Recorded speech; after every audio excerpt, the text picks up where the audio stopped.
Good morning, family. Great to see all of you wonderful people here today in YouTube land. I'm Jamil Damji.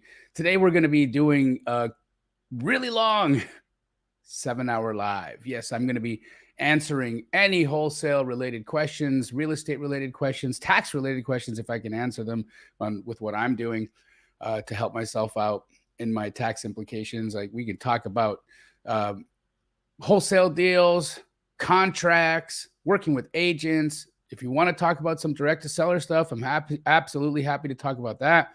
We can comp some houses. I truly want you guys to drive the ship. So my ask is that you bring your questions, that you think about the questions that you ask. If it's a simple question, happy to answer a simple question. If it's a complex question, I'm happy to answer a complex question. This is just going to be an incredible time for us to hang out. It is a 7-hour live. Yes, you guys read that correctly. These are along the lines of how long my astro flipping coaching calls can get. So this is not really different for me. In fact, I do stuff like this weekly, bi-weekly actually. But if you are along for the ride, I promise this is going to be an incredible day. Now, again, just out of would ask that you put your questions in the chat. If you are watching right now on Facebook, come to YouTube so that you can connect with people, so that you can make friends with people in the chat, because that's where a lot of good stuff happens.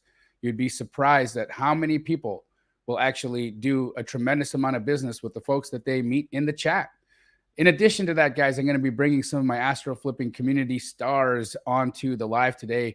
You'll be able to ask them any questions you have with respect to their businesses, what they've been doing to get the success that they have. And I've got so many. I've got hundreds and hundreds and hundreds, if not thousands of people that have just slammed it in wholesale real estate. And we can show you guys how to do the same.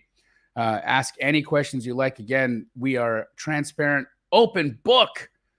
This is not about holding knowledge back. This is about empowering you with the knowledge that you need to change your financial destiny. Again, I would ask that if you do have any questions, put them in the chat. And typically, in my astro flipping calls, I like to know what's going to be a question versus just people talking to themselves, right, or talking to each other. So this is what I ask: can you put 3 question marks in before your question so that I am alerted that that's a question, and then I can put it on the screen and we can answer it. That's really what's going to get my attention. Otherwise, I want you guys to communicate and connect with each other in the chat, have as much fun as possible, and really network. Really use this as an opportunity to network. We'll have hundreds of people in and out of the live today. So make sure that you are really, really, really taking time to connect with folks. Now, before we begin this Q&A, I'm going to begin this the way I would any of my astro flipping coaching calls or any other live stream that I do, and we'll begin that with a prayer. And the reason for that is I truly believe that anything and everything you want or need in your life will find its way to you through your source when you ask and take steps towards it. Again, if this makes you uncomfortable, please just mute me for the next 30 seconds. I intend to do it anyways. But if you would like to join us, here we go. Father God, we love you so much, Lord. Thank you for today. Thank you for opening all of our eyes and giving us breath, for giving us the minds to connect and communicate with each other. God, we are so grateful for that. God, we ask that you guide each of us to your purpose for our lives, so that the steps we take are your steps, the words we speak, your words, the actions we take, your actions. God, we ask that you guide us to those individuals that will be of benefit to us, either through a financial gain or a lesson we need to learn. And we also ask that you deflect us from those individuals that could waste our time or bring us harm. Lord, for any of our family members here that are in need of any additional understanding of the concepts that we teach, we just pray for perfect clarity in their minds. And for any of us suffering through any physical, mental, emotional, or spiritual pain, we just ask for perfect healing in our lives. And Lord, it is with humble hearts and in your heavenly name we pray. Amen. Amazing. All right, guys, before we start the Q&A, I want to find out how many of you guys have taken the time to get this book. I'm really proud of this. I wrote this with knowledge that I have gained over 20 years in the wholesale business. And it's the first time I've ever written a book. I did not have this ghost written. So this is one of the few times that you're going to read a book from somebody in my position that actually wrote it. I'm not kidding you. Okay. I would say that 9.9 out of 10 people who write books don't write books. Somebody else writes the book and they put their name on it. I did not do that. I tried to do that. I'll be completely honest with you guys. I did initially hire a ghostwriter. It happens in the industry. It's what people do.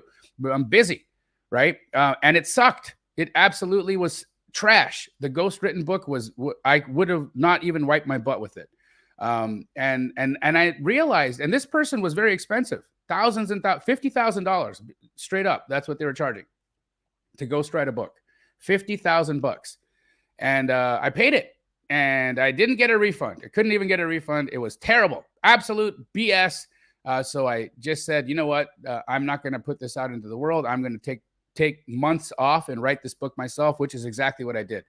I took months and months off, and I just put myself in a seat, and I wrote every day for 5 to 8 hours a day until I came up with this: How to Wholesale Real Estate, the no cash strategy to building a scalable business, published by BiggerPockets. Now, I just want to explain to you guys why this is so awesome. Okay. Well, first and foremost, this is the first book that BiggerPockets is ever publishing on the subject of wholesale real estate.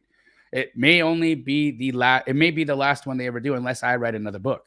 And why is that important? Well, BiggerPockets is known as the largest, and it is the gold standard community in the world of real estate. I mean, real estate investors from all over the globe follow BiggerPockets. They've got over 1 million subscribers on YouTube. They've got one of the most incredible podcasts in the space of real estate, the Big Show, or the Big Real Estate Show, that is hosted by David Green, my friend, and Rob Abasolo, my other friend. But in addition to that, there's an even better podcast on the BiggerPockets network called On the Market that I'm a panelist on. And also that is hosted by Dave Meyer, one of my very good friends. Now, I just wanted to say that all of these really influential people have read this book, and I have some pretty incredible people endorsing it. So if you haven't already purchased a copy of How to Wholesale Real Estate, I absolutely suggest that this is worth the $24.99 that you'll pay to buy this book. So I'm going to put a link in the chat so that if you have not yet bought the book, you can do that. I'm just going to write it in here right now.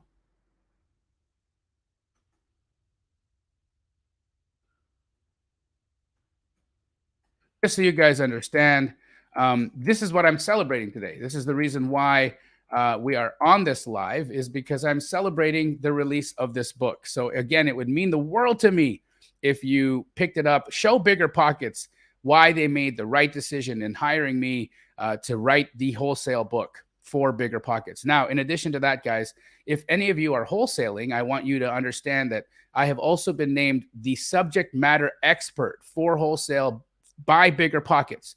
So really, if you want to learn wholesale, everything wholesale, there is nowhere else you need to look, right? If you're going to learn creative finance, you go to Pace Morby. If you're going to learn wholesale, though, you come to this guy. I don't know a single human being that's done more wholesale transactions than me. I don't know a single human being that's in more markets than me. And I don't say this out of arrogance. I just state it as fact.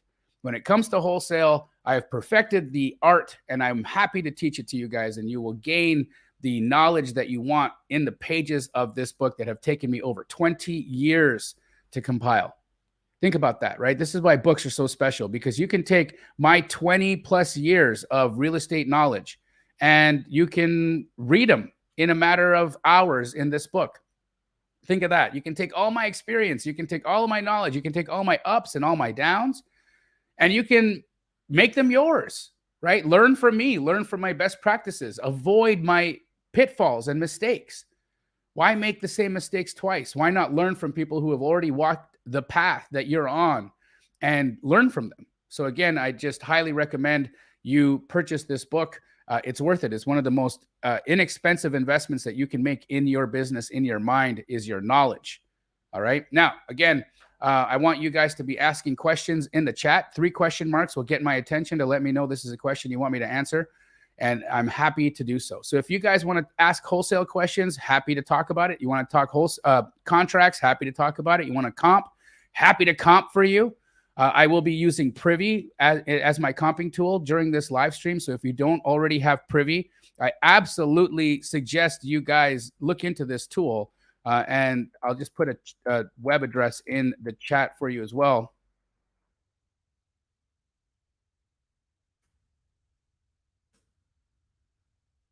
Privy is the tool that I use to comp properties and to gain data and really understand, what percentages of ARV.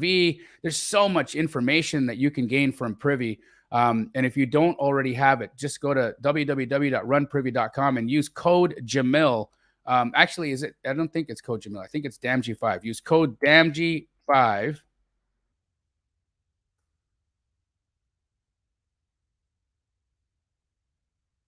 Code DAMG5, and you'll get 20% off. All right. Code DAMG5 to get 20% off. So runprivy.com, code DAMG5 will give you 20% off. Amazing. If you are in the chat, keep your comments respectful, keep them kind, don't be annoying. I have moderators in the chat that will just remove you, and I don't want that to happen to you. I want you to learn. I want you to have fun with us today. Okay. Awesome. We got a couple hundred of you joining us so far, and I'm sure that number will grow throughout the day. But do me a favor, everyone. If you're watching this right now, hit like. Hit like right now. Don't wait. Just go do it. Hit like. I want to see those likes. Just shoot right up. YouTube needs to know that this is something that they should recommend to other people that follow folks like myself. So go hit like so that we can get a lot of people in the chat so you can do some networking. Think of this selfishly. If you like the post, if you like this, and YouTube sees, a few hundred people like this really quickly, they will send it to more people. And if more people join the live stream, then you have more people to network with in the chat. And one of those people that you network with could potentially have a deal for you. So out of sometimes your laziness to not hit like, you are hurting yourself. Yes. See how that works? The universe will actually reward you when you give. The universe rewards you when you do nice things. And it's nice for me because I'm not getting paid to do this live stream. In fact, I'm just giving back 7 hours of my day so that you guys can gain some help. So hit like, let more people see it. And if you can share this on your profiles, go to your Instagram and just take a snapshot and tell all of your friends to come and watch this live stream so that they can gain some knowledge, see what you've been doing, see what they could do to change their financial lives. Cool. All right, let's get to some questions. Comping. Yeah, we'll do it. We'll do it today. All right. Bison asked, I'm on module 3 of the Astro Accelerator. What's up, Bison? Nice to see you, man. Welcome again. He wants me to comp a house. All right, let's see this. 4602 Goddard Avenue. 4602 Goddard Avenue.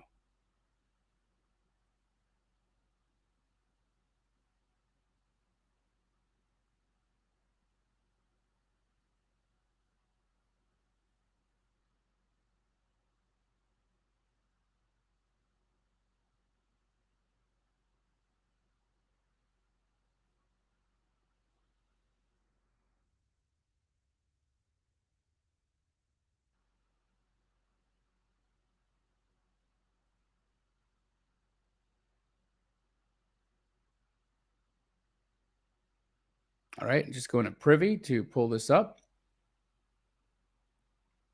And guys, I ask that you put the full addresses in the chat. If you want me to comp something, I'll try this without the full address, but please put the full address in the chat. Okay, I imagine this is in Orlando, Florida. Yes, it is. It's active. So here we got 4602 Goddard Avenue, Orlando, Florida, listed at $405,000. It's been decreased in price June 26th, 2023 for $5,000. It's a 3-bed, 2-bath, 1276 square foot, single-story house built in 2014. Okay, right out the gate. Right out the gate, this is built in 2014. So what are the chances that this is going to be a wholesale deal? Pretty low. Just saying.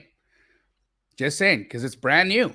I mean, it's going to be in good shape. Look at that. This is in good shape. It's got laminate flooring. It's got an upgraded kitchen. It's got upgraded bathrooms. I mean, it's not to the standard that I would love, but I don't think anyone is going to tear this stuff out and do a remodel here, right? And this is why I say this stuff, because I really want you to think about, why are you spending time on, trying to chase houses or chase deals that are possibly not deals. So anyhow, if you're looking at this for creative, phenomenal. Maybe this is a creative opportunity for you. And then I think this is really good because it's in great shape. So you're not going to have to spend a bunch of time. But this is not a fix and flip. Okay, this is not a wholesale deal that you would acquire for fix and flip. At best, this is a rental, and hopefully you're looking at this for a creative. All right, so let's take a seat. Let's take a look. I'm going to hit comparables here. Now, I just go into my settings, and I also make some adjustments so that Privy will give me lots of data. Ooh, look at all that, right? So now, if you guys are familiar with my appraisal rules, my appraisal rules state that I am looking for comparables that are within a half a mile radius of my property. I want them to be in the same build generation, so plus or minus 10 years of construction. I want them to be the same property type, so I only compare single stories to single stories, 2 stories to 2 stories, historic to historic. You follow what I'm saying. I wouldn't cross this freeway over here. I wouldn't cross this really busy road over here. So I'm going to be looking for my comps all in this little area right here. Okay, so here's our subject. It is listed at 405. And if you see, there's not evidence of anything above 400, right? So that tells me right out the gate, this is listed at top of the market. It's listed at ARV, right? And so that is, that should tell you there's a good chance there's, you're kind of wasting time on this one, right? And if you see here, you've got a sale of 416 that happened, slightly larger property at 1555 square feet. And that tells us exactly, and that was actually built in 52, probably remodeled. But this at 405, this is ARV. It's at the top of the market, right? There's no opportunity here. There's no opportunity for you to reposition this, to add value. Now, if you're trying to buy this creatively, of course, that's a different story. But then you would want to try to see if you can get into this thing for an entry fee below 10% of the acquisition price. So 400,000, if you can get into this for 40K or less, and if this cash flows $500 a month or more, then it could be a good opportunity for you for creative. But as a fix and flip or as a wholesale deal, this is not a deal. All right, on we go. Thank you, Bison, for sending that in. I hope that helped you out. AJ asked, how do I get on all the wholesale lists for Keegley everywhere? Great question, AJ. So my franchises are all independent. And so what you would need is to get connected with somebody from my team. I think the best way for you to do that would be to DM me on Instagram. Just send me a DM at JDAMJI on my Instagram, and I will have people in my chat or in my DMs connect you to Anthony, who is the head of franchise at Keegley, and they'll connect you to the different franchise offices. We don't have one single blast, one single list. It wouldn't be prudent. It also wouldn't make any sense to overwhelm people with deals from everywhere. They don't want to see that. They just want to see deals in the markets that they're in. And so you will need to be added to each of the franchises list. But another way that you could see all of the deals, and this is something that you could probably save some time with, is if you go to the App Store, we have a free app. Keegley Investments has a free app in the App Store, both for Google Play as well as Apple.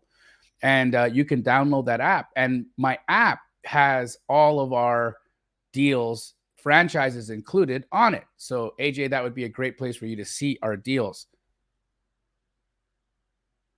Bison says, I'm getting Privy now. Good choice. I would absolutely recommend you getting Privy. Game changer. Guys, if you are in the chat right now, or on watching this right now, just leave me a message and say, do you have Privy? If you have Privy, put a P in the chat. If you don't have Privy, put X in the chat. If you don't have Privy, put an X in the chat. If you have Privy, put a P in the chat. I just want to see how many folks, how many of the couple hundred of you that are on right now are actually using this awesome tool, and how many of you are not. So if you have Privy, put a P in the chat. If you don't, put an X in the chat. So a ton of you do. Some of you don't. Totally understand if finances are tough and you don't. But again, I absolutely recommend. This is one of the things, right? Like it's not a very expensive tool. It's actually a pretty inexpensive tool. And the ROI on a tool like this is exponential, like exponential ROI, right? I have, I pay for Privy. I have a membership with Privy. I pay the $97 a month. I have made millions of dollars. I have students that have made hundreds. In fact, John Galan and Mahmoud, they're two of my astro flipping students. These guys are pulling in $500,000 a month in revenue. $500,000 a month. Think about that. I taught these guys how to build a business almost as good as mine.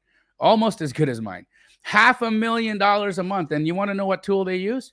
Privy. Absolutely. It's what they're using to do it.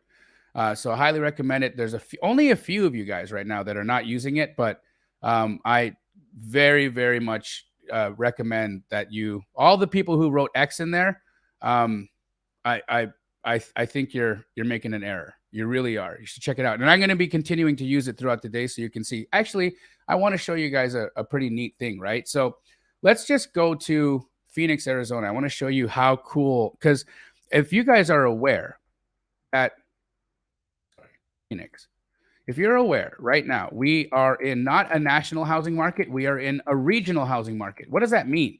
That means that across the United States, before we had the interest rate spike, we would typically have a national housing market, meaning that if housing was good in here, I'm going to just stop the share for a second. If real estate was good in Los Angeles, it was going to be good in New York, it would be good in Florida, it would be good in Arizona, and if it was bad, it would be bad everywhere. It was just like nationally things were good, nationally things are bad. That's what it was. No more. Now we have what's called a regional housing market, meaning in some markets, I've got prices going down 10%. For instance, Southern California right now, trash, right? Pricing is going down, right? Houses are sitting on the market longer. It's tougher. It's still a good market to wholesale, but it's tougher out there for a seller to sell a house. So it's really great for a wholesaler to go get a good deal. Okay. But now, if you are looking at Phoenix, for instance, Phoenix is, we're going into multiple offers right now on houses. Like you can't keep inventory on the market. It's going bananas. Now, just a few months ago, Phoenix was down 9%. Now Phoenix is up around 8%. So you're seeing massive fluctuations, massive spikes, and economists don't even understand what to do or say about it. So you need up-to-date data in the market that you're in. That's the reason why I say this, is that if you are looking at real estate and saying to yourself, I understand real estate on the national level, then you are wrong.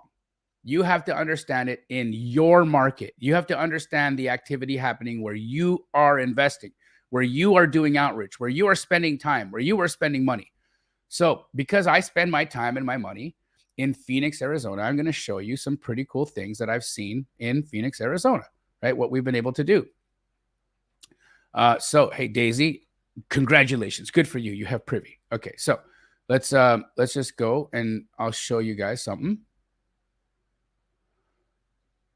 So when I'm in Phoenix, right, look at what's pretty cool. I can see all like where the hot spots of activity are, right? So I know that there's a ton of opportunity in this little section over here. And this makes sense to me because this is where I invest mainly, right? Also, as I come down into the southern parts, right, I can also see there's, fewer activity over here, less activity over here. There's the majority of the activity is clustered right over here, right? So that gives you a ton of information about like what you should be looking for. Now, here's the other thing. right? It also tells me what percentage of ARV I should be looking for deals at, right? So if I want to understand, let me just go. No, I don't want lists. Huh. No customer support. They're always got somebody there to help you out, though, which is pretty neat. All right, so now if I hit deals, right, it actually shows me the investor activity that's happening here. If I pull up fix and flip, now check this out. I can see what's on the market right now that's in fix and flip, and I can see what percentage of ARV they bought it at. Pretty dang cool, right? So let's just check out this one right now. This is a fix and flip, 3714 on Amelia. It'll show me the before and after. So they purchased it in February of 22, and they listed it recently, fully remodeled. But look at what they bought it at, 52% of ARV. Now, I don't necessarily think they're going to get 940. They're probably going to sell this lower, but that just tells me, okay, so in this part of town, when they do a value add, they're looking to buy around 50% of ARV. Great. So if I have a deal in that area, I can just come and take a look at what percentages of ARV investors are buying at, and then that tells me what percentage of ARV I need to be at in order for a deal to happen. Okay, here's another one. Let's check this one out. Here's a before and after for a sale. Almost 70% of ARV, and this I can tell you, I can confirm this. This is where I am buying properties right now in Phoenix, Arizona to do business, right? So they said they showed us right there, if you have a value add, you're going to be at around 50% of ARV. If you're not adding square footage, you're going to be up to 69, 70% of ARV. So that tells me a lot of information, right? It gives me a ton of information to know where I need to be making my offers. See, again, this is why this is so helpful to people to use this tool, because I just gained a tremendous amount of insight from just looking at a tool online. All right. Let's get to more questions.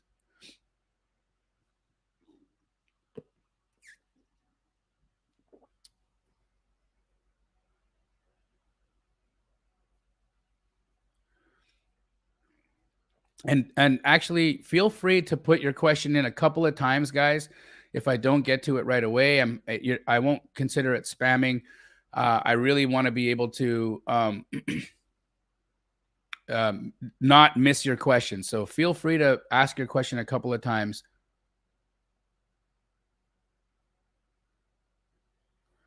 I have not yet gone on my vacation. So my vacation doesn't start until July 5th. So have not come back yet. I've been working 7 days a week since up until. In fact, I'm going to be going right through the 4th of July, and that's just my life. But I'm going to be taking a full month off hanging out with my family in Europe, which I'm super excited about. All right. N. Cantorna said, Jamil, what if there are no relevant comps around the subject property because there are no recently sold properties within the neighborhood? Well, that's typically means there means there's not a lot of investor activity. If you can't find comps near your property, it might not be a good opportunity for you. Really, right? I like to play where there's a lot of investor activity, where buyers are buying, right? One of my sayings is I like to play in traffic because I know I'm going to get hit, right? Play in traffic. Go play where there's a lot of activity, where there's a lot of evidence. Because here's one of the things, right? Say you have a property, and even if you get it at a good price, right? How do you know it's a good price if there's no comps there?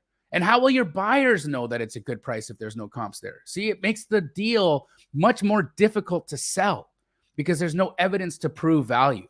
So why would I want to waste my time or spend my energy chasing a deal I can't prove value on?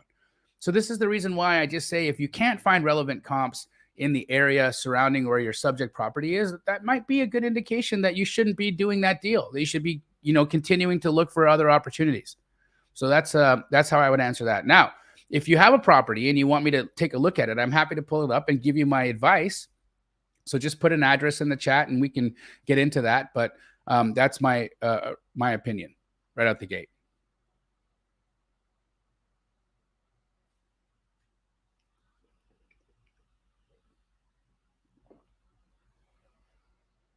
Remember, put 3 question marks before your question, so I know that it's a question. Like Bob O'Brien didn't, but I'll answer the question anyways. Bob asked, when you estimate your maximum allowable offer, do you just do MAO at a low percentage of ARV? Do you also estimate the repairs and start with a higher percentage of ARV and then back out the repairs? How do you find your MAO? So, Bob, great question. I calculate MAO based on the market I'm in. Okay. So, in some markets, I'm going to have a different percentage of ARV that I'm calculating than others, right? In high appreciation, high demand markets like I'm in right here in Phoenix, Arizona, I can buy at a higher percentage of ARV. As I had said earlier, I'm buying at around 70% of ARV, not minus repairs, not minus wholesale fee. I'm buying it between 68 and 70% of ARV in Phoenix. It's just what it is. If I want to be competitive, if I want to be able to get the deal, that's where I need to be. Every market's going to be different. If I'm in Minneapolis, Minnesota, I'm buying between 55 and 65% of ARV. So the percentage of ARV that I'm buying at is absolutely taking into consideration repairs, right? I break up. So let's just here. I'll go to my whiteboard here. I break up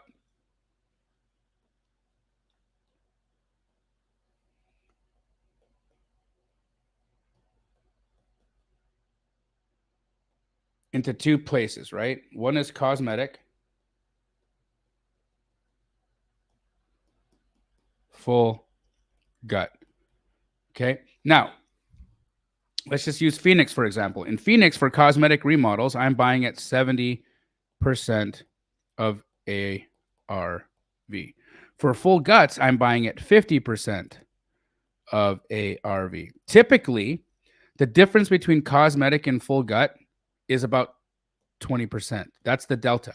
That's the delta between cosmetic and full gut is 20%. So if I have a house that needs a full gut remodel, I know that I need to buy it 20% lower than I would if it was a cosmetic job. Now, Bob, if you can give me an example of an address, I'm happy to help you out specifically in the market that you're looking in. But yeah, so just put an address in the chat and we can get to it. It's nice to see that there's nearly 300 of you on this live right now. Do me a favor and hit the like button so more people can be alerted about this. I want this live to just help as many people as possible.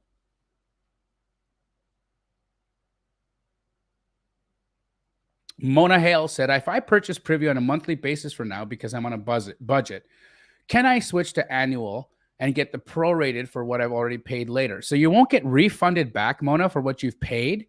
All right. So they won't go back and say, hey, you overpaid $20 a month for the months that you were doing it monthly. But what you can do is they'll prorate you further in the future. So it will say, okay, if you want to convert now to annual, then it'll give you the discounted price for the remaining months. Okay, because you can't get a credit back for what you've already paid because it just doesn't work that way. But they will give you the prorated discount moving forward. So, and I recommend it. You save a tremendous amount of money when you go annual. You save a tremendous amount of money when you go annual.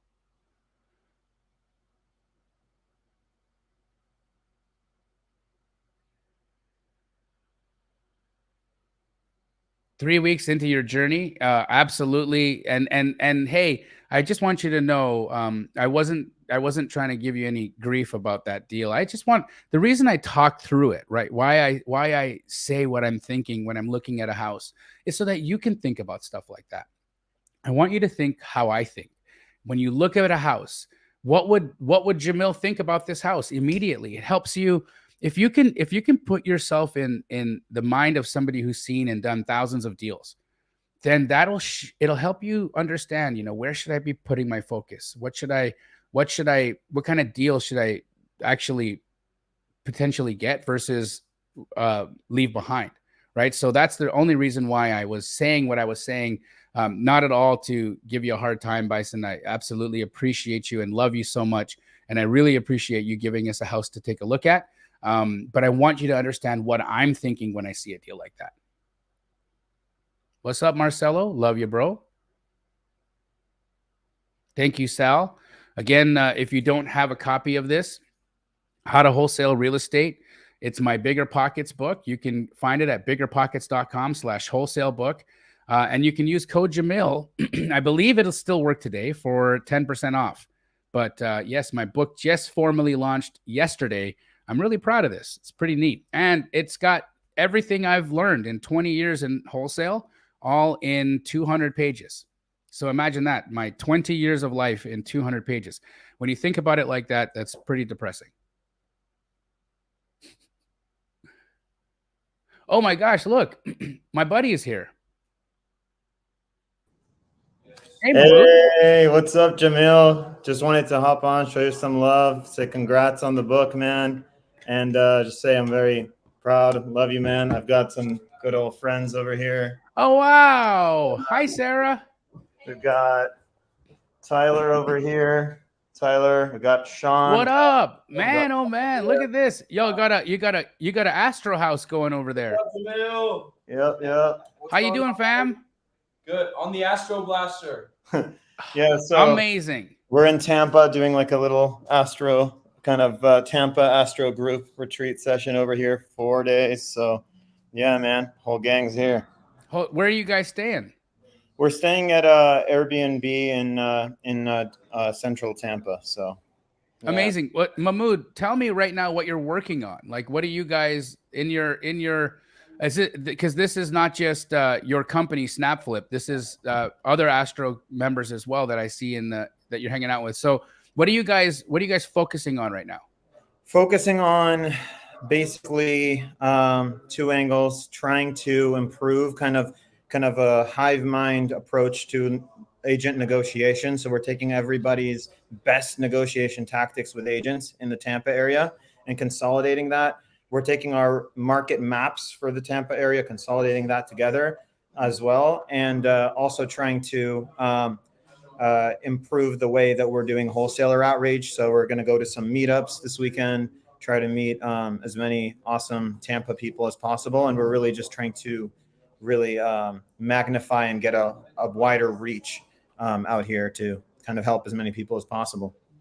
Phenomenal, dude. And you guys have been doing a really great job. Snapflip is the name of Mahmood's company, guys. Let me just ask you some questions because we've got a few hundred people on this live right now. Some of them may not know you yet. If you don't know Mahmood already, you should. He's been with me for how long have you been with Astro, Mahmood? 3 years. 3 years. Now, when you came into the Astro flipping community, did you know anything about real estate? Nope. Did not know a single thing about real estate. Did not know what a comp was, ARV, none of that. So you were an engineer before, right? Yep, chemical engineering. How much money did you spend become an engineer? I spend around 130, 140K to basically, work to get a job that'll pay me 70K annually. So not the best ROI. And you're pulling in $500,000 right now a month in your Snapflip company. So and you paid like a fraction of that to learn wholesaling. Yeah. I'm, if there's anybody out there right now that's like, I don't know if this Jamil guy is real. I don't know if this wholesaling thing is legit. What would you tell him? I would tell them that you are strongly mistaken. I mean, it's like if you're willing to pay money to send your kids to school, why wouldn't you pay even a small fraction of that to learn how to change your life through one of the best ways to get into entrepreneurship and running your own business? It's such a no-brainer. And there really isn't a community quite like Astro Flipping, if I'm being honest. Like, you don't just get step-by-step guidelines on how to revolutionize your income. You also get an actual real family, a community that helps you mentally, emotionally, and financially every step of the way. I mean, it's a no-brainer, man. If anybody I know who is doing anything to better their life, I recommend them to join this wonderful community because it's the easiest decision to ever make. I appreciate you, brother. Thank you so much. And we're going to answer some questions with you while we're here. Since I have you, I want to get Mahmood's brilliant mind in some of these questions with me. So let's start. So, you got Tyler Wanaka with you there, right? I do. Let's get Tyler to answer this question. Happy Friday. What percentage of ARV should I offer in Sacramento, California? What percentage of ARV should I offer? Sacramento. What percent of ARV should I offer in Sacramento?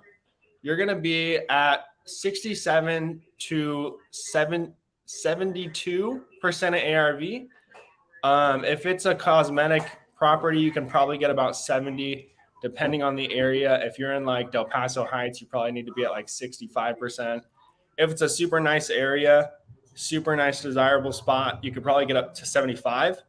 If it's a gut job, you'll probably be closer to 60 to 62. Incredible. Tyler, what's new with you, bro?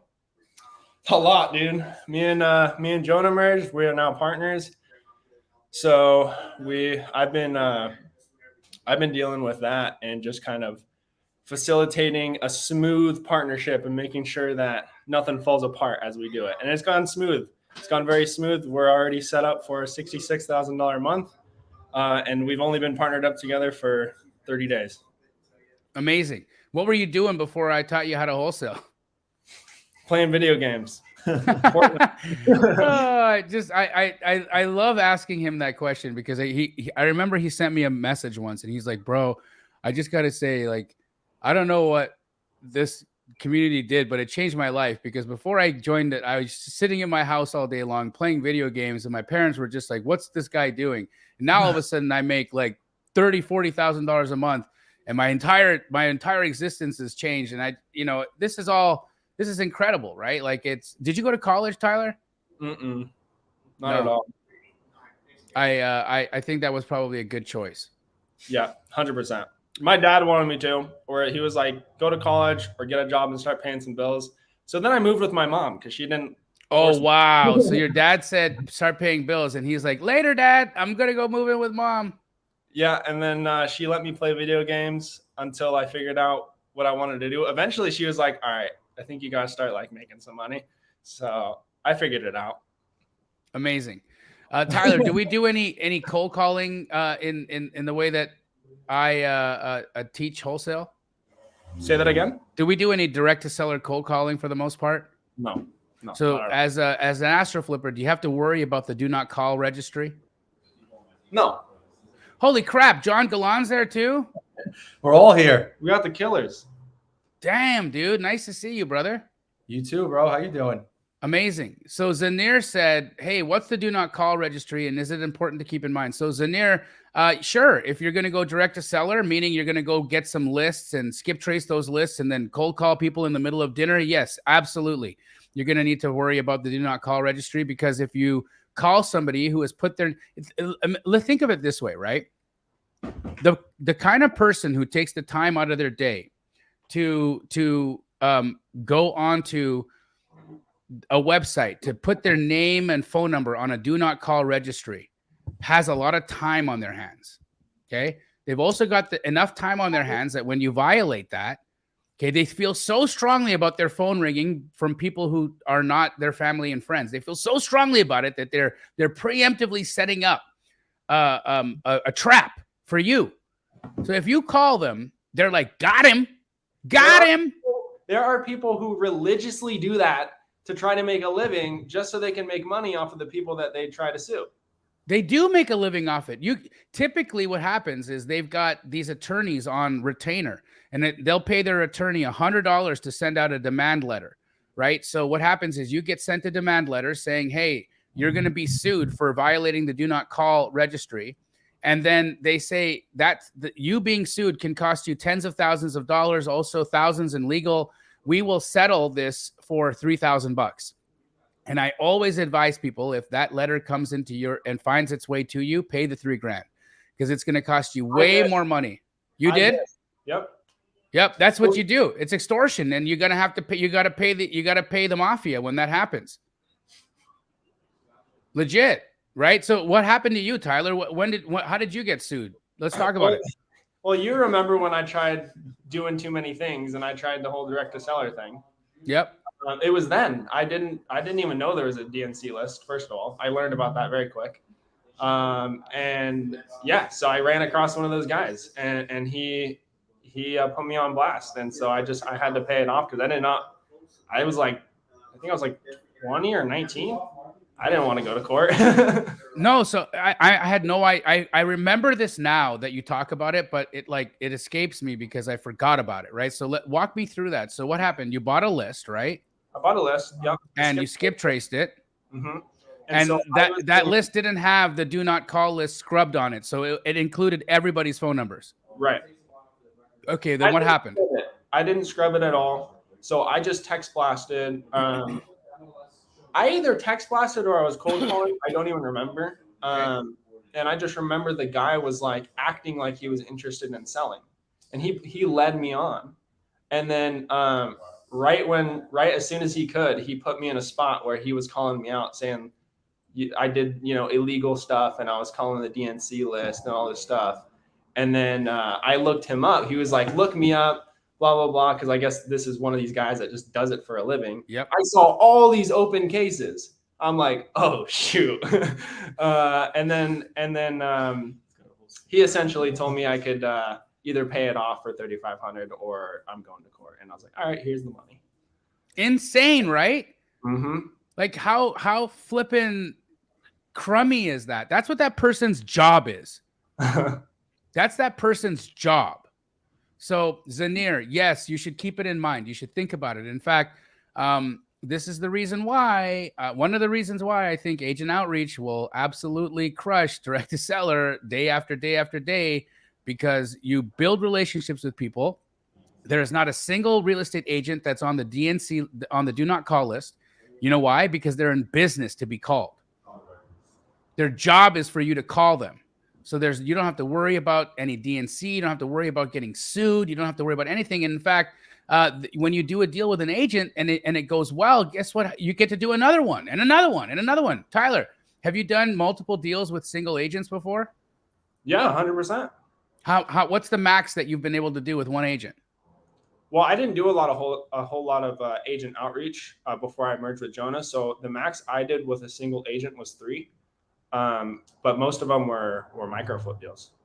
Phenomenal. How about you, John? I think 2, but a lot of the micro flip deals. And how about you, Mahmoud? About 2 as well. Yeah. So, I mean, just again, compare that to direct to seller, right?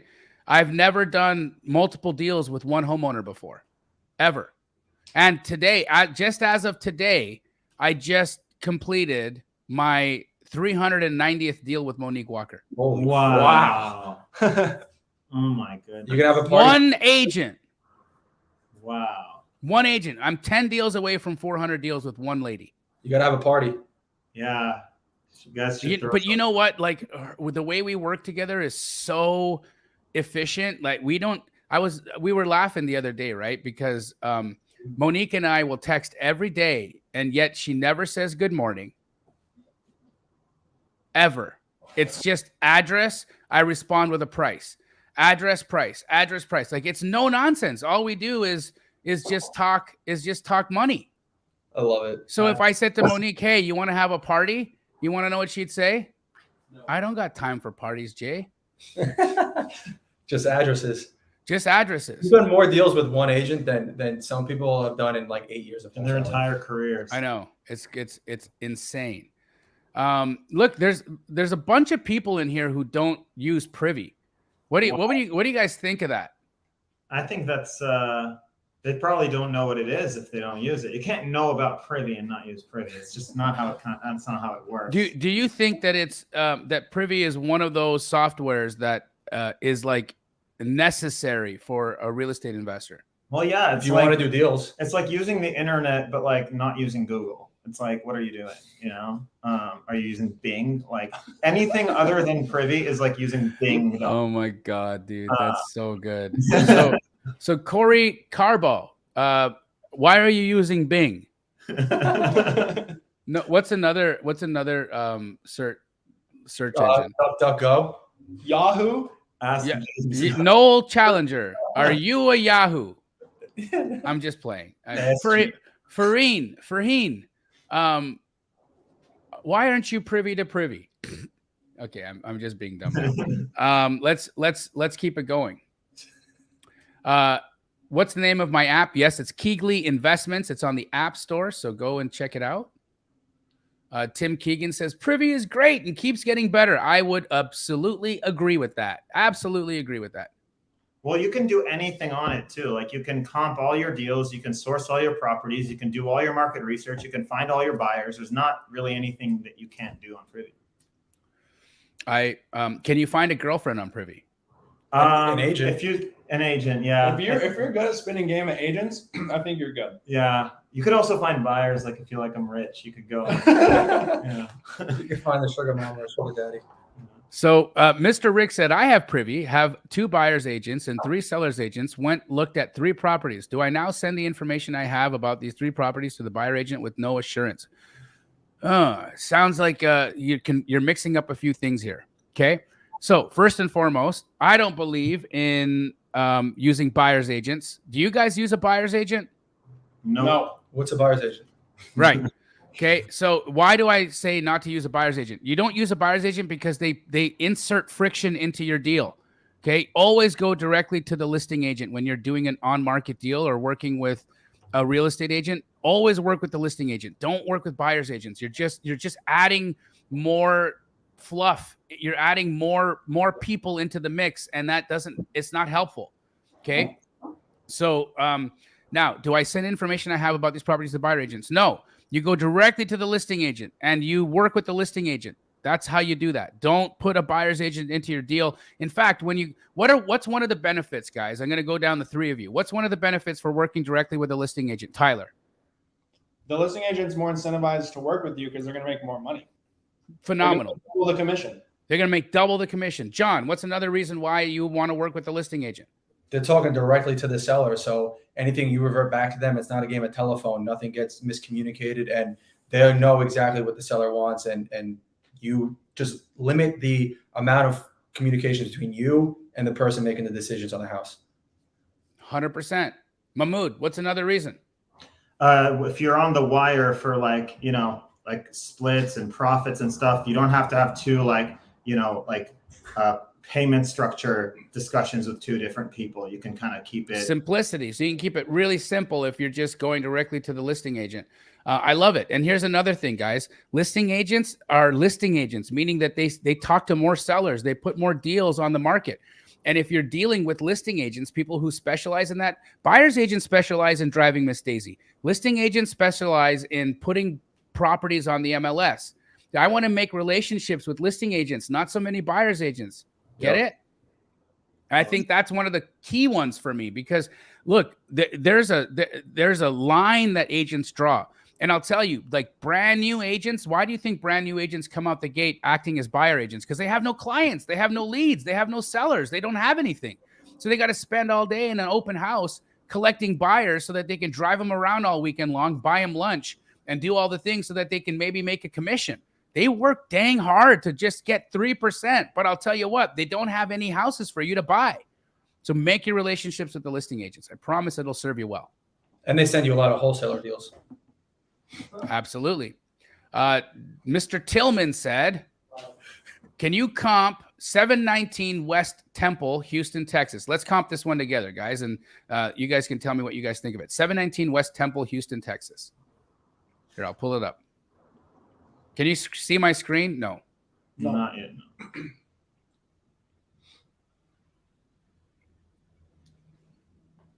Now? Yep. Cool. I forgot the street already. Gotta check my email real quick. 719 West Temple. Was somebody in my Discord channel? Yeah, I think so.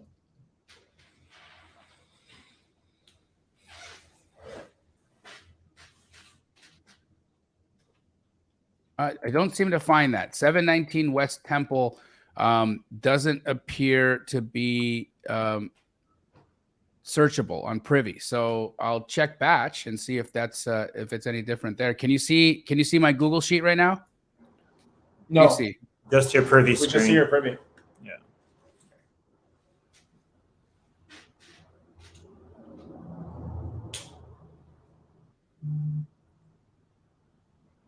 Yeah. see your batch. Don't think you've got the right address there. So check the address because it's not pulling up anywhere. 719 West Temple is not real. But happy to take a look at something that is later on. Chris Gross, you guys know Chris Gross, right? Yep. Yes, sir. He's awesome. What's up, Chris? Send Chris some deals. Lori Tamatz. Oh, I love Lori. She's Josiah's aunt, by the way. Incredible human being. She does deals out in Pensacola, Florida. If you guys have any deals or need buyers in Pensacola, Florida, reach out to Lori Jane. She asked, hey, am I able to add a user to my Privy subscription? Not unless they're in your company, Lori.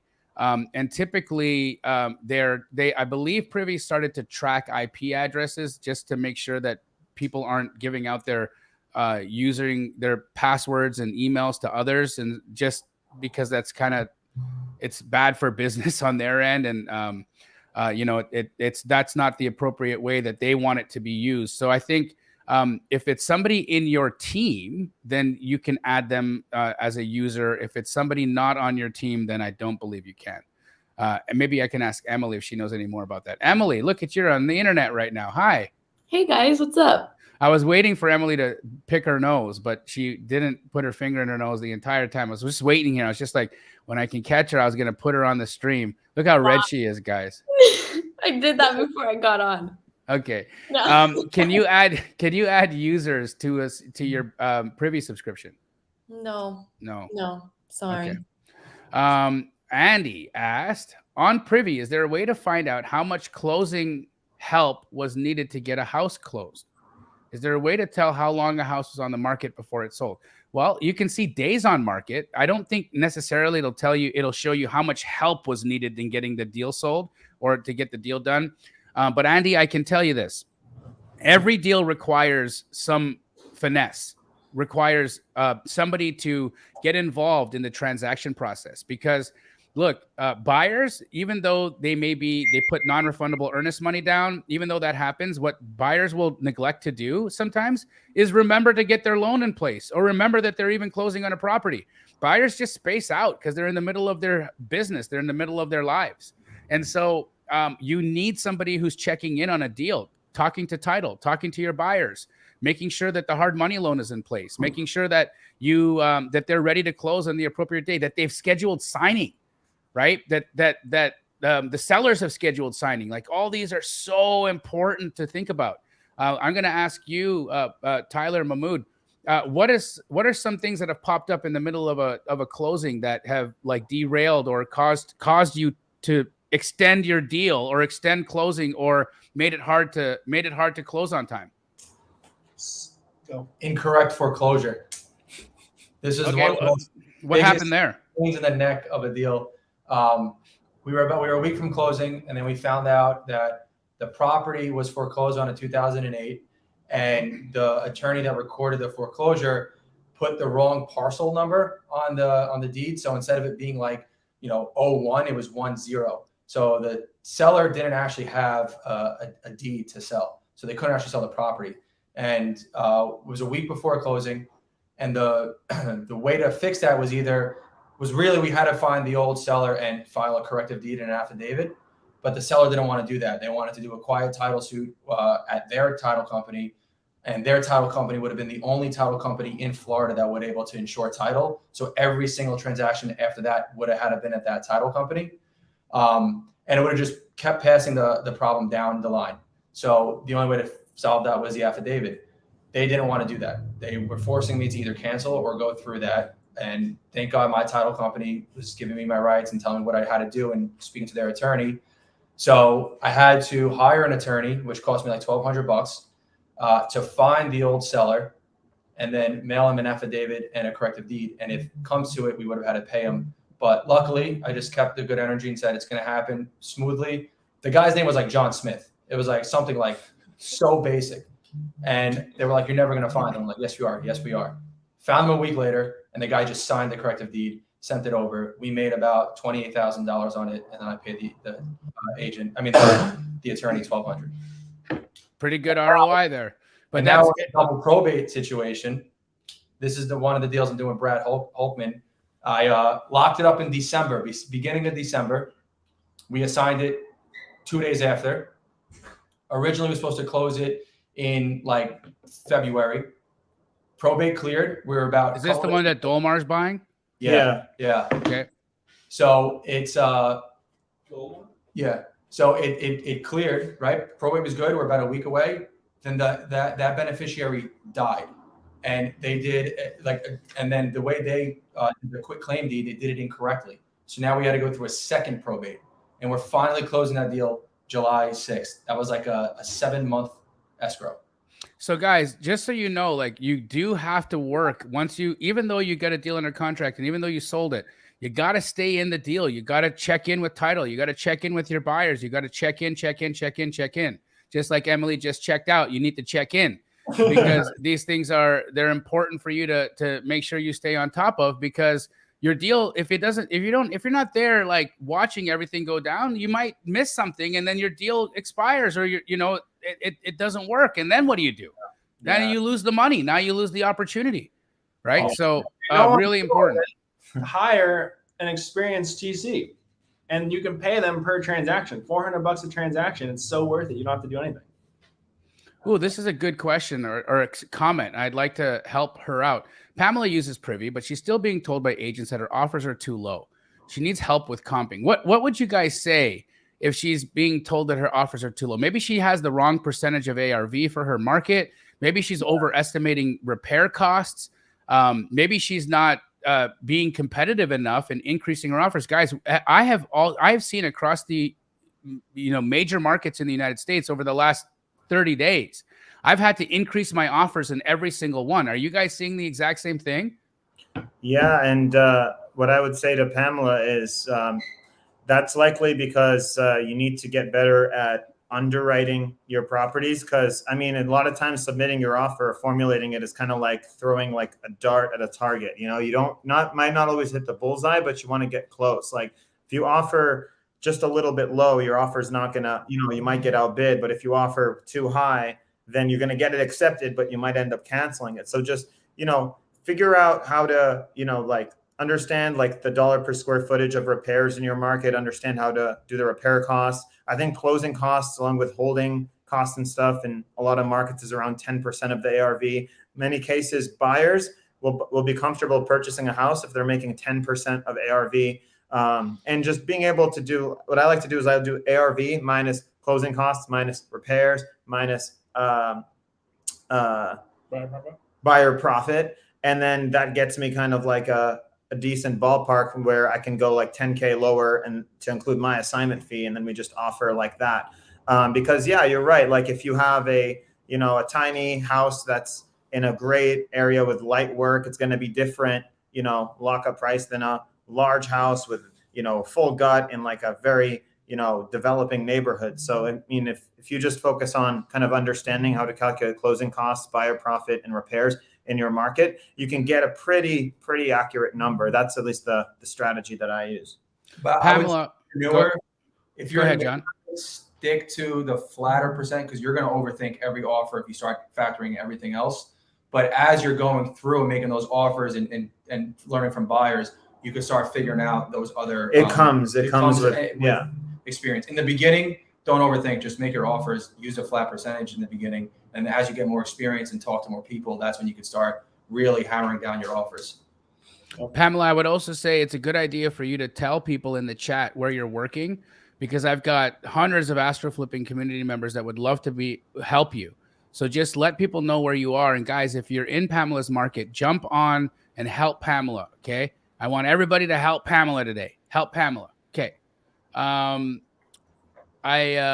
have another special guest that I want to bring on, but before I do that, I want to talk to just the Snap Flip team and Tyler, and I want to ask, if you guys want to give some parting advice to the viewers that we have near 400 people right now watching, and what would you say to somebody that's just beginning their journey? Tyler, what would you say to somebody that is frustrated because they're trying every single day? They're writing offers. They're having conversations. They're finding the obstacles that they're facing are just really big and difficult. What would you tell somebody to help keep them on course? My immediate advice would be to make sure that people know who you are and that you know other people. And the reason I say that is because you will be able to learn from everyone else. Like when I was brand new, if I tried to figure everything out by myself, it would have been very frustrating and a very long process. But I was good at getting myself out there and just connecting with other people and not thinking because they're doing more deals than me that I shouldn't be talking to them or something, or they don't want to talk to me. I continued to bug them and become their friends. That's how I'm friends with Mahmoud and John and Jonah and Andy and all these people that I was able to just leech onto and learn what they're doing and then implement that into the things that I'm doing and then learn the things I'm doing wrong or the things that they're doing better that I can, improve what I'm doing. So that's what I would say is making sure that you are becoming not just connecting with these high level individuals, especially in the Astro community, but becoming genuine friends with them to where you can come out to these Tampa Airbnbs for fun and just hang out with people and just learn everything. That's my immediate advice to anybody who's brand new is become friends with these high level people. Love it. How about you, Mahmoud? I have to agree with Tyler. I think basically like the community aspect. So join a mentorship, join Astro Flipping. That should be your first thing you do is get into Astro, be a part of an amazing community. What are you talking about, Mahmoud? Astro Flipping's a scam. It's probably one of the most life-changing things I've been involved with. It's basically a collaborative environment with other entrepreneurs that are also trying to better their lives and an amazing leader who has gone through the entire process and is, selflessly handing down everything uninhibitedly in terms of the success to us. If you call that a scam, it's a scam. But what it is it's a family. It's the most amazing thing. Sounds like a scam. It's the best thing ever. I'll be honest. Yeah, I know. What's really all day I'm in. What's really funny is how much law enforcement I have in Astro.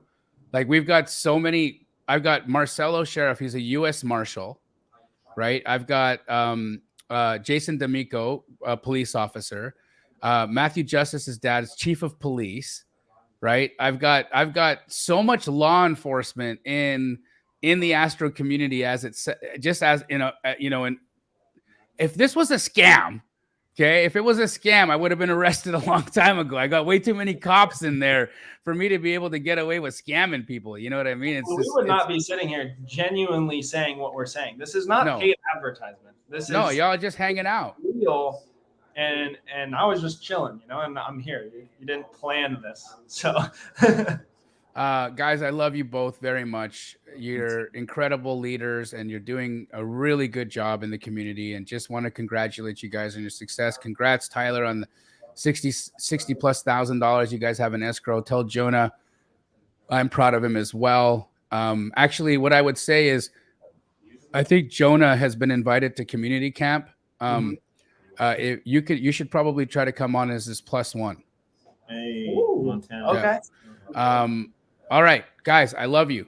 Love you too, brother. Be well. Keep killing it. We're gonna keep it going here. Before we do, Fisher of Men. That's a really cool name. Fisher of Men. Says I tried entering Jamil 5, but it's DamG5. The code is DamG5, right? Can't hear you, Em. Sorry, guys, I messed that up. It's just Jamil. Oh, it's not DamG5 anymore. Jamil. Oh God, does DamG5 even work anymore? I'm not sure. We should ask Benson not to make codes not work anymore because that's a pain in the butt. So code Jamil, guys. Code Jamil will get you 20% off Privy. So go ahead and use it. Fisher of Men, thank you for letting us know that there was an error there. Appreciate it. I am going to bring on another very, very special Astro Flipping student that is a community leader. She is based out of Southern California, a real estate agent as well. This is someone that has, came into Astro and really had to figure out how to take off the realtor hat, put the investor hat on, But then she was like, no, I want to wear them both. And she's made an incredible situation for herself as an agent investor that is, not only being super helpful to members in the community. She shows up every single day as part of the virtual office. She's constantly making herself available for questions. She just puts herself out there to really be a light in the community. And I couldn't be more proud of Renee for just loving so much and giving of herself and her time. And so I'm going to bring on none other than my beautiful friend, Renee. How are you, hon? Oh, you're muted. Can't hear you, hon. There we go. Okay, technology, even better. I'll say it again. I am in such a great space. I'm blessed to be here. Hello, everyone. This is just so fun. This is so fun. Thank you for having me on. Absolutely. I'm appreciative of you being here. Renee, tell people a little bit about yourself. Where are you from? How long you've been in real estate? What you're focusing on in your business? Yeah, great question. So just a little context. I've been a residential real estate agent in California. I'm licensed in the state, obviously, but I live in Los Angeles. So primarily the business has been in Southern California for 18 years. 18 years. I can't even believe I'm saying that. So I have been through some ups and downs. I started my career in 2005. I was an investor prior to that, but got licensed in 2005. Had a pretty darn good year for 2006 when they were still handing out loans like anybody could get one, and then boom, 2007 happened, and I had to pivot. And so I did a lot of bank-owned properties and REOs and short sales. And you mentioned being kind, and that is something that people have always said about me, because that was a very difficult market. People were losing their homes. I did cash for keys. I was there with the sheriffs doing lockouts. It was really hard emotionally. And the blessing in it is that I got to work with almost all investors. They were almost all the people that purchased them, whether they were hedge funds or individual people. And I said, these are my people. I like this avatar of customer. And so I stuck with it. So my primary niche has been working with investors this entire time. I do still do traditional retail, for friends and family, but probates, divorces, anything that I call a distressed situation or a distressed person, and they typically go hand in hand. That's my favorite, corner of the market. So I saw a shift coming. We were due for another shift. We were in a very long up market, and what goes up must come down. And this is where we are. I wouldn't call this a crash by any means. We're not in 2007, but we are in a shifting market. And I just knew that I wanted to do something different and ad lib to what I'd already been doing. Mm-hmm. And this might sound a little bit harsh, but the real estate brick and mortar is pretty much on life support, if not dead. And there's just nobody in the office. With technology and the flexibility and all that we have, people are not going into the office anymore. They don't need to go in the office anymore. So the camaraderie was really lost. And I wanted that. I feed off of my community. And Jamil, when I saw what you were doing, I was kind of following you over the pandemic, and you and Pace, and you kept toting like talk to the agent. And I said, well, I speak agent. These are investor people. It's like it is another language, by the way. It's another language, right? And so it just and I followed you and your spirit and your kindness. And I think I can speak for everybody here. Your authenticity just comes through, in how you handle yourself and how you deliver. And I did my due diligence. I talked to, 2 or 3 people, one of whom was in the program, one of whom was in sub 2 that just kind of knew you. And I just took the money that I had and I threw it over the fence. And I said, well, it's either going to work or not work. I've spent well into the deep six figures in my career on real estate coaching. Just call it real estate coaching. And I've believed in all of it. It has served me well. But I got to say, there's nothing like the Astro flipping community. It's not just wholesaling, but the community. And I wanted to give back to that as soon as I got in. So, yeah.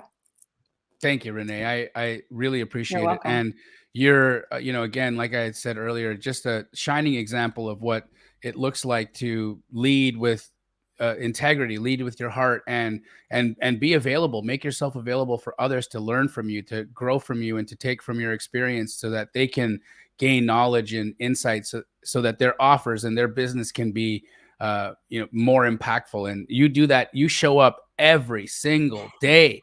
You show up every single day for people to do that. And I don't know if you've been noticing, but people have been talking about you in the chat saying that you killed it yesterday. Oh, thank you. You absolutely did a phenomenal job. So well done.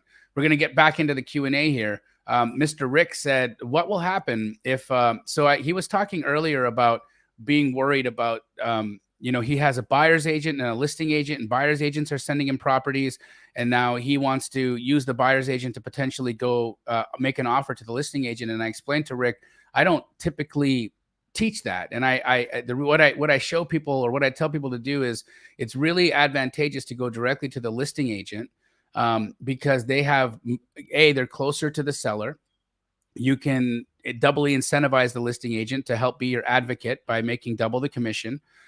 Also, a listing agent is always a better person to make a relationship with than a buyer's agent, just because they have access to more deals. But he's worried now about, potentially agents going around him or things like that. I still don't think you understand, Rick. If you go to the listing agent, there's no way they can go around you. So I'm curious as to who you're worried about going around you. The proper way to do this, my friend, is go directly to the listing agent. There's nothing there's nothing that they can go around you for, right? And the buyer's agents, I mean, they can't do anything without a buyer, right? A buyer agent needs a buyer to represent. So if you want to, maybe I'm misunderstanding what you're asking. So maybe if you want to type out a little bit of a more detailed scenario, I'm happy to dive into it if I'm getting it wrong. Frederick said, hey, I have Privy, but I still haven't found a deal from it. Renee, what are some of the ways that you're using Privy as a tool in your business? Privy's phenomenal. To Frederick, I think I just want to say, to some context, maybe have patience. And so that might be part of it. So just have some patience wherever you're at in your process. And then how I'm using it is on a daily basis. So it's actually easier than the MLS that I pay dues for. So it's almost like I'm paying for twice the information, really. So you use, just to clear this up, you're a licensed agent, you pay for MLS access, and you also pay for Privy because it's easier to use than your MLS. It's easier to maneuver and use than my MLS, correct? Do you get more tools in Privy than you do in the MLS as well? I do. I think the MLS it's very literal. So the MLS just has like a lot of data and details if I needed to go deeper on it. But I got to tell you that Privy's right there. If you don't want to become an agent or you don't want to pay the dues, Privy's where it's at. That's all you need. Awesome. I'd noticed, guys, we still have about 25 of you that are joining us from Facebook. You are missing out on the community that is building in my chat right now on YouTube. So head over to YouTube from Facebook, guys, so you can make some friends. All right. I'm going to get some questions here lined up. Guys, ask your questions in the chat. Just put 3 question marks in before your questions so that I know that you're having a question. It's not just a comment. What would you say to somebody who hasn't? So Talok said, I haven't gotten a deal with Privy yet, but I see them all the time. I just haven't executed. What's a good piece of advice, Renee, that you can give to somebody who's sitting on the fence right now in analysis paralysis? What would you say to somebody to tell them it's time to take action? Take action. Now, what somebody's going to say is, yes, but Renee, I'm scared to talk to the agent, or I'm fearful of saying the wrong thing. And I want to just say that that's okay. That's the human side of you. We don't want to look foolish. We don't want to sound stupid. But in reality, you have to start somewhere. You must start somewhere. And what's interesting is that with all of this technology that has blossomed in the last probably like 10 years, there's a lot of hands off. Oh, I'm just going to text. I'm going to do this. Real estate is still a relationship-based business. At some point in your career, newsflash, you're going to have to pick up the phone and talk to somebody. And it's how you talk to them. So the best thing you can do for yourself is just rip the Band-Aid off and start doing it. Now, one of the things about real estate, it's a very lonely business. I'm sitting at home by myself. So if you're not a part of the Astro flipping community and you do not come into the virtual office where there's daily about 20, 25 people, which we're all just supporting each other and working on mute. We come off mute if we need questions, things like that. It's an office. If you do not have that and you're not a student, I would highly recommend that you go into, say, the Astro flipping page that's free and start your own thing. You know, get together with people and be supported. You'll be very surprised. And when you get together with people, you will get out of your head and into action over there, because people live over here. They don't live over here. Your ego lives over here. And that's going to stop you every time from doing it. You must pick up the phone and talk to people, and you're going to make mistakes and you're going to say the wrong thing. I still do it. I still do it. After being an agent all these years and after being trained and understand, and like you're the top of your game, Renee, and you still mess up. I still mess up. Everybody does. Let's not sugarcoat this. Right? We all have good days, bad days. We sometimes get stuck on the right thing to say. Sometimes we get tongue-tied. Like, this is just, it's being a human. But that's what makes it so fun, right? Because we're just being alive and real. And it's not always gonna be pretty. Sometimes it's gonna be messy. And to just have some humility. You know, I think there's something about us as human beings. You really have to take a good look at who you are. If there's one thing about real estate, I say two things about it. It's going to reveal really who you are, and whatever your dark secrets are and your shadows are, they're going to come out, whether you like them or not. And number two is the most non-denominational, faith-based business you'll ever be in, because you don't know where your deal's coming from. So if you can accept those two things and actually lean into it and realize that that's just par for the course of what you've chosen, and then have some humility. And when I say humility, I mean like even humor. Like, laugh at yourself about it. You know what I mean? If you called up an agent and they were really mad at you or whatever, and just kind of be like, wow, it sounds like you're really having a bad day. Is there something that I can support you with? Is there something that would make your day turn around that, I could be of value to you? Do you know what I mean? Like, just in that moment, like, be a human exchange for that person. And you'll find that if you have that humility in your calls, just like you should in your life, then, it's okay. It's okay. Worst case scenario is you hang up and you go on to the next call. They're not going to remember you in 5 minutes anyway. They're not. Nobody's thinking, oh my God, that's such a good thing. It's such a good thing you just said, that we are so worried that people are going to hang on to every word that you said, and that they're going to think about you once the call is done. And then sometimes people hallucinate that they think, oh my God, that call went so bad. They're going to phone all of their realtor friends and going to say, hey, you know that Talix person? Yeah. And I just got a call from them and it was terrible. They thought EMD was the same thing as COE. Oh my God. What a crazy person. No, never work with them. No. Nobody cares. Nobody cares. They get off the phone with you and they move on into their day, and you're the last thing that they're thinking about.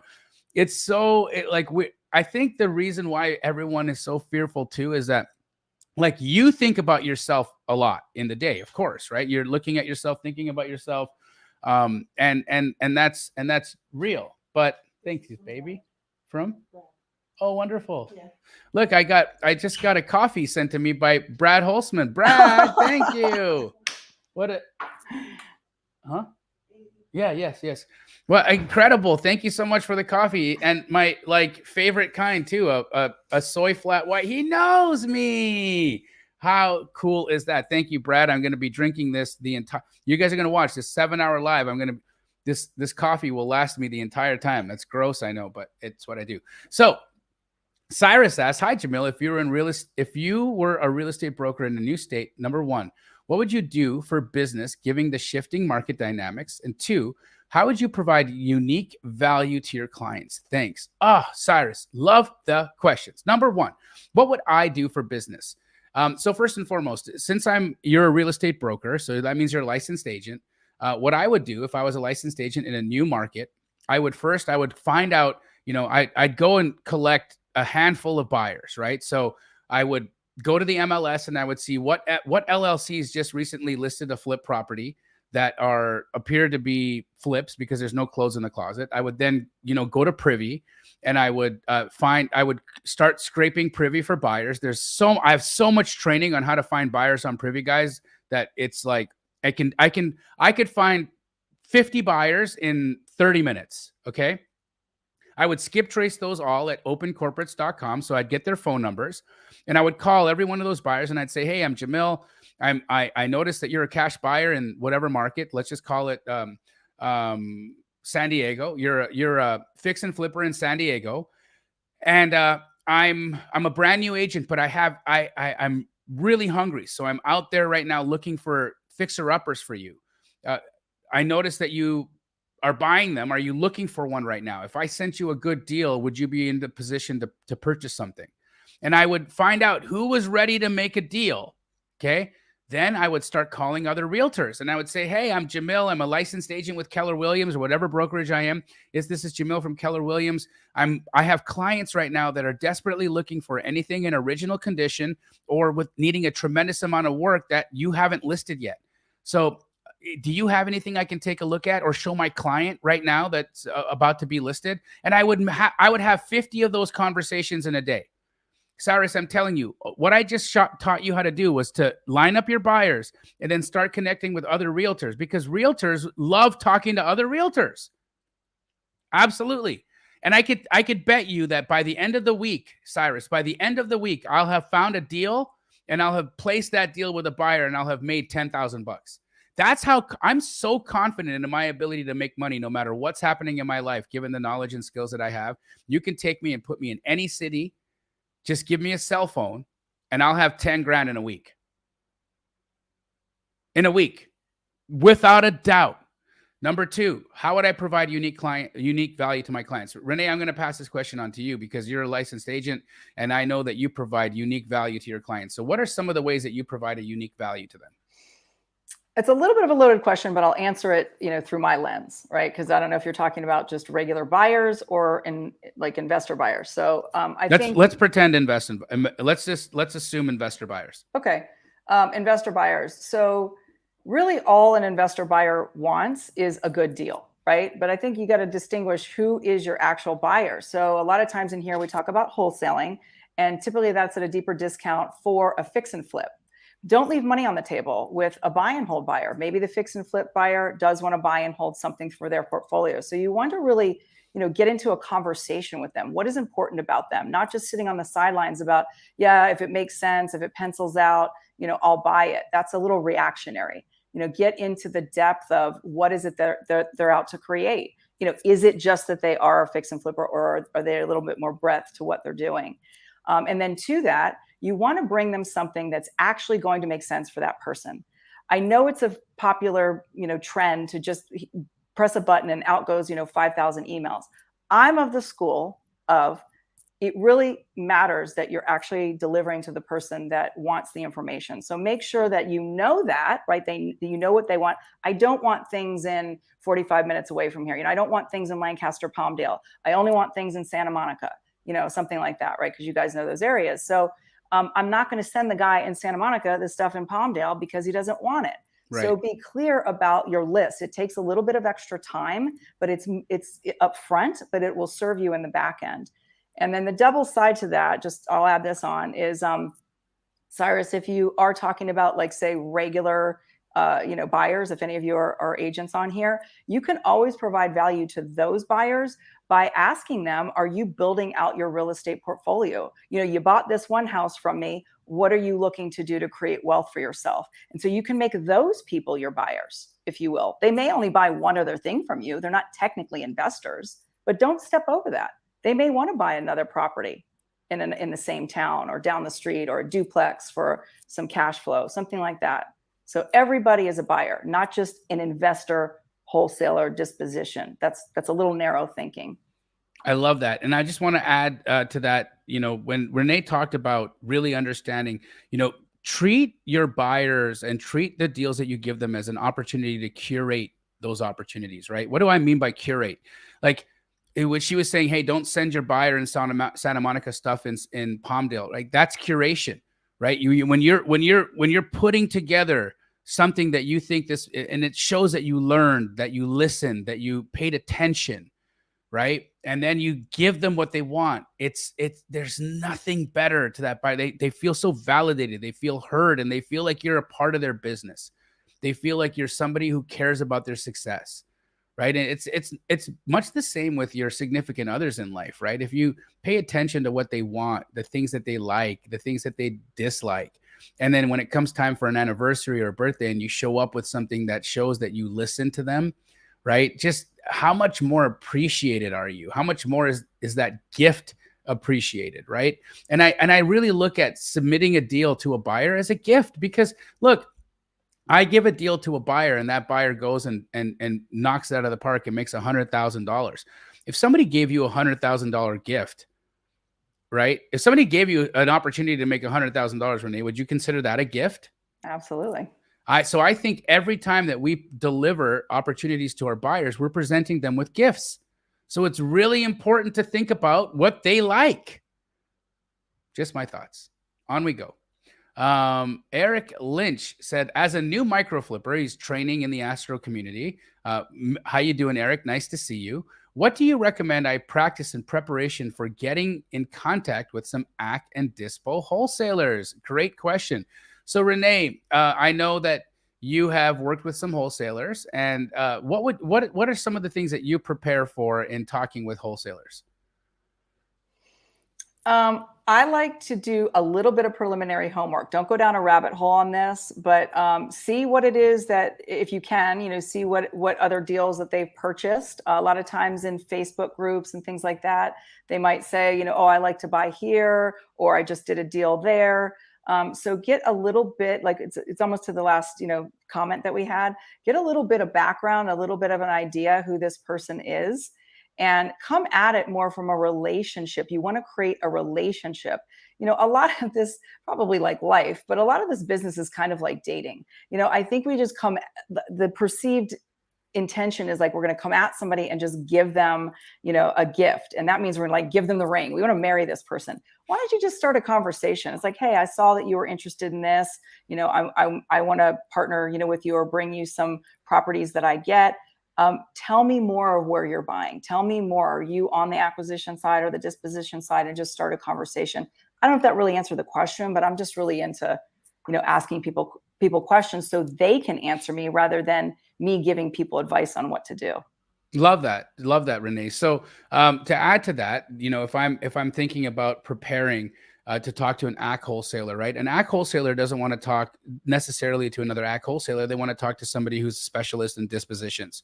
And so I want to make sure that I'm mentally preparing myself when I'm talking to the AC person, like, hey, I want to show, what's my capacity to sell deals? How many buyers do I have on my buyers list? How quickly did I sell my last deal? How much more can I help this acquisitions person get for their property if they use me to dispo rather than trying to dispo themselves? Really, really diving into the reasons why you're the right person for them to trust to partner with on the dispo side. Now, if I'm a disposition wholesaler and I'm talking to acquisition if I'm doing the opposite now, right? So I'm trying to communicate with a disposition wholesaler as an acquisition wholesaler. I want to find out, how many buyers do you have? What is the typical process that you have? Are you willing to do non-exclusive options?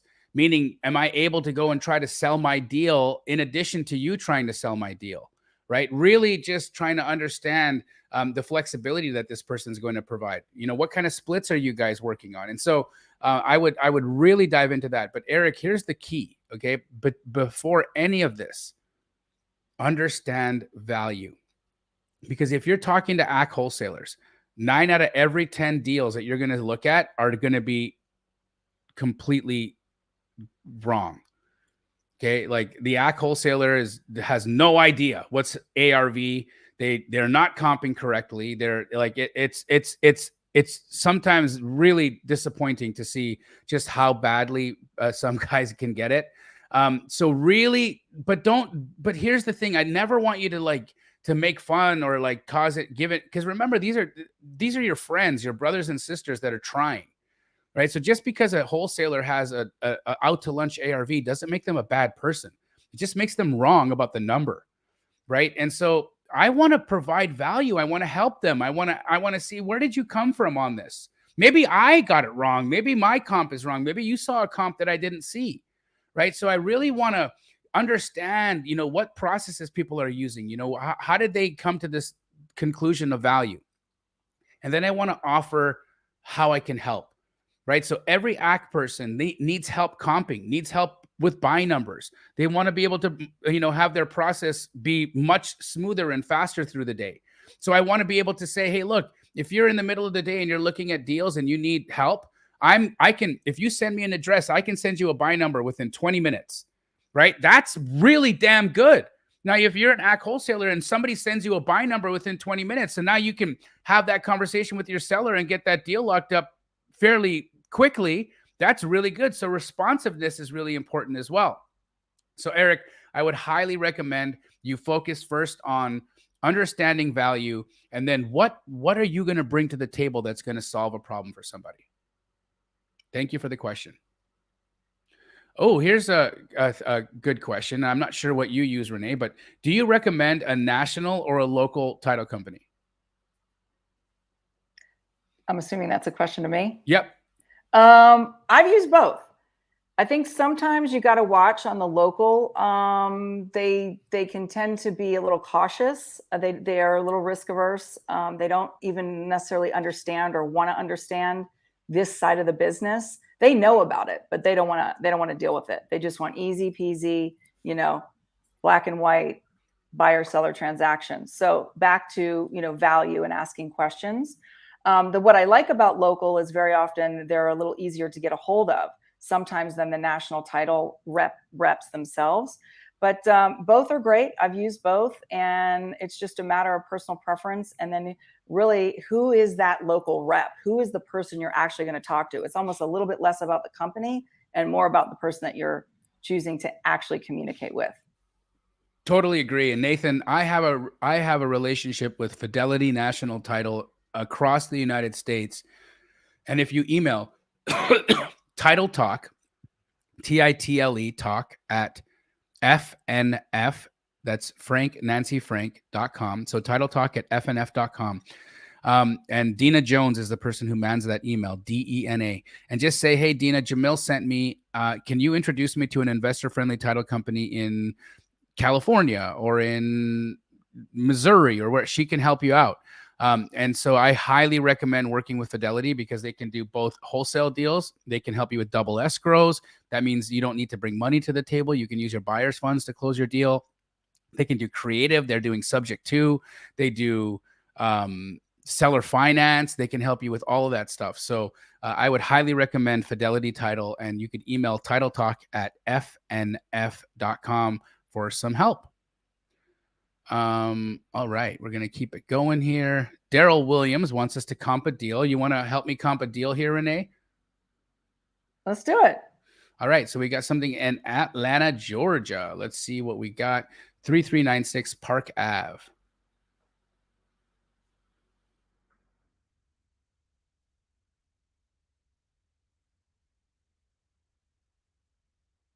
In Hapeville, Georgia. Okay. 3396 Hapeville, 3396 Park Ave in Hapeville, Georgia. We've got a little house here. It doesn't, there's not a lot of detail on it. So I'm going to go and try Zillow for this one, just in case, because you never know. What screen can you see of mine? I can see all of us. So I guess I can see the Privy. Yeah, now it's just the two of us. Okay, so I'm going to switch that.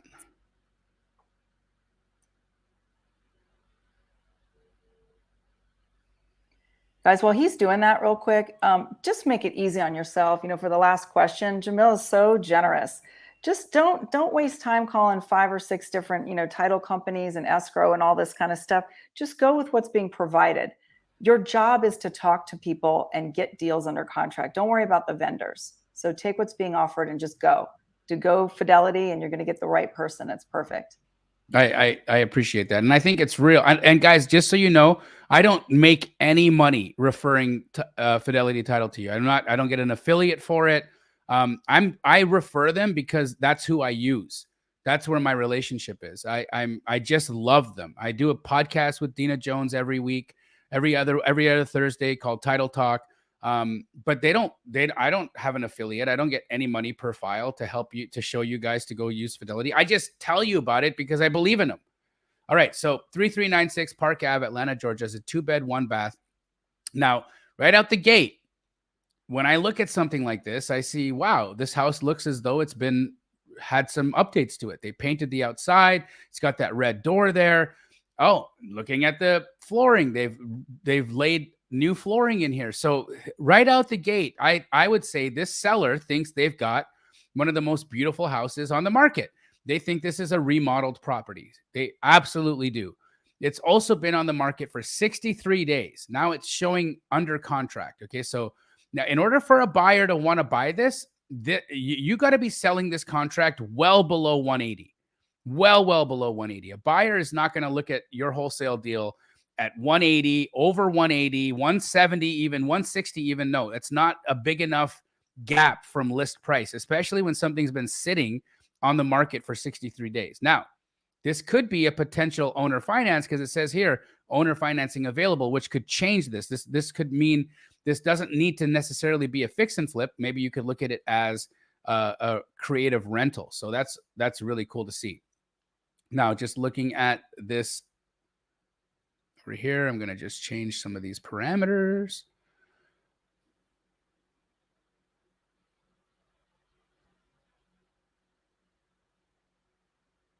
Not a ton of sales nearby.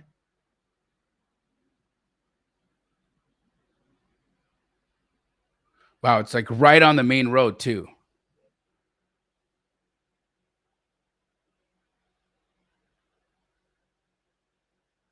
Super tough property. So you're going to need to make some adjustments because of its location. You know, being on that main road is absolutely going to affect value there.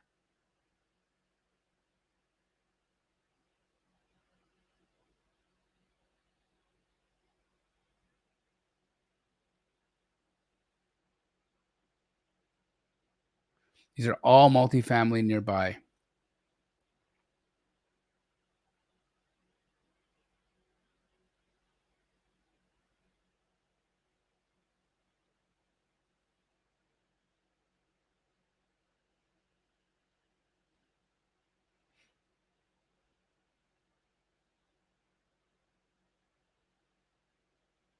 So you got a 2-1 that sold at 540, not too far away, but it's tucked in, and so you want to, and it's 1,400 square feet. So we got to make some adjustments. Okay, so going to go back to our subject.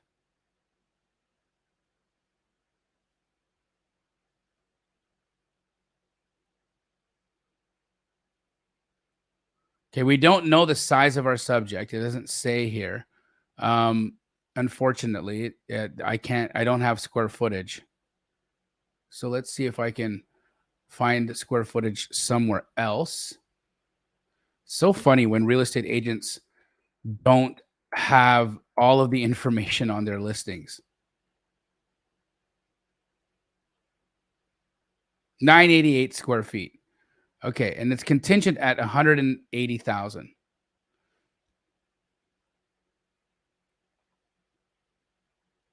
Let's see if there's any quick comps that they're showing us here on Redfin. Not a lot, really.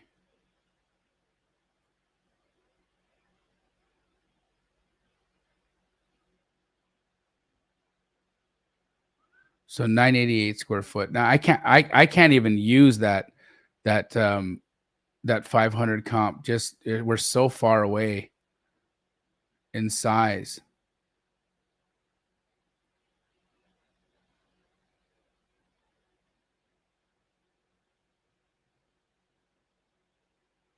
Here you got a 177 sale. That's also 900 square feet.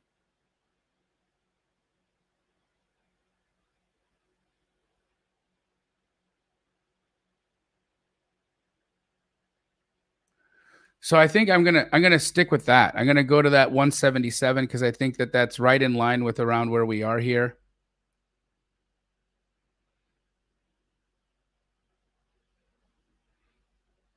It does need some work. So I'd probably say if I'm you, I would be trying to offer somewhere in the 110 range on that property Now that would be for me if I was buying this as a fix and flip. But the fact that you're buying this potentially as a buy and hold and it's owner financing, you may want to pay more. You could possibly pay more, but then understand that you wouldn't be able to sell that as a potential flip. That's going to be a buy and hold. So that's how I would approach that. A pretty interesting property there.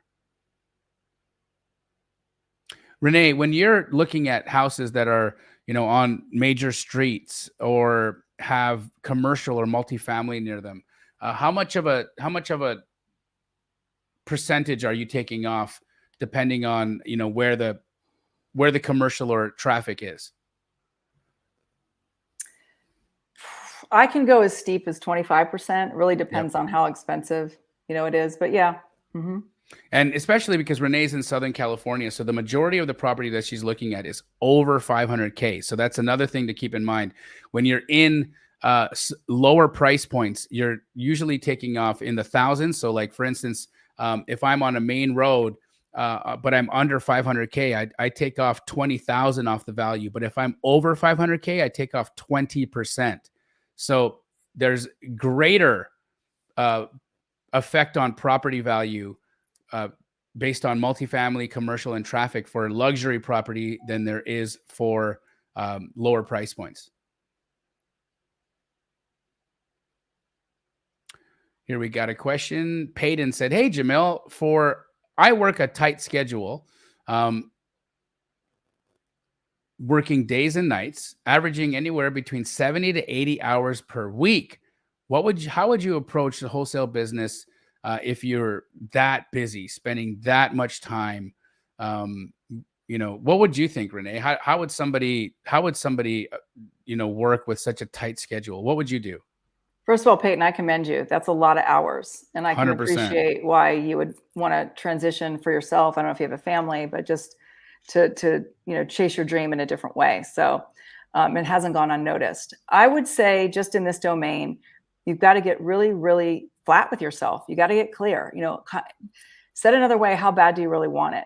And the beautiful thing about this domain of wholesaling, and particularly how Jamil is marketing it, whether you're an astro flipping or not, is you can do it virtually. So, depending on where you're at in the country, I'll use myself as an example. So I live on the West Coast. A lot of the wholesaling is done, in Texas and Florida and the Carolinas, right? California is not the most popular state, although we do well here. And so if you really, really want it, get up earlier and fit it in where you can get it in. And then you might say to me, okay, so if you're on the West Coast, call the East Coast. If you're already on the East Coast, then, you'd be surprised how much time I think people get wasted in the day. And so if you add up and keep track of what you're doing in 15-minute increments, 10-minute increments, it seems like a funny thing to do, but just hear me out and do it for like a week. You will be shocked at how much time is actually wasted. I'm not kidding. Don't put your head in the refrigerator, diddle around the kitchen, spend 5 more minutes washing your hands in the bathroom. It all matters. And it's so funny. I just want to say this, Jamil. I remember watching The Pursuit of Happiness, and the gentleman who they made that movie about, he was homeless and he had a child and he was trying to make it, in financing. And there's a line in the movie where he talks about that. He didn't take water breaks and he didn't talk to people. And he took, he went to go pee and came back. And because he didn't have time to waste, he had to go pick up his son. So while everyone was diddling around, and we all know where that story ended up, God graced him with a happy ending, but that is the kind of intent that you got to go at this thing. Stop wasting time.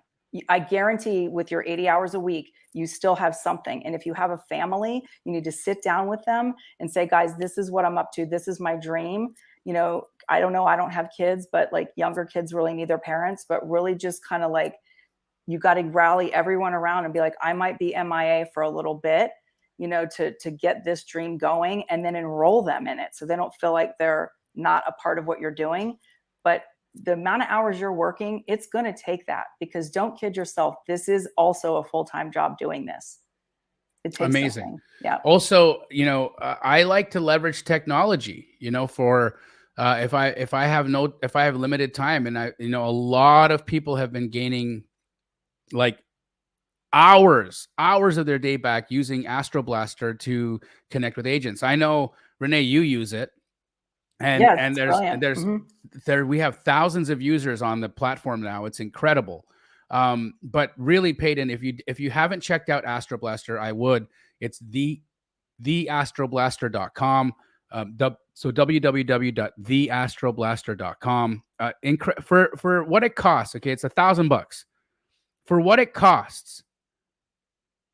It's incredible the kind of ROI that people are getting. I've got some people. Well, for instance, Ramey, he's making anywhere from like $40,000 to $60,000 a month using Astro Blaster. Mike Duke was on our last live, and just in the last 30 days has made, I think it was like $39,000. Like, it's crazy.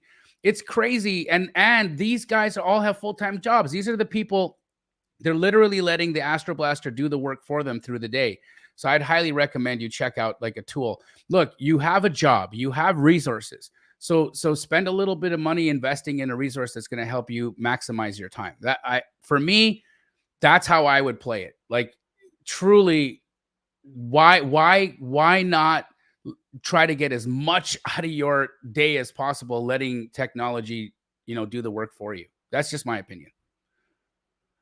All right, on we go.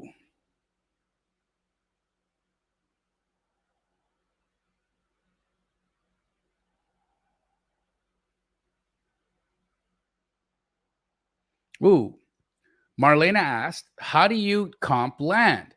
So for me, it depends on where the land is. If the land is on the outskirts, I'll typically look at what would a house sell for? Like, what does a house sell for? And then on the outskirts, I'm usually wanting to be between 10 and 20% of new construction sale price. If it's an infill, so meaning if it's like in the city and it's where there's a lot of development and a lot of activity going on there, you can go from 25 to 33% of final new construction sale price. What are you seeing, Renee? What do you typically do in LA? Yeah, it's a little challenging because it seems like the majority of people that do that here are just end users. They're going to Yeah. buy their house, so it's a little So they're challenging. not looking to make money. They want a little bit of a deal, but it's not about them getting this property at a crazy low price because they're trying to make $100,000 or $200,000. They're just trying to buy something for themselves to live in. That's mostly what I do see. I see in really small micro markets in the San Fernando Valley, mostly where there's a little bit more land, that people are tearing down existing structures and then rebuilding, farmhouses that are like 5,000 square foot properties. So I would just go with your numbers right now because I'm probably not the one to ask. It's on a case by case basis, neighborhood by neighborhood, micro market. But yeah. Renee, have you had a chance to get your copy of this book? Yay! Have you read it? I started reading it. Absolutely. Yep. What do you think? What do you think so far? I love it. You know what I think so far is that it's digestible. It makes sense. And for somebody who maybe doesn't know a whole lot about this, it's a perfect start. And it also speaks to somebody who's maybe been doing it for a minute. You can always learn a little something. So you did a beautiful job. And I was going to say congratulations anyway. So I'm glad we're pulling it up. But what a thing. This is no small feat to write a book and then to know that you actually wrote it, which I trusted that you did anyway. But most people do have ghostwriters. And so you're very well versed. It's easy to follow. Guys, this is really like your Bible. I mean, if any of you are on the fence and you're just like, I don't know how, and still asking all the questions, I respectfully say this to you. Just check your ego, because there's probably something in there that's stopping you, that you're fearful of, and only you can answer that question, and only you can overcome that, because there's so many tools. This is the Bible. All you got to do is get going. You have so much support, whether you're in or out of astro flipping as a student. And if you're not there and you can't pay for it, that's okay. There's a community of people that will support you and want to help. Get going. Just go after your dreams. It's honestly never been easier. It's never been easier. You just have to get off the fence. Phenomenal. Renee, I'm so proud of you and all Thank that you. you've been able to accomplish in the community, and you continue to accomplish. just making a name for yourself, providing people with so much value. I want people to be able to reach out to you if they have any questions about deals in Southern California, or if they want to bring you a deal in Southern California and JV with you, because I know you got a whole bunch of buyers out there that you want to connect the dots with and help everybody make more money. How would they get a hold of you, Renee? You can always DM me on Facebook. That's great. You can also follow me on Instagram, or DM me there as well. It's Real Estate Renee K, because my last name is pronounced Kishi. Real Estate Renee K. And I'm sure I'll put my name or something in the chat. I am the only one in the world with my name. So that's it. You'll see this mug and you'll see that name. I'm that person. So Facebook and Instagram is perfect right now. One-of-a-kind name for a one-of-a-kind lady. Thank you. You are incredible human being, Renee, and I just absolutely adore you. Guys, make sure you reach out to Renee if you've got any business in Southern California. She's happy to help. If you have any questions about astro flipping or anything like that, you could reach out to her and she'd happily answer them for you. Or if you just want to squat up with somebody because your finances are low and you want to be able to get some business done before you join a community, also reach out to Renee because she's available and wants to help. Renee, I love you so much. Keep killing it. Keep doing all the good work, and so many good things are coming for you in the future as well. So goodbye, sister. I feel that. I'm blessed. I love you. Bye, everyone. Just keep going. Just live your dreams, guys. Through peaks and valleys. It's all there for us. Just don't hide in the corner. Don't be shy. Don't isolate. Just ask for help and it will come to you. So thanks for letting me contribute. Be well, everyone. Thank you for contributing. Love you, hon. Thank you. Bye. Bye. How fun is that, right? I got just some of my beautiful brothers and sisters joining us here. Again, guys, if you do not yet have a copy of How to Wholesale Real Estate, I'm just incredibly proud of this book that I wrote for BiggerPockets. You go to biggerpockets.com/wholesale book, enter code Jamil for 10% off, and get your hands on this copy of How to Wholesale Real Estate. Now, again, this is the only wholesale book ever written by or published by BiggerPockets. It'll be the only one that they ever publish, I imagine, because why publish something, or why recreate what, in my opinion, is already perfect? So great book, worth a read. Biggerpockets.com/wholesale book and enter code Jamil for 10% off. We're going to keep the Q&A going. Thank you guys so much for joining us. We got about 317 of you on YouTube, another 10 of you on Facebook. Hey, all of you Facebook users, the 3 of you in the Astro Flipping Elite Facebook group, and the 7 of you that are on my personal Facebook group, come to YouTube, youtube.com/Jamil Damji. Connect with people in the chat. Don't hang out on Facebook with one person or with 10 people. Come to YouTube. There's 300 people in YouTube. Go make friends there. Build your relationships over there. Do deals. Network for free in my chat. Why not network? Why hang out all by yourself on Facebook? All the homies are on YouTube. Come to youtube.com/Jamil Damji. All right, on we go. Greg Filer asked, how much should you pay an acquisition manager? Phenomenal question, Greg. So typically an acquisition manager gets paid 20% of the profit on a deal. So if my deal is going to make $10,000, the acquisition rep who locked up the deal would typically get about $2,000 of that profit. My dispo reps get roughly 10% of the deal.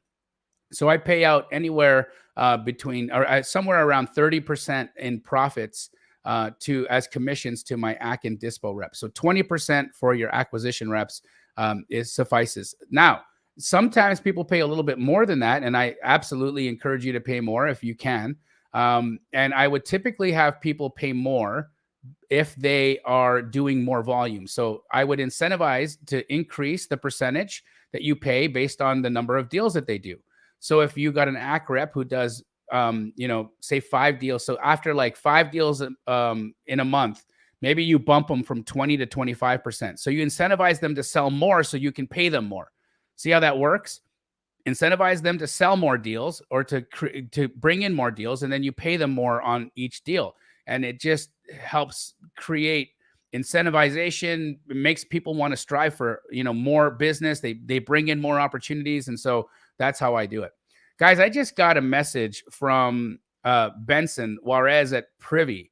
He said, they had taken away 30% discount For the last month, it was completely unavailable to anybody. If you wanted to get 30% off of Privy, unfortunately, it wasn't available. And he said, I got a message that said, Jamil, it's been so long since you and I have done a live together. I'm making a special discount just because of your book, because of the release of How to Wholesale Real Estate on BiggerPockets book, as well as just getting a chance to do a live together because him and I are great friends and I love spending time with him.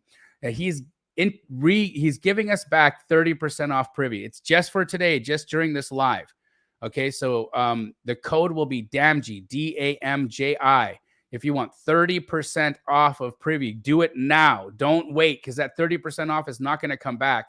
And I'm going to bring him on. The most incredible side part in all of real estate. And what I mean by a side part, look at this man's hair. Hello. Hi, Benson. I said, you want to meet the most incredible side part in all of real estate, and there he is. When you said side part, I was having some trouble understanding what you were talking about. I'm talking the context. I'm talking about the side part, man. Look at that line there, guys. That's a sharp side part. You know what? And I don't even cut it in. Like, you know that you go to the barber, sometimes they'll cut it in. That's just like really loose, weak, straight hair. That's what that is. How you doing, bro? I'm good, man. Congratulations on the book. I'm so fired up for you. I downloaded it. I'm already just finished the preface, and I'm already learning stuff. I really, it's very rarely do they let you talk about like softwares and things like that in this book. But I mentioned Privy, I don't know how many times in this book. It's like, did you seriously? I did, yeah. Yeah, I talk about you and the platform, not necessarily you, sorry, but I talk about Privy, the platform, quite a bit in here because it's my favorite. You guys really have done the most phenomenal job, and BiggerPockets let me. They were like, no, Privy's the shit. It's incredible. It's a really, really good resource.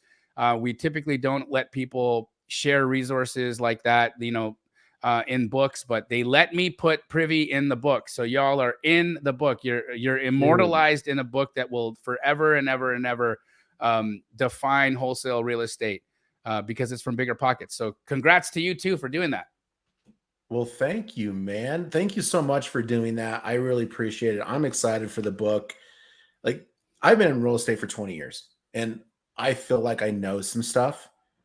I seriously was learning stuff in just the preface. I took some notes because just you guys in the preface, he didn't even dig into the meat of anything yet.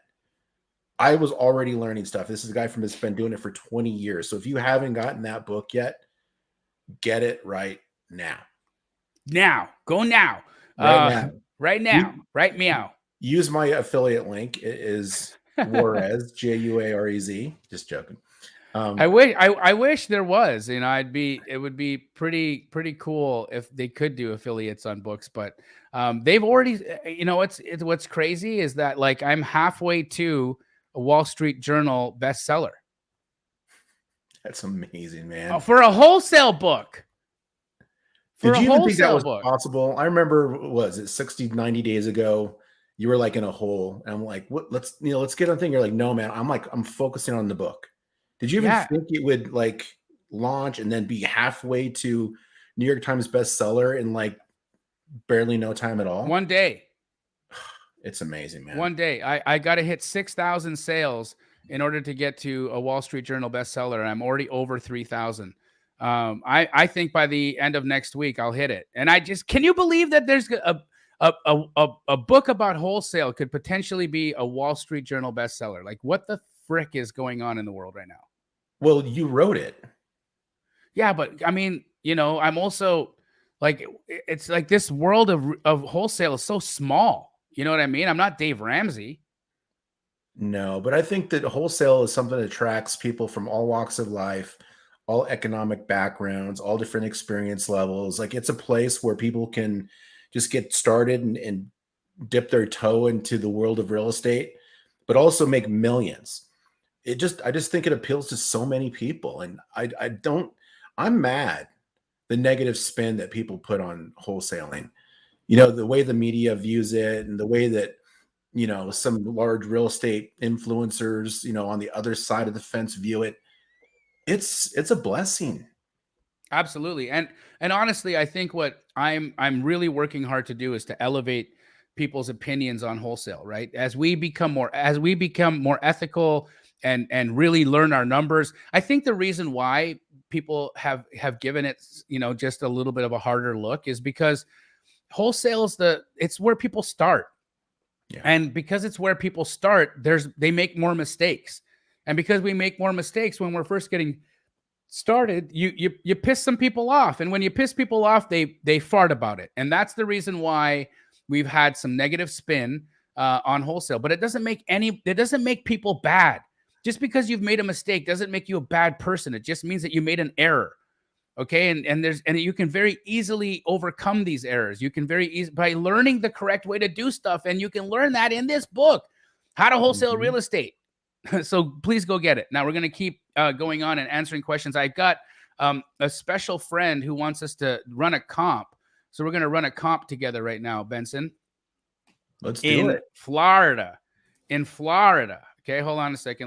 Let me pull this up. Florida. In Florida. In Florida. Let's see where this is. Okay, so we've got 7828 Torrey Place in Jacksonville. Okay. All right. So 7828 Torrey Place West, Jacksonville, Florida, a 3-bed, 1-bath, 925 square foot property, single story, built in 1950. Just taking a look at the comps here. Boom, quite a few. Now, again, the majority of my comps are on the other side of the freeway. So what I like to do is when I see that, I go into settings and I put in all, and then that just it populates me with a little bit more data if there is some. And here we got some. See, we got some sales here. Ooh, this one for 124. Let's see what that's about. So you've got a 4-bed, 2-bath that is 1624 square feet that's sold for 125K. Now our list price, do we have a list price in our subject? I didn't see one. It looked like it was off market. It is off market. So yeah, off market. So no list. It's a 925 square footer. So that it's not even, it's smaller than what this subject is over here. Now this sale happened in March of 2023. So, you know, my thoughts are it's pretty viable now, but looking at it, this doesn't look like a remodeled house. It looks original, right? So an original house sold at 124,980, but it was 1,650 square feet. So that would tell me right out the gate that you would want to be buying yours under 100 just based off of that sale. Let's see if we can find any more data here. We've got a 2-bed, 1-bath that was just purchased in original condition at 1,009 square feet, built in 52. Very similar to what we got, and it got sold at in original condition at 100 grand. So that's it. Salvador, I think your property, you need to be under contract between 80 to 100 grand on this thing. What are your thoughts, Ben? I think you're right. It sucks that it's in that little kind of niche between the highway and where the water is. Yep. It's just not a lot of sales there, right? That's just, it's one of those weird properties that are hard to comp. Yeah. But you're right. I actually probably maybe even come a little bit on the low end of your range there just to be safe. Because there's just not even like enough sales activity in general. I agree. Let's do another one here. We already did that one in Atlanta. We're going to keep going. Benson, does Privy have pre-foreclosure data? We do. Yeah, we have pre-foreclosure data. Here, I'm gonna go to my screen. Let's show people how to find it. So in Privy right now, where would I go, Benson? So you would just close out the CMA for this house on Torrey. Okay. And then you're going to go up to filter, and you're going to reset your filter to get rid of the property address there. So upper left-hand corner there. Okay. Click the reset button. There you go. And then scroll down to the bottom and then click run search. And that'll kind of just clean it out. Okay. And then you're going to go up to the filter. And then for pre-foreclosure, you're probably looking for off-market stuff. Correct. Right now. You can find on-market houses that are in pre-foreclosure. Oh my God. Let's look at some of those. So a lot of people are like off-market, but what's the biggest problem with finding off-market pre-foreclosures? Well, they're not motivated to sell. Right. You know who's motivated to sell? Somebody who's in pre-foreclosure who puts their house on the market. Correct. Right? So leave it on active and then go down to the bottom. And honestly, it depends on the state. So in some states, they do call them pre-foreclosures. In some states, they call them foreclosures. It's just the way they categorize it. But we all know these are pre-REOs. These aren't bank-owned properties. This is, well, that they've filed a notice of election and demand, or they filed a notice of default. It's been publicly filed. So let's try pre-foreclosures first, just by itself. And Run then search. Timeline, click all. So that has to do with when that property was purchased last. So just make sure it's all. There you go. Okay. Boom. Go and go ahead and run that. Okay. It looks like there's one right there. Boom. So this one's in pre-foreclosure right now. Phenomenal. And it was listed 86 days ago. So this tells you that you could probably go in and make a pretty good offer on this. So it's active right now. Let's see what this thing is worth. So here we go. It's active at 112.9. Looking at the potential deals around it. Let's look at the comps. Okay. I'm going to go down to this list here. This is our subject, 8016 Lexington. I've got 1,010 square feet, built in 44. Look at this. 8006 Concord, 200K. 200K. So this actually could be a pretty damn good deal, right? At 112.9, but I wouldn't offer 112.9. No, because it's been sitting on the market. So this house probably needs a lot of work. So I would probably go in and offer these guys like 75 on this one. That's where I'd be. But your ARV is 200. Yeah. So one of the cool things I want to point out about what Privy does that you're not going to find on another platform is on those comps that you were just showing, Jamil, we show you those 3 houses that were flipped. So you know that the after repair value is going to be around 200 grand because you saw that the light gray was what they bought it for a while back. And then the arrow down and then in the black is what they sold it for. So you can think that, okay, I've got 3 properties that are going to help me prove after repair value because they're renovated. And that's the whole reason for targeting high investor activity areas is so you increase the chances that you're going to have renovated comps that are part of your comp set. And we had 3 of them in that data set without even adjusting the filter. Right. And that means that's like pretty damn accurate. Yeah.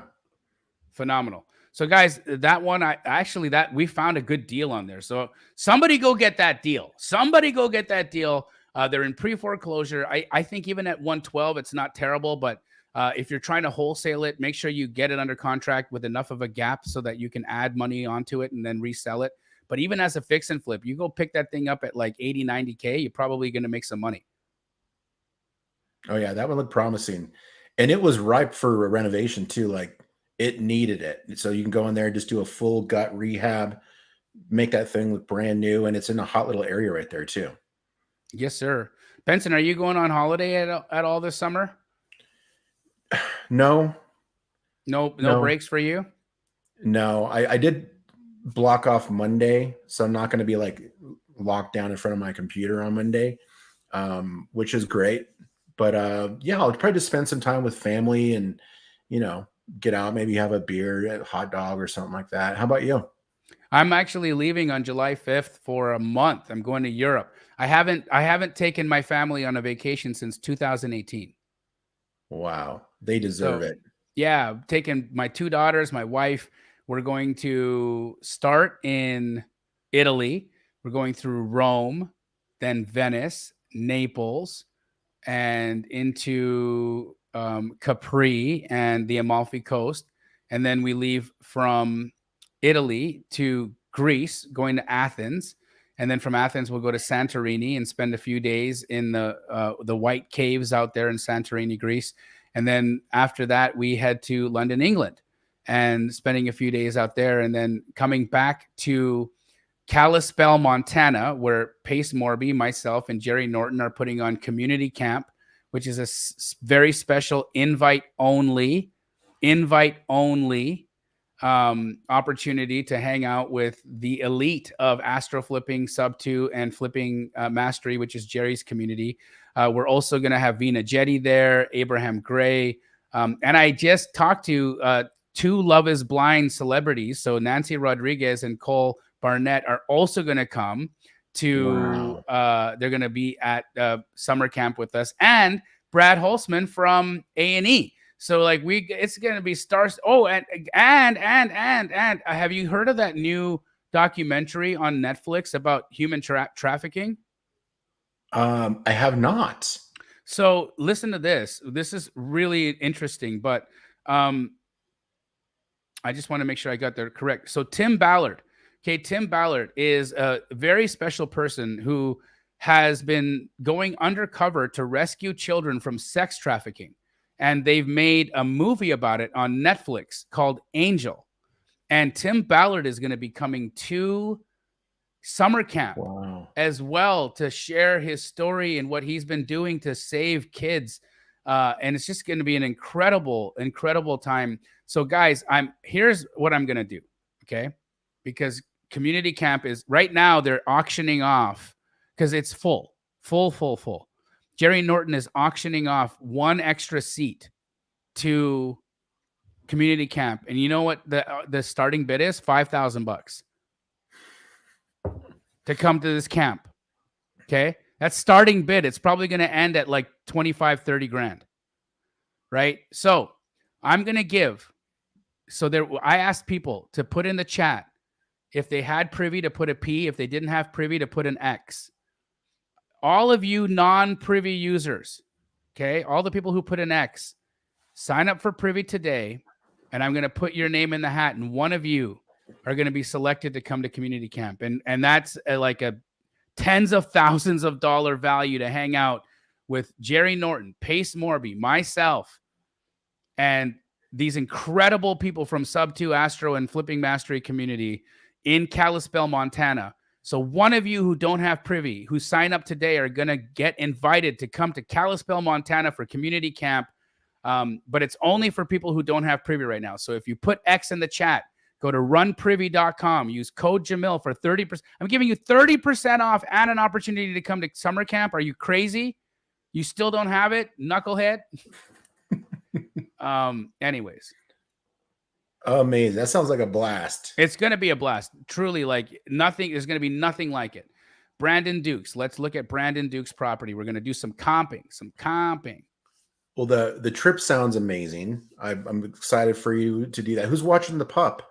So we hire a girl to come in, live in our house. Can you imagine? You get to come and live in my house for a whole month, like 5,000 square feet. We get 3 dogs that you got to take care of and 2 kitty cats.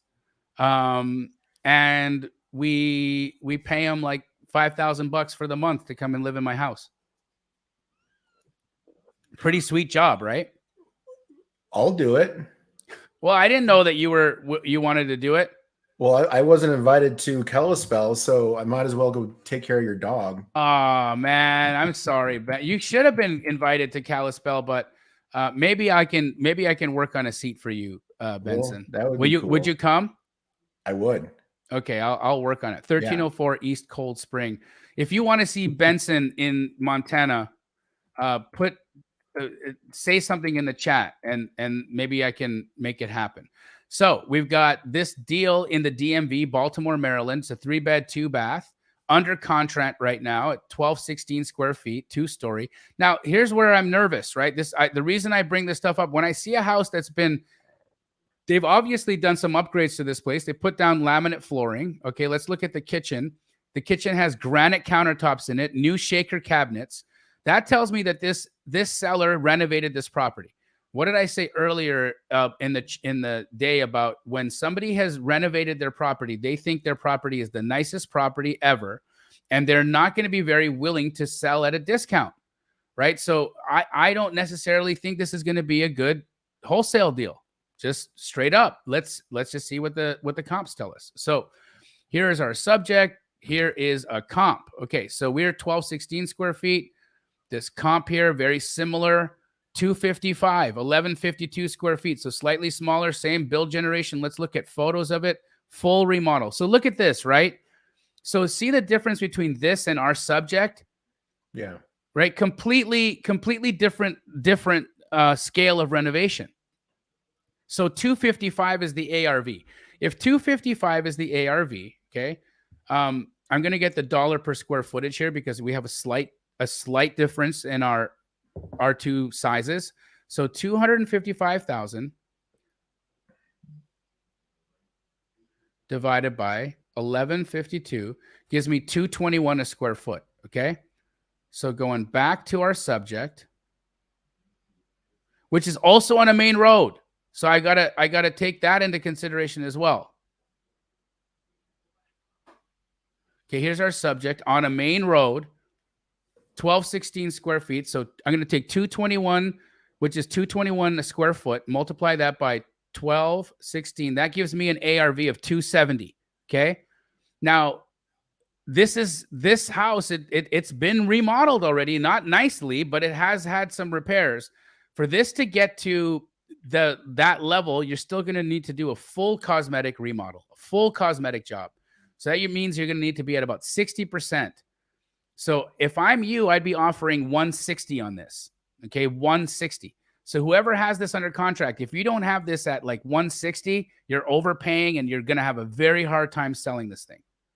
What are your thoughts, Benson? I think you're right. I mean, you could probably save a lot of money in the kitchen. Like they've already done the work there. You could probably put new appliances, not have to go in solo at 60% because that's the major cost center is that kitchen, right? Right. And then you could direct some of that cost to the bathrooms where it looks like they haven't really done much. Right. But you could put like new pulls on the cabinets, put new appliances. But even looking at that kitchen was so much nicer than our kitchen. You know, so like to get to that level, I mean, yeah, they've already done some work, but you still have so much work to do to get it. Look at this. I mean, that has no island. It doesn't have a really nice open layout. They got to move some walls. I mean, you know, this isn't gonna compare to that unless you spend some money. Yeah, you definitely have to bump it up. The quality there, it just isn't there. I don't even know if you can fit an island in there. Like that looked like a pretty small kitchen. It did. You might not be able You'd to have put to an knock island out that wall. There's a wall that's right in front of it. You'd have to knock that out in order to build out that island in order to get that level of remodel done. Guys, we have 350 of you on this live right now, which is really incredible to see. If you are watching this right now on YouTube, do me a favor and hit the like button. I'm going to be doing this for another, 5 hours or so. And I want to make sure we have as many people on today's live as possible. And the only way that I can do that is if YouTube is recommending it. So do me a favor and get some karma points by hitting like.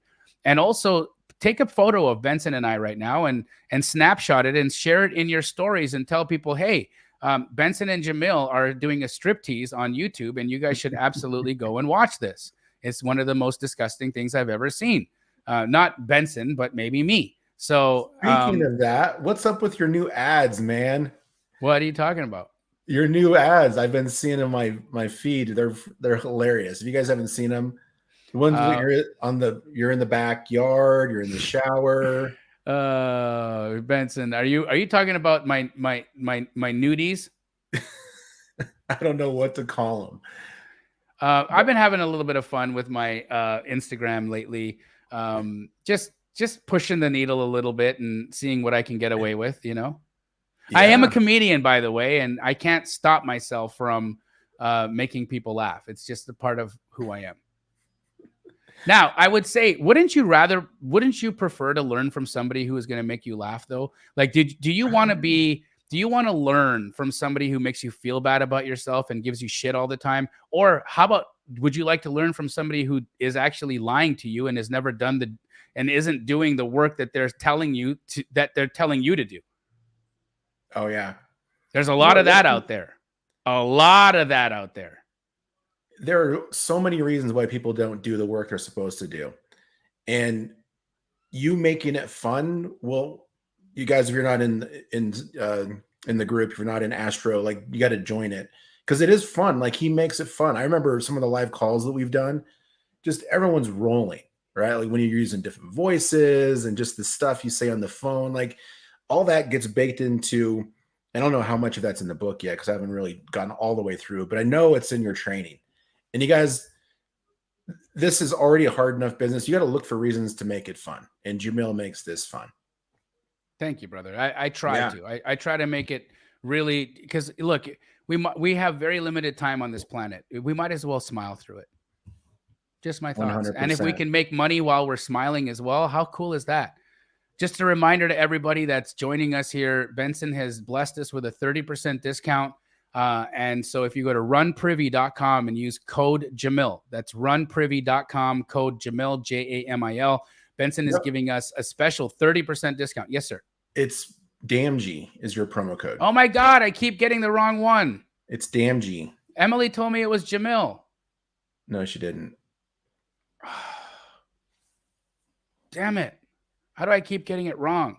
Can we make both of them? Can we make both Jamil and Damji do 30% today? It just there's not an easy way to go create those codes. Okay, so it's code Damji, not It's code code Jamil. DAMG. Code Damji. You're right. Emily didn't tell me it's code Jamil. It's code. She did text me code Damji. Okay, so 30% off, guys. If you want 30% off, code Damji. And I said to one of you that don't have Privy, I'm going to select a winner to come to Kalispell, Montana, and come to summer camp. They're auctioning off seats in the thousands of dollars right now to come to summer camp. And one of you are lucky enough to be able to join us. Maybe even Benson. Even Benson's not invited. Benson's like dope, but he wasn't even given. I'm telling you how this is like one of those times where it's just like, oh man, I like the FOMO. The FOMO that you should be having for not coming to summer camp should be next level FOMO. You too, Benson. You should really have a lot of FOMO right now. Yeah, I think my weekend is going to be ruined because of this. It's fine. I can take it. I'm a glutton for punishment. Mostly self-inflicted. That's so good. Runprivy.com. I highly recommend you using Privy. One of the most incredible tools for real estate investors. Use code DAMJI. That's DAMJI for 30% off for today only. And one of you who don't have Privy that are signing up today will get a ticket to summer camp. All right. So Emily, can you put the link in the chat? Some people are asking what link to click. Here, I'll put it in the chat right now. Thank you. Yeah, choice. Total FOMO.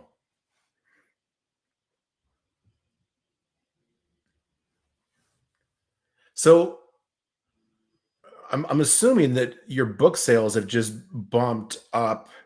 You probably got 1,000 people sign up today. Yeah, I mean we're pretty close to we're pretty close to a Wall Street Journal bestseller. Man, I can't believe that that's something I can even say for a wholesale book. Well, for a wholesale what other book. kind of book are you going to write? I'm going to write a mindset book. Okay. Called The Energy of Money. I've just been signed to a publishing deal on it. The Energy of Money is going to be a mindset book that I'm writing. It is going to teach people how to align energetically to get more money in their life. And I'm just excited to write that. I think if you read The Secret, The Secret was good, but it left some things out that I think that people have, why people are not able to consciously manifest what they're trying to accomplish in their life is because it doesn't give you enough. The Secret doesn't tell you enough. It leaves so much out on how it actually works. And so I got with a publisher and I told them the concept of the energy of money, and they were like, Nice. They thought this is going to be one of those books that they think is going to, hit the New York Times bestseller list. And I'm really excited. I'm just started writing it. So The Energy of Money is next, but right now we are on the Wholesale book. Pretty cool. It's awesome. So everybody make sure you go get that book. I got the audio version. I'm more of an audio, like, listening kind of person. I can listen to it while I'm like working out or when I'm, walking around the neighborhood. And so, you guys get whatever version you think you're going to use. Like, don't buy the big one, the book, if you won't read it. Like, the information in that book is just too valuable not to consume. So Kat, she's a Gator lender because she funds EMD. I met Kat when we were in North Carolina. She looks just like Rihanna in real life. I'm telling you, I've never met anybody that looked exactly like Rihanna. Kat looks even better than Rihanna. I'm telling you guys, if Kat, if you don't get Privy right now, how could you have written X, Kat? You know better than that. Go to runprivy.com right now, use code DAMG and get your 30% off. Kat, Rihanna. Go do that. How could you, Kat? How could you not have Privy yet? Breaks my heart. Oh my gosh. Is she a knucklehead? No, she's cool. Yeah. Okay. Not a knucklehead at all. Let's keep going. Going to answer some questions here. There's so many people in the chat, guys. A lot of people asking, is Benson single? You still single? Not a single person asked that. Are you still single? I am. Just saying. Yeah. Just saying. We got people hustling. People are taking action today. Big time. Here's a great question from Dimitri Van Camp. Jamil, how do you go from making 7 figures wholesaling as a one-man show to building a business? I am very good in my craft, but not sure where to start in building a team. Oh, Dimitri, this is so good, bro. So I was actually, I was one of the most successful wholesalers singly by myself, right? And then I built a business, Keegley, and it moved me into the stratosphere when it comes to volume and money, right? So, there's a lot to be said about scaling a business, and I do want to say, okay, just saying, Dimitri, there's so much to speak about on this subject. So much. I have an entire chapter dedicated to it. Okay, an entire chapter dedicated to it in chapter 10 of my book. Okay, I don't know if you can see it right now, but chapter 10 of my book is called How to Scale Your Wholesaling Empire. Okay, and in it, I talk about how you establish your mission and vision, how to create company culture and core values, how to hire the right people, how to establish organizational structure, how to determine and measure your success, and how to measure your scale. How to do it in a way that doesn't break your company. And I talk about how we scaled Keegley in all of these pages. I'm telling you, like, you are going to learn so much about scaling your business in this book. I wouldn't be able to share enough insights on a live stream right now to help you do that. But if you go to BiggerPockets.com/wholesale book and get this book, I promise you that what you're looking for are in these pages. Okay, BiggerPockets.com/wholesale book, and you will learn how to scale your business, Dimitri. I talk about it significantly in this book. Thank you for the question. Great question. People are asking about, looking for your why. Benson, you don't have any kids. You don't have a wife. God, I feel terrible saying that. What's your why? When you don't have a family, what's your why? I know you have one, and so it's different. Like your why is going to be different from my why, right? And everybody's different. Everybody's why is different. So what's your why, my friend? It is. I think for me, like, from a young age, I was always entrepreneurial. Like, when I was 12, like, I was the guy that was like begging my parents to get a paper out. So, like, I got a paper out. I was out there slinging newspapers and getting people to, subscribe, and I got to collect my own money and got tips, and I just hustled my face off when it was like legal for me to do it. Right. So I've always just been the one that is like thinking bigger and bigger. You know, what's next? What's coming? What can I do? I'm not the kind of person who just, you know, will chill out for long periods of time. And then this is like you're saying, like, do I have any plans of taking a holiday? And I don't, right? Like that's not even in my mind to go vacation. And Right. that's I think for me, that's a blessing and a curse. Like there's a time and place for grinding and just like, you know, sleeping on people's couches and eating dirt and just hustling your face off and working off of no sleep. And I've done that for years. And so it's just kind of in my blood. I don't know where it came from. It didn't come from my parents because my dad was a Denver police officer for 33 years. My mom worked at a bank, and they had the 9 to 5 mindset, but they've always just supported what I wanted to do as an entrepreneur. And it just kind of grew. And so now I think I've got a chip on my shoulder. Like I've had some failed projects in the past. Not everything worked out the way I wanted it to. So now I'm like on a serious kind of journey just to prove people wrong. Dang, that's you know that motivation is extremely powerful. Extremely powerful because you know you're not it's going to stop you from ever quitting. And I mean, Benson, I'm pretty sure you have proven people wrong already. I mean, you are a principal in one of the most successful prop tech solutions that exist in the marketplace, right? Everybody wants to be Privy. I mean it, right? Like every prop tech solution out there is wondering and thinking to themselves, how do we become like Privy? How do we get, you know, the major influencers in the marketplace to promote us? How do we capture the kind of market share that Privy has? You want to know why Privy has the market share it has? Because it's good. Yeah. Because it's good. Benson tried to get me to promote Privy a year and a half before I started promoting Privy. It wasn't until he had the exact product that I knew that was going to be perfect for the audience. When I saw it and I'm like, this is perfect now. That's when I said, okay, Benson, we're ready. Let's go. Yep. And away we went, right? But it wasn't willy-nilly. We didn't just come to the table and say, oh, hey, yeah, we'll just promote anything. It didn't work like that. You worked your ass off and you created you created the best product for the marketplace. And then you were rewarded with market share. It's true. It's true. You know, our team has grown so much. When we first started talking, it was 3 of us. We're now like up to like 18 people on the team, you know, really focused on all the different pillars of what it takes to make a company run properly.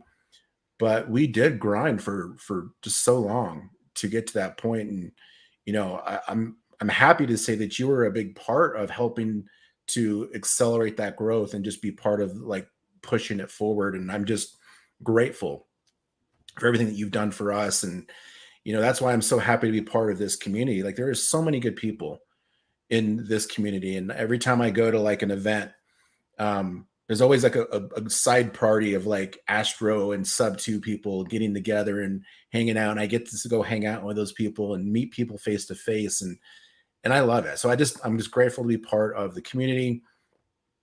I'm super excited for you and the book. And you've already got like, you're not even slowing down, maybe just 30 days, but you're not going to be 100% off of thinking about your business. But no chance. You got the next book coming too, man. I'm proud of you, and I'm just excited for you, and it's really cool. Thank you, brother. I appreciate that. It's fun, man, and I'm legit having the time of my life. So just happy. I'm happy, and I'm grateful for our friendship as well, and grateful for what you guys have built at Privy, because it makes my life easier when people can come in and actually get good information, get real comps. You know, it's tough if I'm teaching people how to do something and they don't have access to good tools, you know? Yeah. All right. John Leahy Daduya. Nice name. John Leahy Daduya. Pretty cool. Asked, do we need to register an LLC when we start wholesaling? Yes, you do. You should not ever wholesale in your personal name. I did it when I first started and I got sued. I got sued on a wholesale deal and they sued me personally and it cost me so much. I had to set, even though I did nothing wrong, if I had written my deal, if my deal was done in an LLC, I would have fought that. I would have taken it to trial.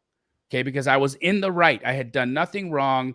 But wasn't protected by an LLC. I did the deal in my personal name. So when they sued me personally, and I own a lot of assets. I have millions of dollars in assets. And I'll tell you this, a lawyer will look at somebody like me and say, that's a good target. That's a good target because they've got assets and they're not going to want to risk it. So I had to settle. Guys, if you don't have an LLC yet, go to primecorporateservices.com. I'm going to put it in the chat, primecorporateservices.com. Here.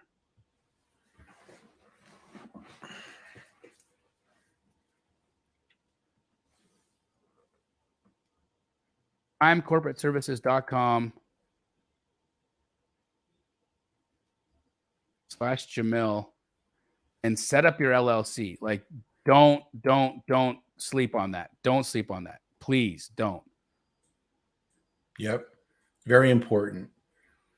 And that's also a skin in the game kind of thing, you guys. Like if 100%. You're still like playing on the fringe, you're just dipping your toe in the world of wholesaling. Like once you get your LLC, it's official.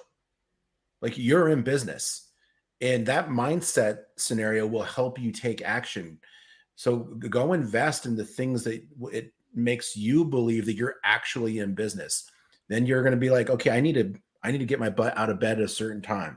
I need to make sure I'm not slacking around at the house and doing laundry and, pretending like I'm working. Like I got a company to run here. Exactly. It's like you ever watched Pinocchio? You're a real boy. Yeah. You have a business. You're a real person. You're a real business now, right? So like you go from being an idea, you go from being a dream to reality. Yep. I think in the universe too, it's a good signal. It's a legitimate, like real signal to say, to show the universe, hey, I'm taking this seriously. I'm not messing around. I'm in it to win it.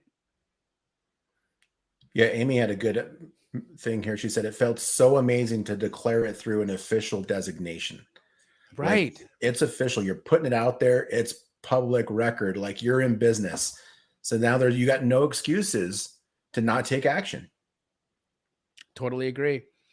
Tiki Tonga asked me, is there an audiobook of how to wholesale real estate? There is. If you go to biggerpockets.com/wholesale book, there's an audiobook version of it that you can download. I'm not the person who narrated it, just so you know. I did record the preface and the conclusion. I did not record the entire book. I thought that somebody else could do a better job of narrating the book. I'm not a voice actor, so I let a voice actor do it. Got it. People tell me I sound like Rick from Rick and Morty. Okay. So I don't. You got him to do it? No, but I don't know. I don't think I sound like Rick. What the hell? I don't. Pickle Rick. Do I sound like Rick? Do you watch Rick and Morty? I don't. No. Somebody here probably does. Ryan Robbins said, extremely concise writing. Thank you, Ryan. I agree. I am so efficient with my words. Okay. I do not mince words. I do not waste time when writing. Okay. I don't use extra words and no fluff. There's no fluff. I like to say, I want to figure out how I can use as few words in a sentence and make my sentence jam-packed with meaning without extra words. I have a bachelor's of my degree was in science, but I have a minor in English. In fact, my minor was in poetry. Poetry. Mm-hmm. Is that why you like rap music so much? Possibly. Yeah. Yep. All right, let's keep going. It's nice to have you here, bro. Yeah. Thanks for having me. We're just vibing here. Yes, sir. Miguel Swift asks, can you wholesale while you're on disability? That's why I'm on hold, because I don't know if it'll affect my disability income. Miguel, my brother. Yes. Okay. Let me tell you something else. If you learn how to wholesale, and you go make $20,000 on your deal. Get off disability. For Yeah. real. What, like, you can use this as your opportunity to get off of disability, brother. You can get off of disability. You can you can do this, my friend. You can do this. I've got people that are making so much money. Andy Wrong, he's 15 years old. He was 15 years old when he's 17 now. But he was 15 when he started. Kid makes $50,000 a month. $50,000 a month wholesaling. He makes more money than both of his parents combined. Right? And if this high school kid can do it, you can do it, Miguel. You can do it. 100%. Ashton said, Jamil, how do you handle agents that want you to sign an exclusive buyer agreement? What a great question, Ashton. So when I have an agent that says, I want you to sign an exclusive buyer broker agreement with me, I say to them, hey, listen, I would really love to sign that. I would really love to exclusively do my business with you. But unfortunately, you don't have enough property available to exclusively serve me. I'm doing, in my own corporate in my own corporate store, I'm buying 60 to 80 deals a month, right? And then I do hundreds of deals through my franchises. So Ashton, you just say to them, look, I can't necessarily I couldn't give you an exclusivity on this because I just do too many deals. I can be exclusive with you property specifically. Okay. So if you give me a specific property, you just write a buyer broker agreement for that property, happily exclusive for you. If you want to protect yourself to make sure you're going to get paid the commission, no problem. But I can't do a blanket buyer broker agreement with you. It's just you couldn't bring me enough property to serve the needs of my company. It would be impossible. Plus, I work with hundreds of other agents, and so it would be unfair to the people that I've been doing business with for decades to sign an exclusive buyer broker with you right now. But I really want to build a relationship with you, so I'm happy to sign one that's property specific. Yeah. I like that. I like that you said too that I'm already working with lots of other agents, and we have different arrangements and different reasons, different markets. The other angle there is that you could say, I don't know how much time you have in the day, but we're writing 20 to 30 offers a day. I mean, is that even something you would be able to handle?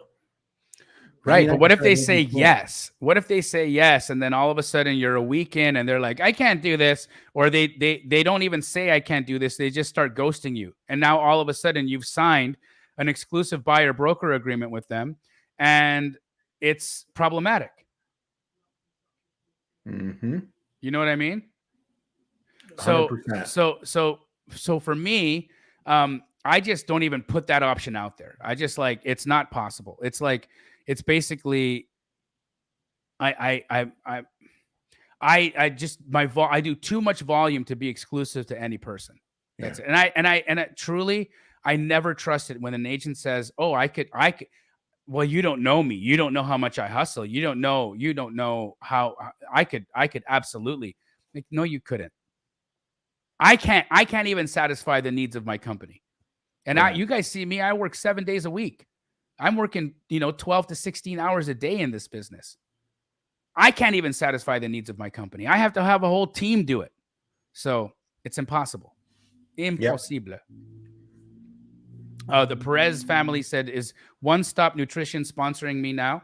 One Stop Nutrition for all of your protein shake needs, guys. One Stop Nutrition for all of your protein shake needs. I personally love the chocolate peanut butter with protein.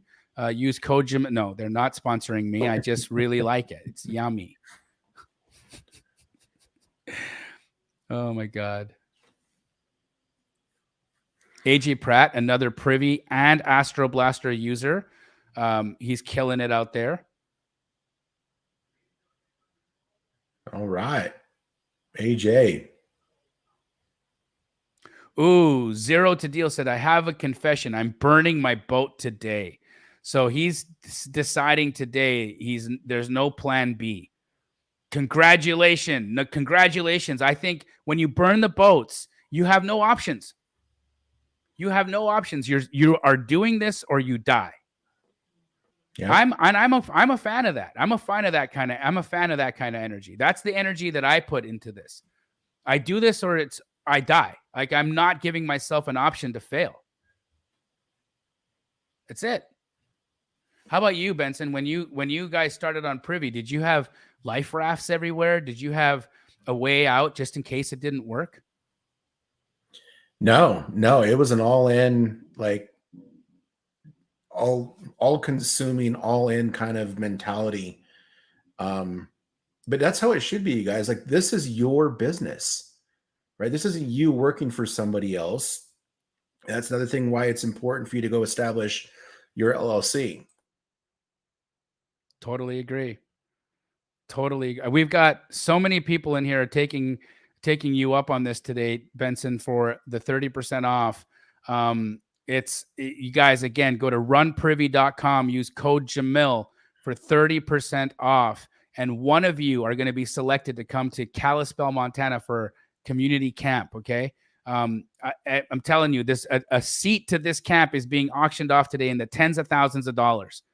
Okay. And if you did not get invited by me, Pace Morby, Jerry Norton, or Vina Jetty, and you want to attend community camp, your chances now. Okay. If you're not a Privy user, go to runprivy.com, sign up, use code Jamil, get 30% off, and have a chance to come to community camp. Also, it's the best flipping tool for real estate investors that exists.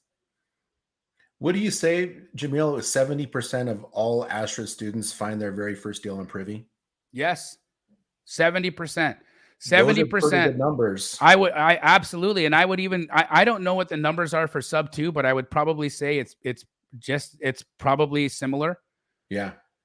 So yeah, think of that, guys. 7 out of 10 Astro Flipping community members come in and find their first deal using Privy. That is phenomenal.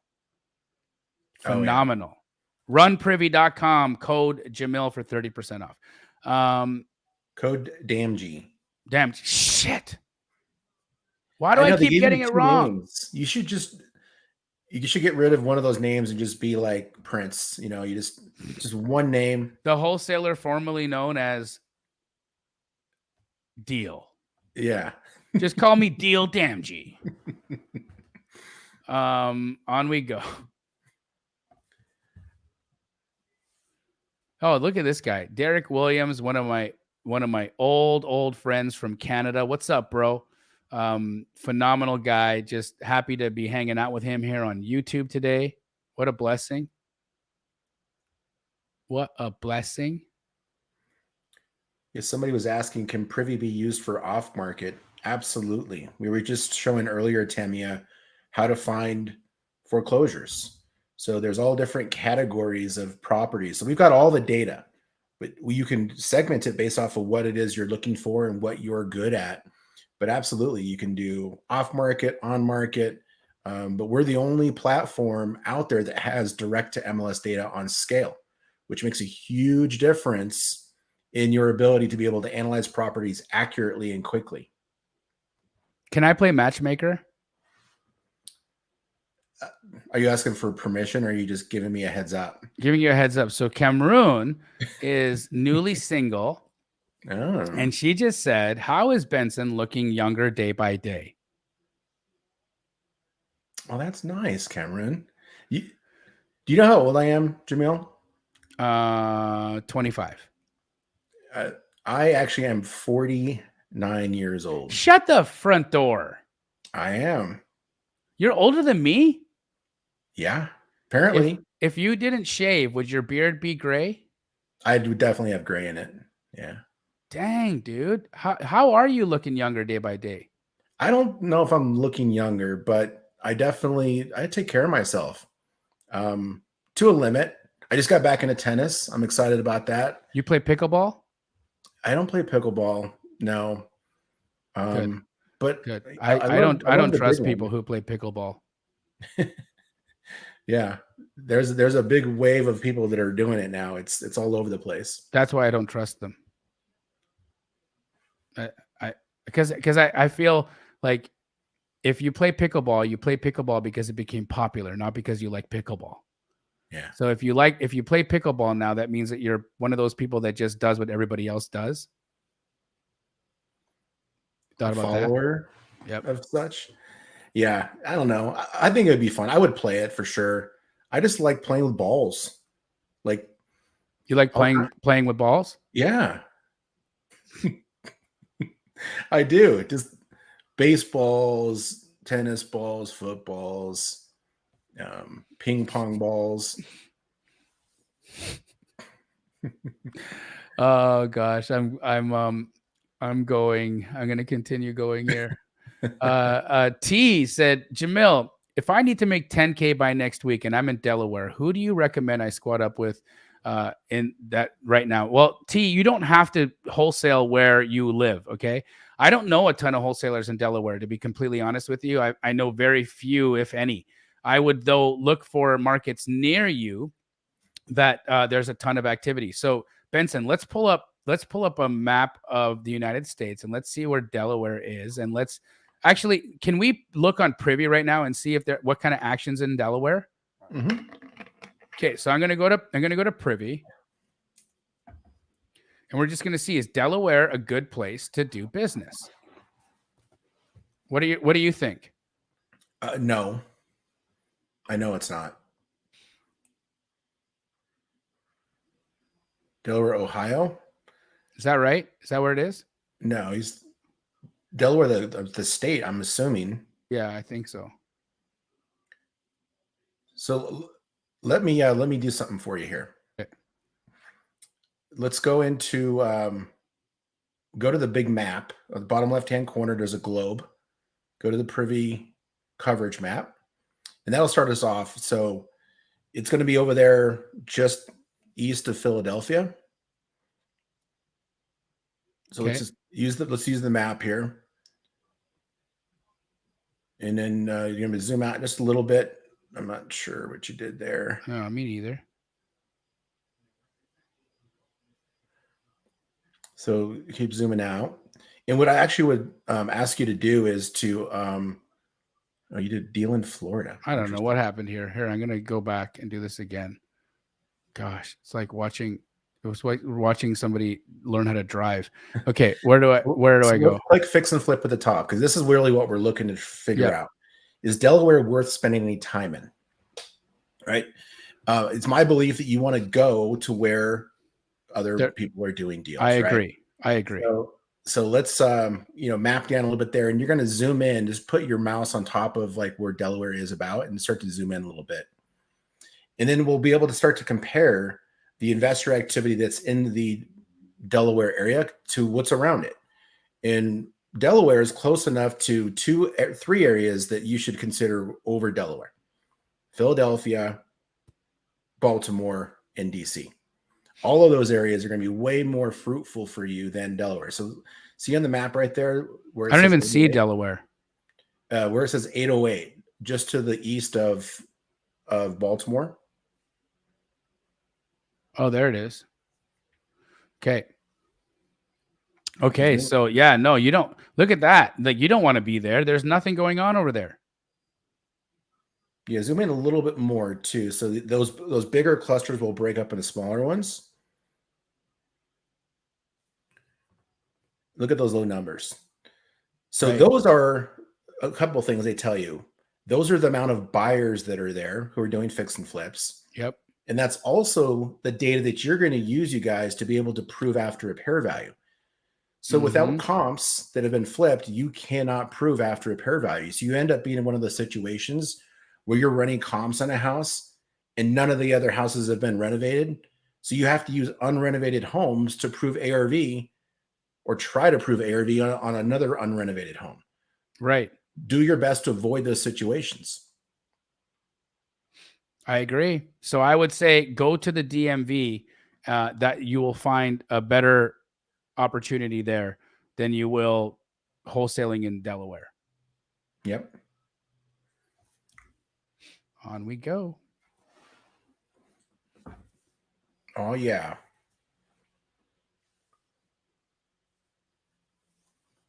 So you got this new book. Yes, I sir. heard about it. Sounds like it's doing amazing. You're more than halfway through to being a new, what is it? New York Wall Street Journal bestseller. Wall Street Journal. Okay. Yes, sir. Amazing, man. Pretty neat, man. It's a pretty cool honor. Michelle Rice said she's got a house in San Antonio, Texas, and the seller wants $200,000. She thinks it has a new roof, painted outside, new drywall, and she wants to know how much she should offer. The contractor who was last working on the property stole all the appliances. Well, let's take a look. 2623 West Houston in San Antonio. Pull it up in our trusty Privy software. What's that address again, Benson? Can you tell me? 2623 West Houston. No street type, though.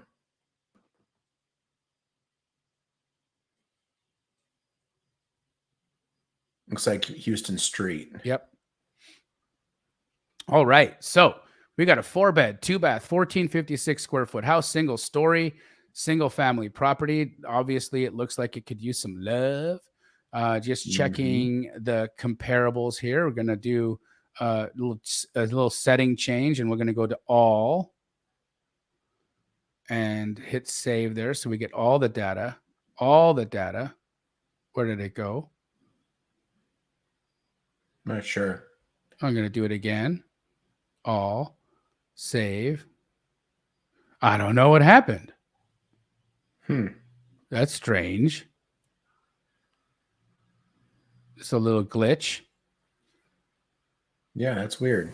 Strange. Can you move the Michelle message there? I'm having trouble seeing what you're doing there. She's got a long one. Thank you. So yeah, so you should be able to go down in settings, all, and it's giving you none, huh? Yeah. All and then save.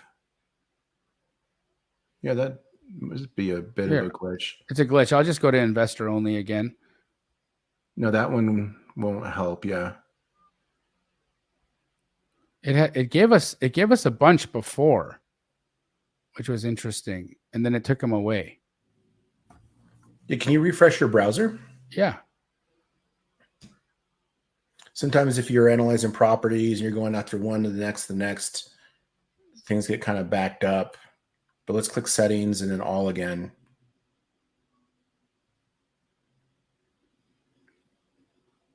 And then uncheck investor activity, investor only. There you go.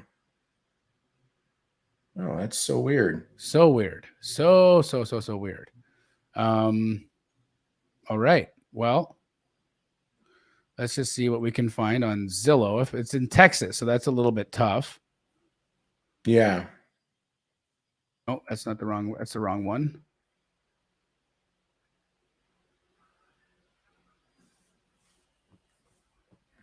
$2623 West Houston. I'll look at it on my end too. Somebody said that maybe you had attached checked, but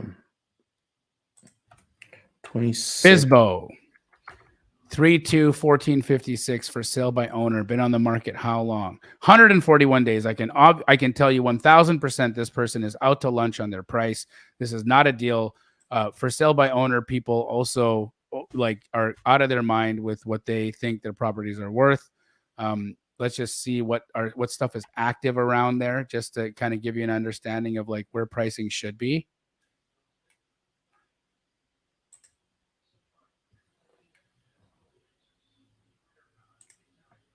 West Houston.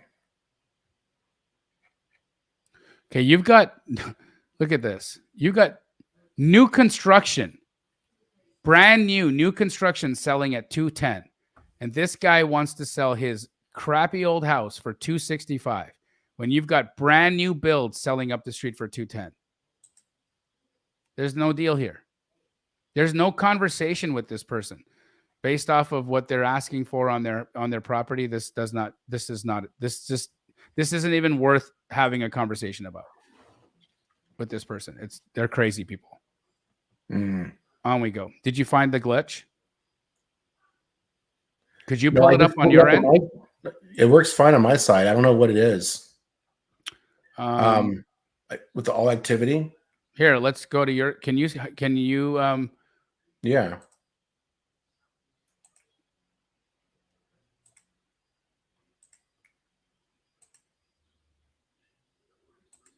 Let's see if we can add your screen. There we go. Awesome.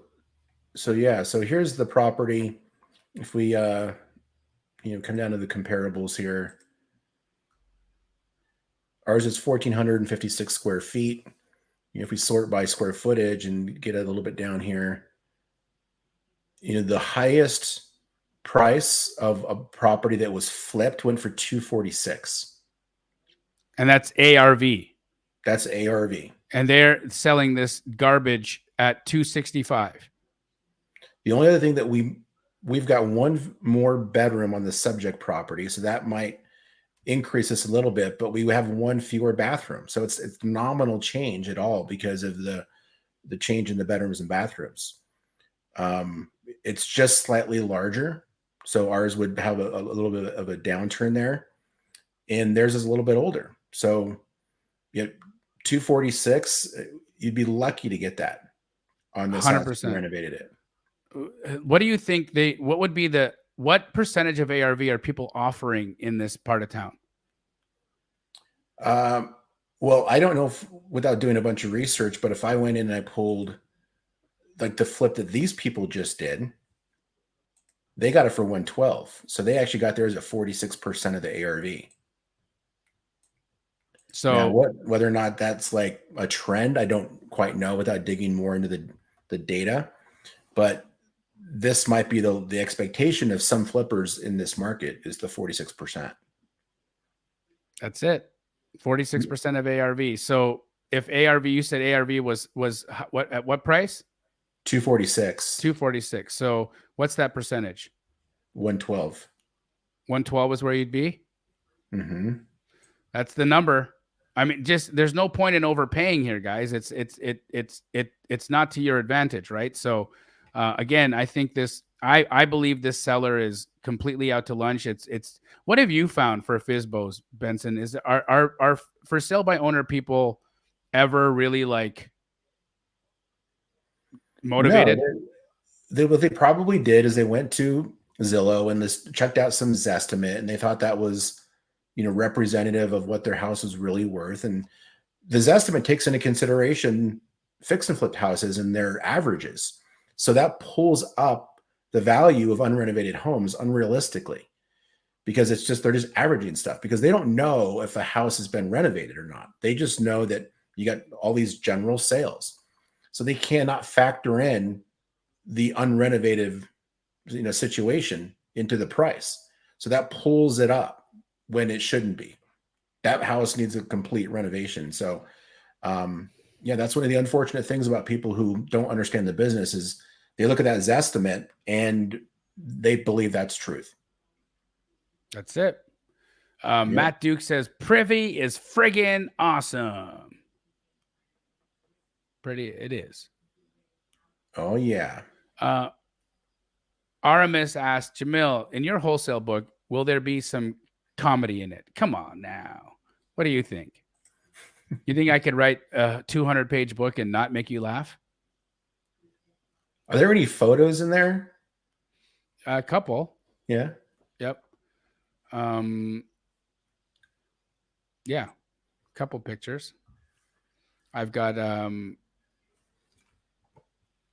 I'm going to let people decide. I'm going to let people get in there and see what the photos are.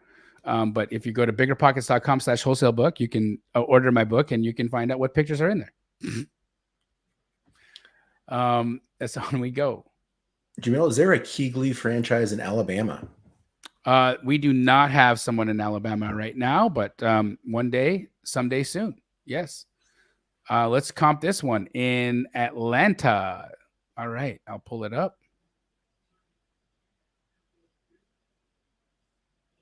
Can you read me the address, bro? 1370 Lanvale, Lanvale, Southwest. There you go. Cool. All right. We've got 1370 Lanvale Southwest Drive in Atlanta, Georgia. 3-bed, 2-bath, 1362 square foot house. Looking at this property, it is dated. Oh my goodness. And it needs a remodel for sure. Active on the MLS. Let's check lots of comps, tons of comps for us to take a look at. Awesome. So going to look down here at the. So you're going to click the investor comp blue button. There you go. And then you'll see all the investor comps there. Those are all the ones, because you would run a deal search prior. Yep. These are showing us where there's some properties below 75% of the ARV this thing could be up to. But there's even some stuff there that says it has a better percentage of ARV than that. Right. Right. And if we look at solds here, right? So here's our subject. We're built in 1950. We are 1362 square feet. Look at this, 1400, sold at 300. We've got. Yeah, there are solds in that investor comp section too. Those are going to be your highest price comps. So we've got some 400s. Yep. It's a 1940 build. Dang. So you got a 1621 Mayflower is 400K. You got a 385 here. Only 9 days on market. So Only that, and it's less than a quarter mile away. So I actually think this is a pretty decent, but you want to get this even lower. So it was listed in May of 2023. So it's been on the market a long time, right? It's actually longer than that, Jamil. That was when they did the price reduction. Oh, really? Okay. So how do we know days on market? We'll go to MLS the upper details. left-hand corner actually shows you there was a little 71 days on 71 market. days on market. My gosh. So if I'm you, this is a good price, but I would go offer these guys like 185. 185. You get this thing under contract at 185, right? You can sell that today. Today. Yep. It's a 400,000 ARV. Go get it locked up at 185. Go sell it for 195 and make your money. Legit. That's how you do it. On we go. Yeah, that one looks great. Whoever found that one, oh, that's Rob. Get that one going, Rob. I would agree. They're motivated too. Like they're doing price reductions. They're not being unrealistic. It's time for them to make a deal. Benson, were you talking about my suntanning? Yeah, I was. Oh, got it. Yeah, Matt saw it too. Oh man. Thank you guys. Look at this. I'm getting tipped here. Jamil, would you give away your, oh my God. A huge, this is so sweet. That is nice. That is so sweet. So here's the deal. I don't have the system inside to give away anything from BiggerPockets, but I can take the $20 that you just put here and I can give away, I can refund a purchaser a book and I can put it from you. So if you buy my book today, I'm going to choose based off of this, I'm going to give somebody a refund on my book. Okay. So go to biggerpockets.com/wholesale book and just send me a DM, snapshot me that you bought it. I'm going to randomly select somebody to pay back the money that you spent on my book because it was just donated to you from this incredible individual. Thank you so much, Kip. Thanks, Kip. Wow. Shanita said, can I be invited to the camp? Yes, you can. You can absolutely have a chance to be invited, but you got to be a Privy user who signed up today at runprivy.com. And you have to use code DAMG, and potentially get chosen to come to summer camp. I really want you to come. Vince said, hey, Jamil, help me. I'm new. I have a 85 that gave 5 property. I have somebody who gave me 5 properties for 250 ARV. Vince, I'm having a really hard time understanding what you're saying here. I have 85 that gave 5 properties for 250 ARV at least 500. He has 120 more. What do I do? Vince, just give me the full breakdown. Just give me an address. Give me an address and I can help you. Portfolio. Is that what you're showing, Vince? I think he's got a portfolio. I think somebody gave him some 5 houses that they want 250 for, and he believes ARV is 500. So let's look. I'm happy to comp those for you, brother. Man, he has 100. Robin, you could be invited. You just got to go to go get Privy right now and put your name. I know you already have Privy, but get it again. I don't know. I don't know what to say. Oh, can you pull up Sway's question, please? Where is that? It's at one of the newer Okay. ones. So Sway is asking, is there a benefit to sign up as an agent via Privy rather than an investor? Okay. What's the answer to that? So the benefit is yes, for sure. So and the MLS is getting more strict, and some of you may have seen that we prompted you to put your MLS ID in there because the MLS are kind of cracking down on who can see what data. So if you are a licensed agent and you sign up for Privy, we can show you some things we can't show the regular public. Number one, you get to see the private remarks. You get to see also if the agent information is available in that market, then you will be able to see like the office ID, phone number, email address right inside the Privy CMA. So that will save you some steps, and it's all kind of right in one place. The other thing you can do is if you are an active agent and you represent investors, you can set them up on automated deal alerts. So you can say, okay, what's your deal criteria?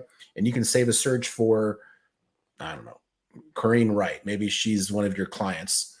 And so she can say, I want to see 3-bedroom, 2-bath houses in Atlanta.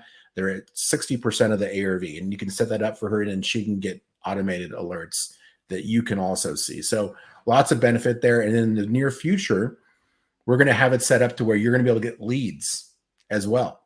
So definite benefit to being an agent. It doesn't cost any more. It's the same price. Same price. Pretty cool.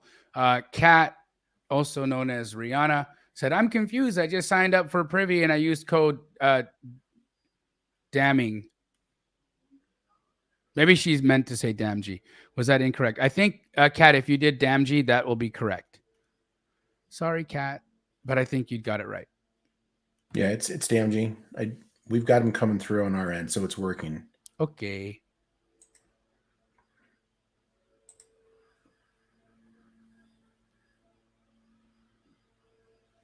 Ooh, Awesome. Here's a good question. Zane said, is it frowned upon to bring my cash buyer a property from Keegley's website? Would that be considered daisy chaining? No, Zane, because I give everybody permission to market my deals.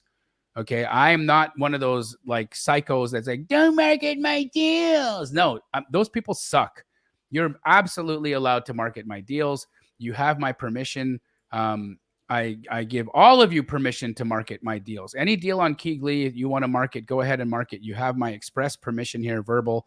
I'm happy to give you written permission. If you just reach out to one of my reps, we'll give you written permission. Daisy chaining is when you market a deal without permission. That's it. Okay, so it's not a daisy chain if you have permission to market my deal. You have permission. I give you permission, Zane. There you go. Axel, we want you to be a Privy user, Axel. Don't be one of those people who doesn't have Privy. It's the best. Gordon Olson said, Benson, will Privy offer multiple zip code searches instead of just area searches? Yeah, Gordon, you should be able to do that right now. You can enter a zip code separated by commas, multiple. Do you want to pull that up and show us? Yeah. 1 second here. Ooh, somebody wants to be your +1, Benson. No, yeah. Betty. Well, Betty said, Benson, I'll be your +1. Wink, wink. we need a plus any first before there can be a 1. Right? I guess. Well, I'm just kind of I'm getting multiple zip codes here. I'm going to pull this up in an area, and I just want to find a couple of zip codes that I can use as a model here. 78212.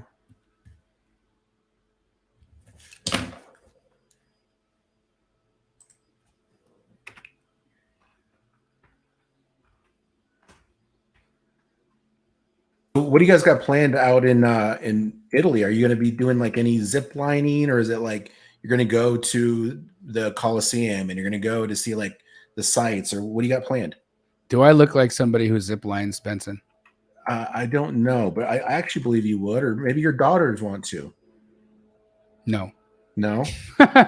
No, I am going to eat my way across Italy. So Okay. I'm going to go to Rome and I'm going to eat in Rome some spaghetti. And then I'm going to go to Venice. And in Venice, I'm going to have some penne. And then when I go to leave Venice, I'm going to go to Naples and I'm going to have some pizza. So I'm going to just eat and eat and eat and eat. In fact, my goal is to put 10 pounds on while I'm away on summer vacation. So I'm going to come back fat Jamil again. That's a good goal. Yes. It seems like one of those goals that you wouldn't really have a hard time accomplishing. I agree. Yeah, that's a good one. Benson, so many people are grateful that you brought back the 30% off. They were bummed out that they had missed out, but thanks to you, Benson, and they caught today's live, they were able to get 30% off, and they are so grateful to you, Benson. Thank you for bringing back 30% off. No problem. So I'll show you real quickly how to do this. Okay.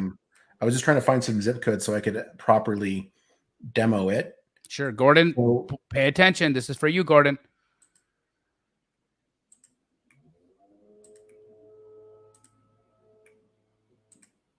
all right. So do you see this, Jamil? Yes, sir. So what you do, Gordon, is you just put the zip codes in separated by commas. Oh, and as you dang. can see here, it isolates and it's just doing those zip codes. I don't know if there's a maximum, but that should work for you as well on your computer. But you can also search, like you said, county. You can go by city. You can do state, and of course, you can see the whole country without putting anything in there. So there we go. Damn. Pretty dope. Thanks for the question. Thanks for the question there, Gordon. Somebody was earlier asking about your audiobook. Yes. And so when I signed up on my phone, and it kind of just leaves you in this little screen, and you're not quite sure what to do next. But what I did, you guys, to get my access to my audio book was I went to my email, go to my email, and there's a button you click that will take you to the BiggerPockets website. And then you get to choose like how you want to consume that audiobook. So you can consume it through multiple different, but what I did is I just actually clicked the button that said add it to my Apple Podcast. And it just went right into my Apple Podcast, and I was able to listen to it immediately. I didn't have to download it or do any kind of complicated stuff. That worked really well for me, and I did it in like less than a minute. Leslie just signed up 2 minutes ago. She wants to come to camp. Oh yeah, Leslie. Let's check this. Let's do this comp here in Chicago. I'm going to pull up Privy. How many people have taken action with us today, you think, Benson? How many people am I going to have to select from for camp? I don't know, but there was a big bump. I'm excited, man. I'm really hoping we get. I'm going to make a big deal out of whoever gets selected here too. So probably going to bring you onto my YouTube channel, and we'll let everybody know who you are. Awesome. All right, here we got a 5-bed, 2-bath, 1,068 square footer, built in 1900. Look at this house. Oof. It needs work. Yes, it does. Perfect wholesale potentially opportunity. Love this house. Oh yeah, it's a 5-bedroom in a 1,000 square foot house. Right now, checking out the comparables. Just gonna see here. We got some. Ooh, look at that.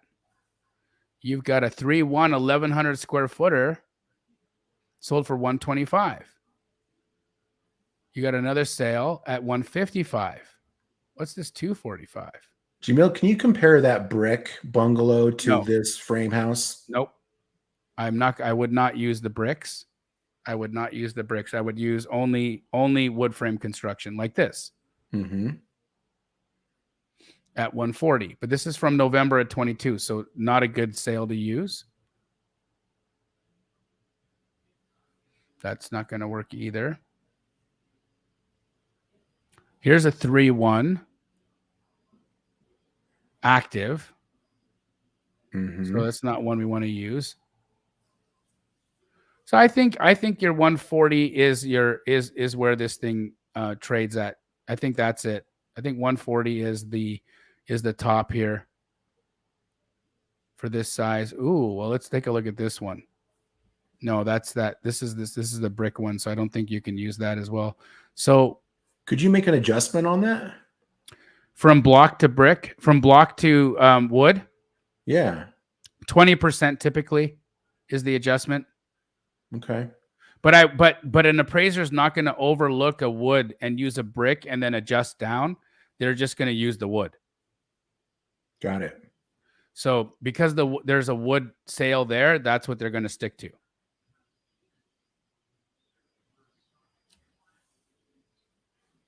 On we go. Hey, if you guys would love for us to bring back Straight Outta Compton, we've been kind of on a hiatus for Straight Outta Compton. If you'd like for Straight Outta Compton to come back every Sunday, I want you to write Easy E in the chat. Easy E. Benson, would you want to do Straight Outta Compton again? Easy E. Yeah, that would be amazing. I'm excited. I think we should bring Straight Outta Compton back in when I'm back from summer vacation, because I think people really need help with comping deals. There's a bunch of people that want it back too. Easy E. Oh yeah. If just for the fact that I want to see you in some gear, all the memes that you guys put out there, that marketing you guys do is amazing. Thank you. We have fun with it. Oh yeah.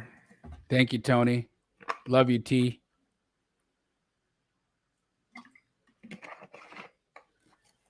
The memes. Who put together? I mean, I guess it's just the same team, but the one you did most recently with the Thanos. Oh, Wholesale Endgame. Yeah. Oh, it's so fun. That was amazing. What would you say here about Deal Machine? Does Privy replace Deal Machine? No, I think Deal Machine definitely has some good value there. It's a little bit different of a value proposition. Theirs is designed to go out and kind of just drive for dollars, and it's got the geolocation built into it, so you can see houses around it. We do have a mobile optimized version of Privy that you can use to do comping and such, but Deal Machine actually gives you the ability to like send a postcard, I think, directly from the app while you're sitting in front of the house. That isn't something that we do right now. Yes. So I agree. I think, Deal Machine is really good for driving for dollars. And Privy is not necessarily a driving for dollars app. It's really meant for, you're sitting at your computer and for me, what I love Privy for, okay, it identifies amazing on market opportunities for me. Okay. So on market, their algorithm is incredibly useful. It'll save you hours and hours and hours and hours of sifting through all the properties and see what's a potential deal. Privy just tells me right out the gate.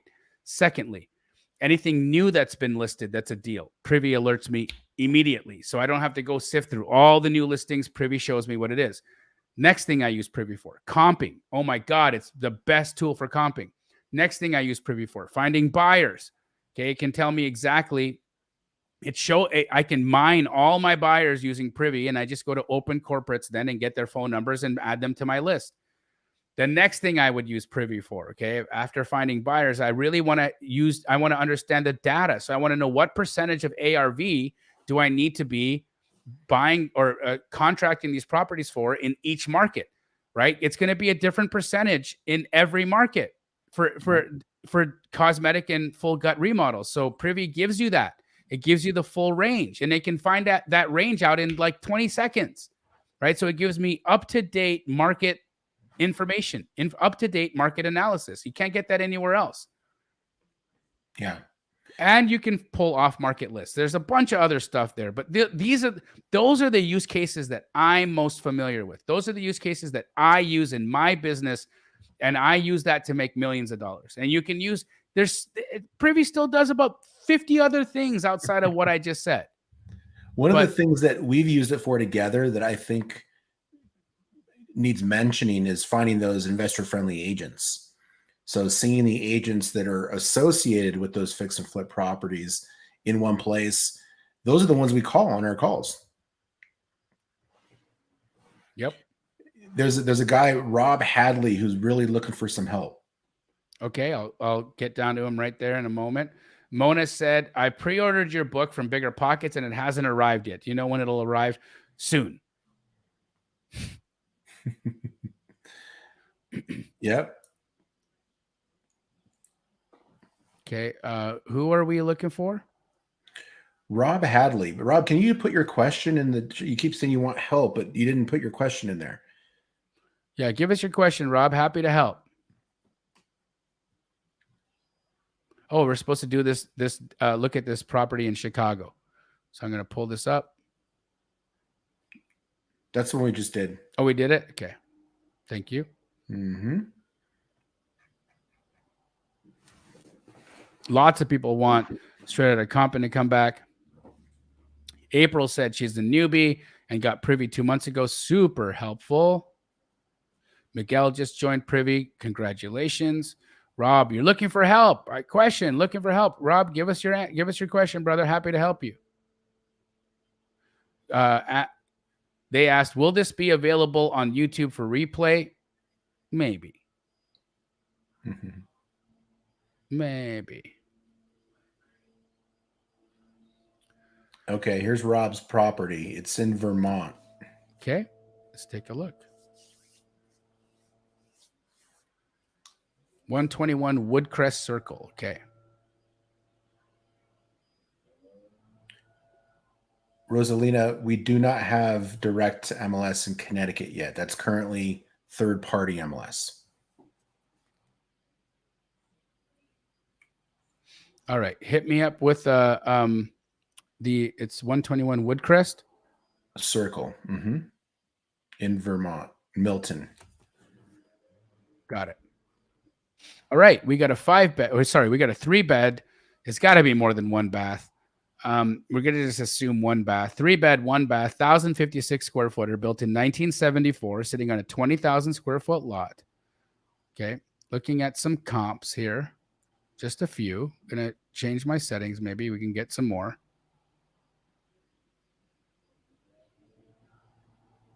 Okay, Couple more. Here you have a sale from March of 23 at $325 for a 3-bed, probably 1 bath again, 1,260 square footer. So that probably gets you around 300. Let's look at this 350. Here was a 2-bed, 0 bath. What, does nobody in Milton, Vermont use the restroom? That might be a non-disclosure state. This is an area where we don't have direct to MLS, so this is what the county is pushing to us. But I mean, everything, like, it's just like no bathrooms here. What is that about? Pretty crazy. I think 350 is your ARV. Okay. I think 350 is your ARV.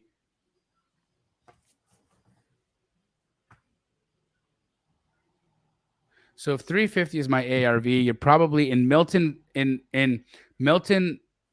This is Vermont. In Milton, Vermont.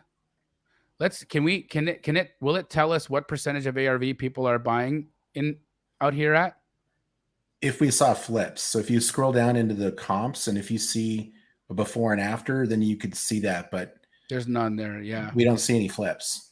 Yep. So I would say you're probably wanting to be then at about 50% of ARV, just because this is not a really active market.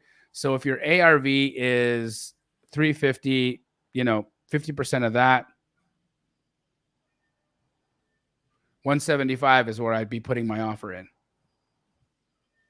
175. Yep. Jen, yes. If you are a buyer looking for deals, that's where the power is. I would agree. You can get great deals from Privy. Again, that's what Benson was saying earlier is 70% of astro flipping students get their first deal using Privy. 70%. That's a ton of people. A ton of people.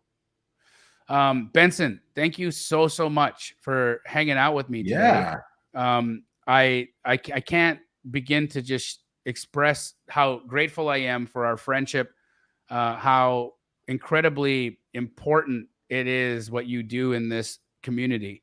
You know, this solution that you guys have provided is, you know, it's second to none, dude. Like I really think that you guys have done some incredible work. I think that I wish that this solution had been around when I was first getting started. Like you really made this easy for people to come in and figure out how to do business, how to get deals, and really how to make this work. And so, thank you so much. Thank you for your partnership. Thank you for your friendship. Thank you for your commitment to the community. And I would absolutely say that I would not have put your name. I would not have put Privy in this book if it wasn't the gold standard in prop tech solutions. So just again, thank you so much for everything that you've done. And guys, if you don't yet have Privy, okay, I'm going to say it one last time. Go to runprivy.com. Runprivy.com. Use code Dingle Dangle, and you'll get 30% off. Dingle Dangle. Dingle Dangle.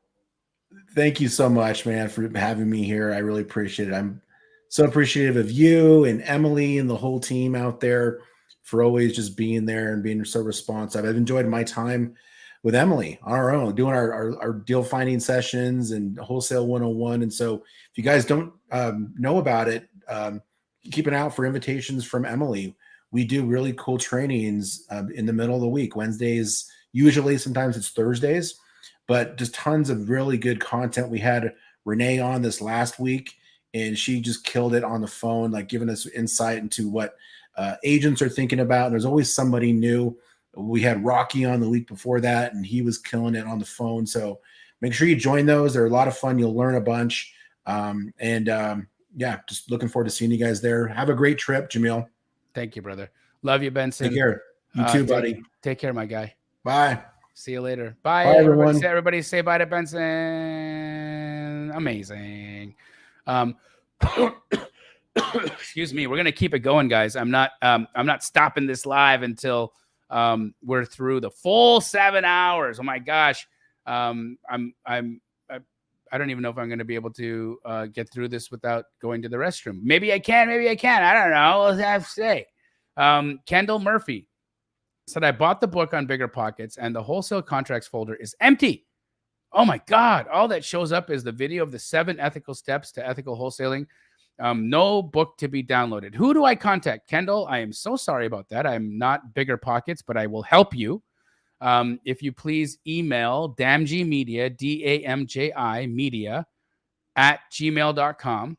Okay, that's Yvette. She's my executive assistant. She will go down the rabbit hole and help you figure out what happened there. Okay, but we'll make sure that we get you straightened out, that you get the access to the contracts, that you get all of the information, that you get your book, that all of the things, Kendall. I'm really sorry about that. There's obviously a glitch in the technology or something happened there, but we will make it right.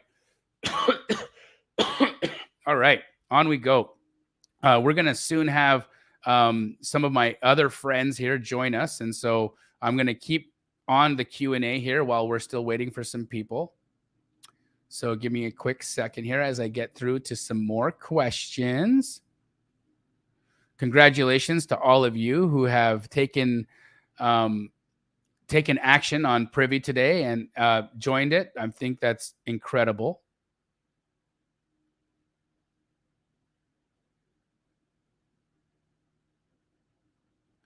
So Greg asked another question. Has anybody done any deals in Reno, Nevada? If so, I've been trying to figure out what percentage of ARV I should be making offers at. Great stuff, Greg. Let's pull up Privy and let's see what it's showing us in Reno, Nevada.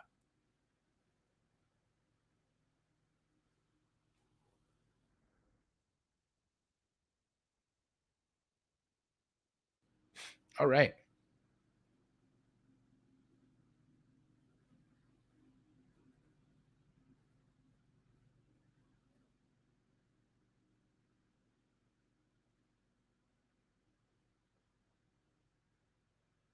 So looking for some deals in Reno.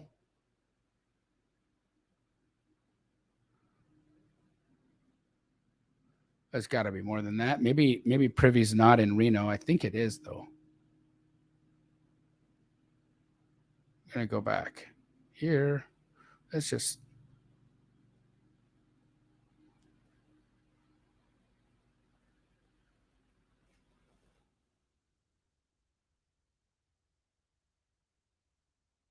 Well, making sure I'm not... Okay, so it doesn't look like we've got access in Reno. So let's go to Zillow and see what we can find about Reno here.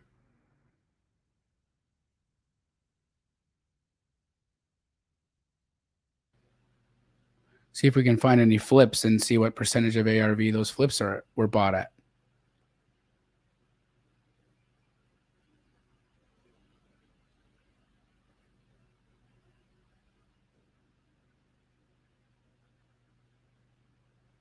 Well, here's one. Just got listed, newly flipped. Let's see what they bought it for.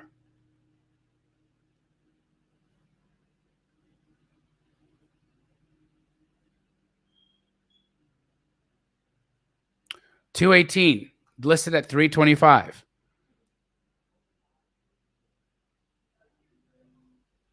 $67% of ARV, which makes sense. 67% of ARV. So it's between is where people are buying at in Reno, Nevada. See how easy that is? Amazing.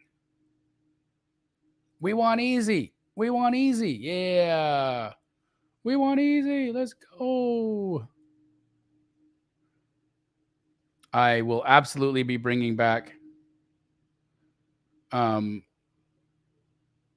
Straight Outta Compton, guys.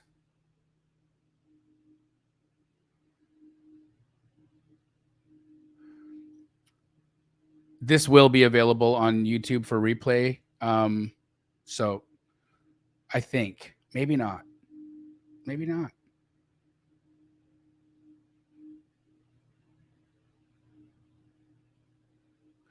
Which book did we get the discount on? My book. Okay, so if you go to biggerpockets.com/wholesale book and you use code Jamil, you will get 10% off my book, which is pretty cool.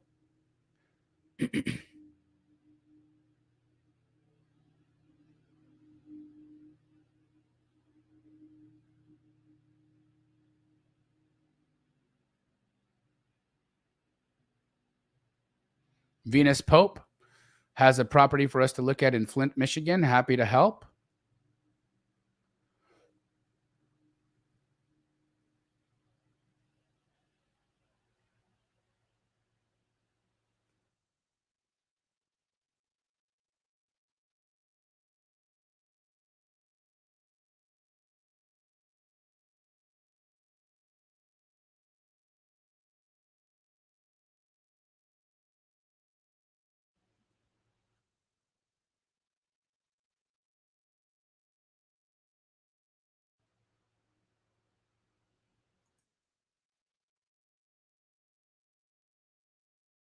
Doesn't look like this is the correct address, Venus. I'm sorry, but it's not the right address, so it's not pulling up. I can check Zillow to see if it pulls up there, just to quickly double check for you. But let's see.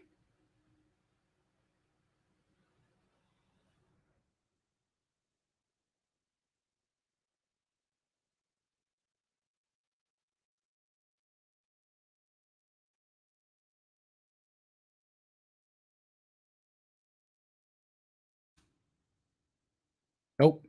So just double check that address, Venus, and happy to help.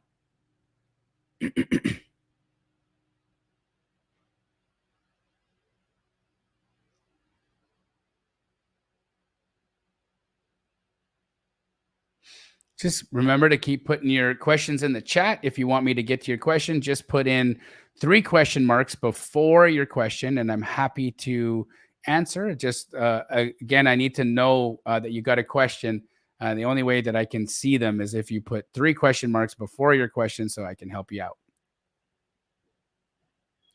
All right, let's look at this one. New to this, just signed up for Privy last week, struggling to get that first deal. Okay, we got you. We got you. Hopefully we can help. 1169 Cleveland Street in Baltimore. All right, let's take a look at that.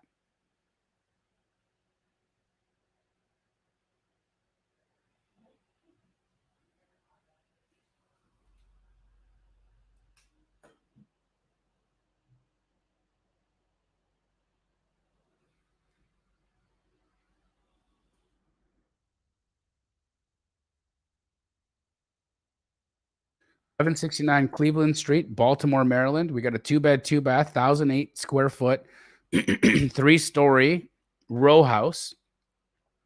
Looks rough. Oh my gosh. What kind of horror movies were filmed in this place? Jeez. Looking at the comparables.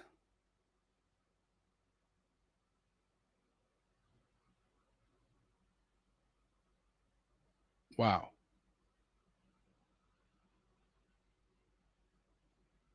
Wow, wow, wow, wow, wow. Insane.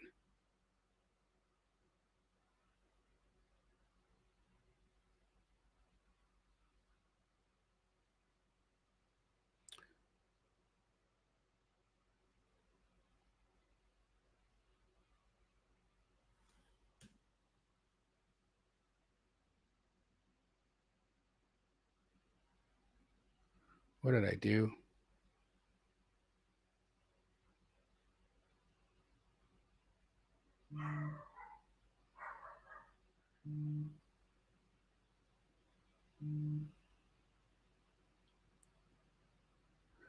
I'm going to shut this down and start again. Sorry about that.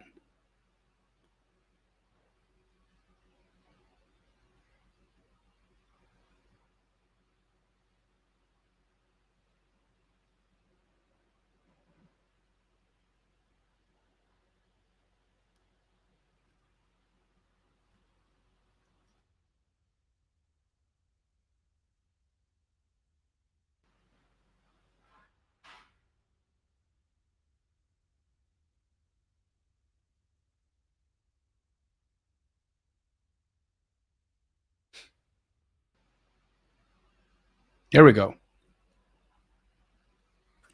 Okay, so you've got a 1792 square footer here. That's not usable. Let's see what else we got. Here's a 910 square foot, built in 1900, remodeled. Oh, this is it. This is your comp. It's right there. It's perfect.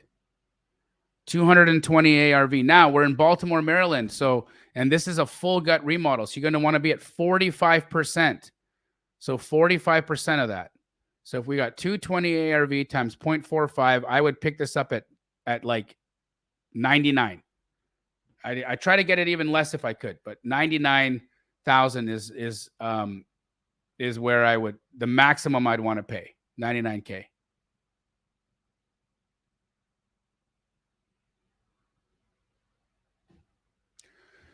Patrick asked a question. Hey, Jamil, brother, quick question. Can you clarify what we should be doing during the inspection period? Do we specify to the buyer that we are in IP? How do we approach it? Phenomenal question, Patrick. So during your inspection period, you're assessing what you're going to do with a house, right? So let's just say, for instance, here, I'm going to use my trusty iPad, right? So you're during your inspection period. What kind of things can you do during IP? Okay, you're supposed to be, 1, inspecting the property for condition.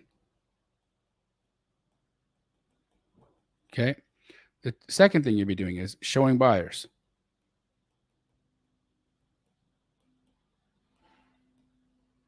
Okay. Third thing I'd be looking at is maybe getting bids from contractors.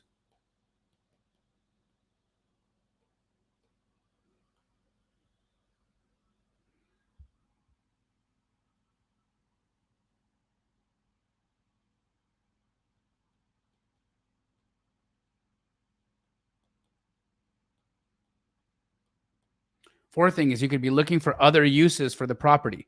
Okay, because remember, in your inspection period, you are literally seeing what the potential or what the highest and best use or what your use case for this house is going to be. You don't only want to be looking at this as a potential wholesale deal. Maybe you're looking at it as a potential fix and flip. Maybe you're looking at it as a potential buy and hold.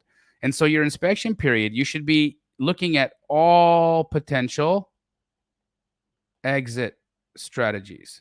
Okay. All potential exit strategies. You shouldn't just be looking at one thing. You should be looking at all of the things just so you can get a better understanding of what the deal is that you have on the table.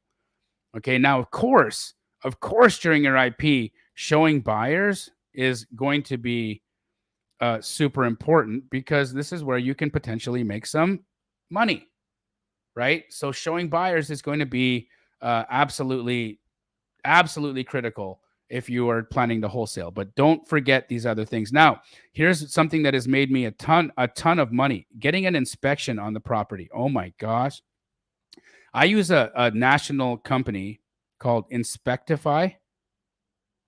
And if you use Inspectify and you tell them I sent you, they'll give you like a bunch of money off of their property inspections. But I get a property inspection on every deal I do. On every single deal I do, I get a property inspection. Why do I do that?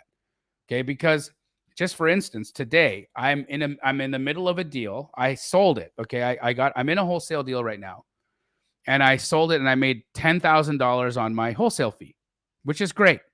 Okay, but the seller had told me the condition of the property. They had given me some details. The agent had given me some details. And then when we inspected the property, we found that the property was in way worse condition. Okay. So when I'm getting an inspection done and when I'm negotiating on value, it doesn't matter if I've sold my deal or not. It means nothing to me.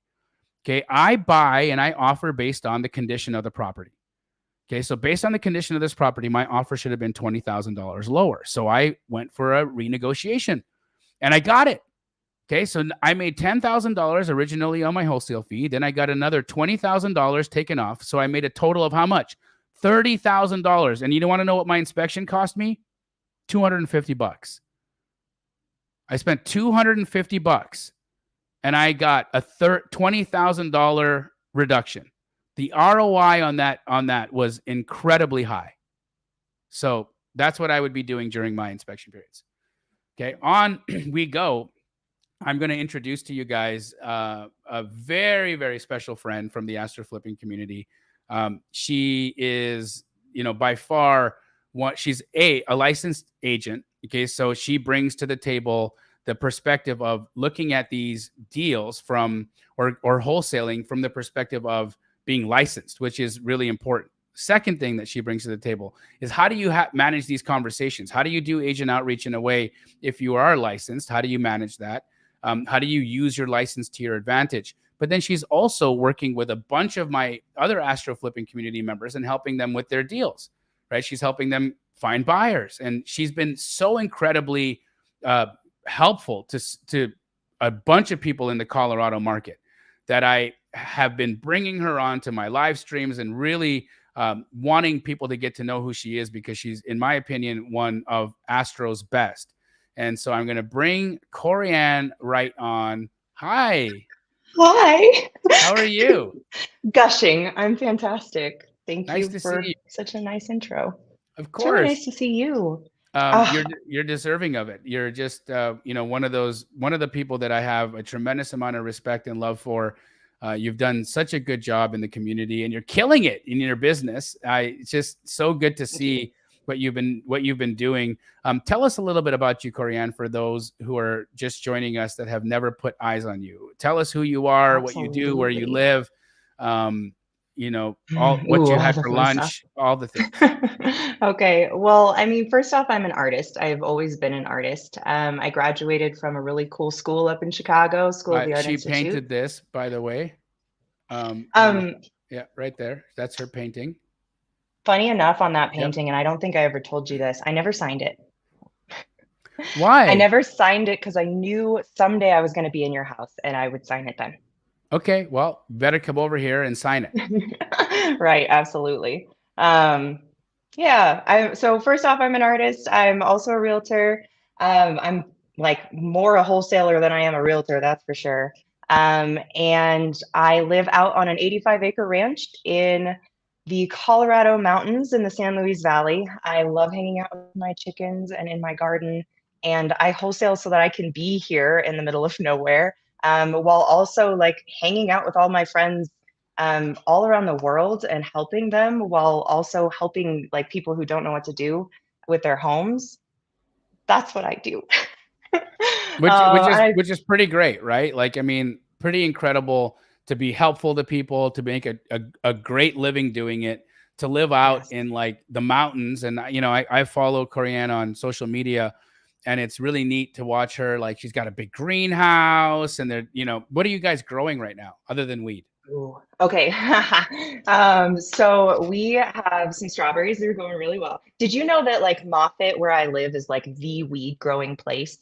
Did you already know that? I already knew that. Or are you That's just why. okay? Okay, good. Are you growing weed? I didn't know you were or not. Not right now, but I did try last year and I got it to the plant, like to a full-size plant, but then my like buds were like pitiful.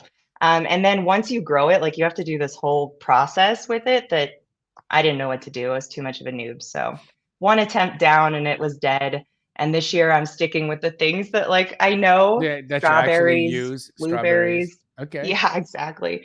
Um, the zucchini right now looks really good. I'm looking that way because I'm actually looking at the greenhouse to remember. Um, Watermelon. I just planted a blackberry bush that I'm very excited about. Um, it's it's popping in there.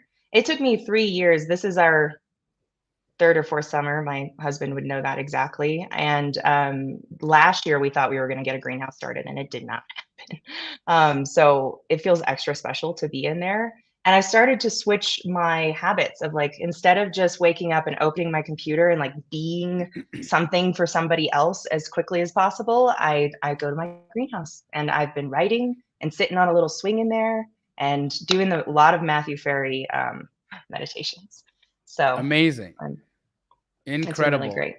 So you're just living a dream life, I think, for a lot of people that see you and they think, wow, how cool is that to just live on the land and make money wholesaling, and you know, wake up and drink coffee in my greenhouse and write in my journal and swing on my swing and have 85 acres with my beautiful family. Like, this is, you literally are living a dream life. Has it always been like that for you? No, not at all. Did you happen to see the video I dropped yesterday in the Facebook group? I didn't have a chance. No, I've been so overwhelmed the last few days. It's been a little crazy for me.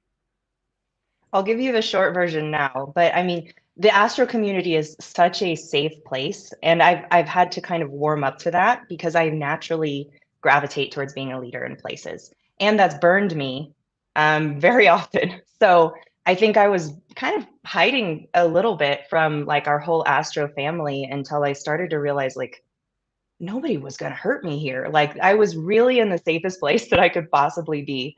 And the video I posted yesterday, I recognized that I was sharing a lot of wins right now. Like I came out of the woodwork. I'm sharing wins. I'm doing great. I'm helping other people. And my road here has not been easy. So it is like a 10-minute video of me crying Oh my while gosh. talking to you about everything I was doing before I met you. And then the changes that have happened in the wholesaling and Astro community. And then like really this year is the first time I can say it's my year.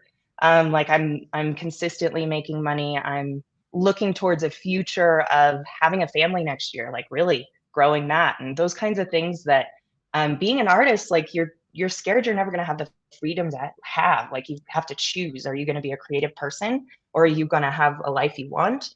And I'm starting to realize more and more that I can have both. But I learned the word wholesaling in late 2018 at the traditional like 3-day conference that everybody jokes about, where you can spend $50,000 to walk away with a backpack. Yep. Yay. Did you do that, and by I the way? didn't Did you spend 50 grand and get a backpack or what? Well, I didn't have 50 grand, Jamil. Okay. I didn't have that, but Phew! I did have Happy you didn't. a lot of drive. I had some money though, and unfortunately, take I it? decided that Mhm. They took your money. They I took it. hate that shit because here's what's really bad about it is that I've learned about those people in those seminars is that like they'll start at 60K, but they'll take 5.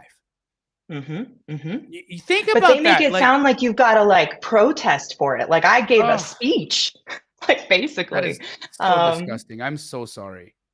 Oh man, it is like, and this is kind of why I was crying. A lot of people have reached out to me and like, oh my goodness, you're gonna make it. Like you are gonna break that glass ceiling, because that's what I was talking about. But I had to get back to people and go, I was so embarrassed, I was crying. I quit that video before I explained most of these are happy tears. Like most of them are like, holy crap, I did that. I have failed in every way possible. Like really, I'm pretty sure I've got the check mark list of Jamil don'ts that I could tell you what date I did them. And so I went and I got the backpack for $10,000 instead of 50. Thank you. And that was my mom and my like savings, all of it. And the reason I had gone to that conference was for my mom, who single mom, only child. Like if she needed something, I would be there. And she's always wanted to own a house. So I was like, okay, real estate for 3 days in hopes that maybe I'll support you to own a house. Great. And that's why I showed up. I was running a gallery. I thought I was doing well in my career as like a director of galleries. And like, there was so much I was doing that I thought was getting me further in my career. But I was also at a point where I was like looking at everything ahead of me and kind of feeling that choice. Like, am I going to be like an artist? Am I going to commit to this? Or am I going to like eat something more than ramen? Like, it really felt like that. And so when I was presented with the word wholesaling, I was like, I'm finally going to make it. Like, this is it. This is my ticket.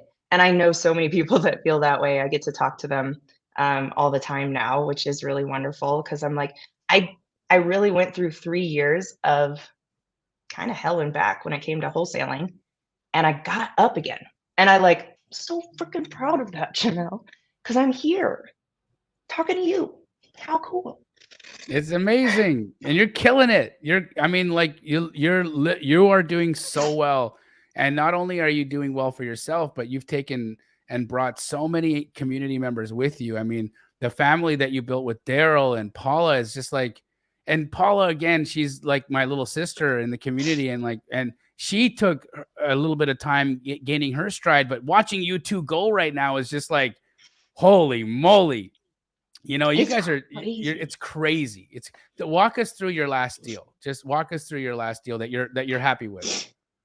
Sure. We closed one yesterday and one today. So I'll talk about both of them because they kind of feel like they all happened in the last 24 hours. So we closed one in Colorado, and I loved this one because today I can officially say I did my first micro flip, where I helped a lot of people and I just sat in the middle and answered some questions and helped a title. But so 2 of our Astro members community, they had the deal for a while. They had tried pushing it through a few of our dispo friends. I don't know how they found me, to be honest. But all of a sudden we ended up on a Zoom together because I was like, sure, let's talk about it. And we looked at the deal and we thought, you know what, we can push this. We've got some resources to do it. So we signed a 5-day exclusive with them. And well, actually, no, we signed a 50-50 JV agreement. We were like, no, we're committing to getting this over the line, because they were also in a place where they had done, I want to say, and I hope I'm not misspeaking, but their first deal, and they needed that second, which is a huge momentum starter, because you get that first big paycheck and you're like, I'm cool. Like, I've never seen $5,000 at once. Like, Right. Was basically my response. And I know a lot of people that kind of slow down at that. So I was really like, yeah, let's get your second one through the door. These are like outstanding Astro members too. So I know they're going to kill it. And this was with my new acquisitions director, Austin Freitas. He was the one that somehow. Austin. He's so good. He's such a wonderful dude. He was a part of both of these deals. So in the last 24 hours, he got his first deal and his second deal. Yes. Boom, boom. He needed the win so badly too, because I know he's out in Vegas, right? And he, you know, I remember meeting him at Clever, the Clever Summit back then, and you know, it took him a minute to get his stride too, but he got 2 deals done. So walk us through some of the numbers. This is exciting. Okay, so you know I'm the worst at numbers. I know this you is don't. The She artist doesn't that care. comes out. She really doesn't care about money. I care about not having to think about money. That is like the coolest, best feeling in the whole wide world. And that's all I want to attract to myself. Like whatever I spent this month doesn't matter. I must have made more. Like it's pretty much where I want to be in life. You know what? I'm not going to make you focus on numbers then, because you do well not doing that. So let's not do that. But congratulations on 2 deals back to back, one yesterday, one today. Like this is incredible. And you're just continuing to crush it more and more and more and more. And I just love you. I love everything that you're doing. And I think that the entire community needs to know who you are. And by the way, if you didn't know, Corianne is going to be at summer camp.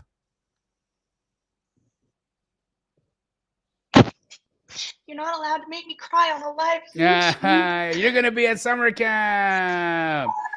Yeah. So that's cool. It's super cool.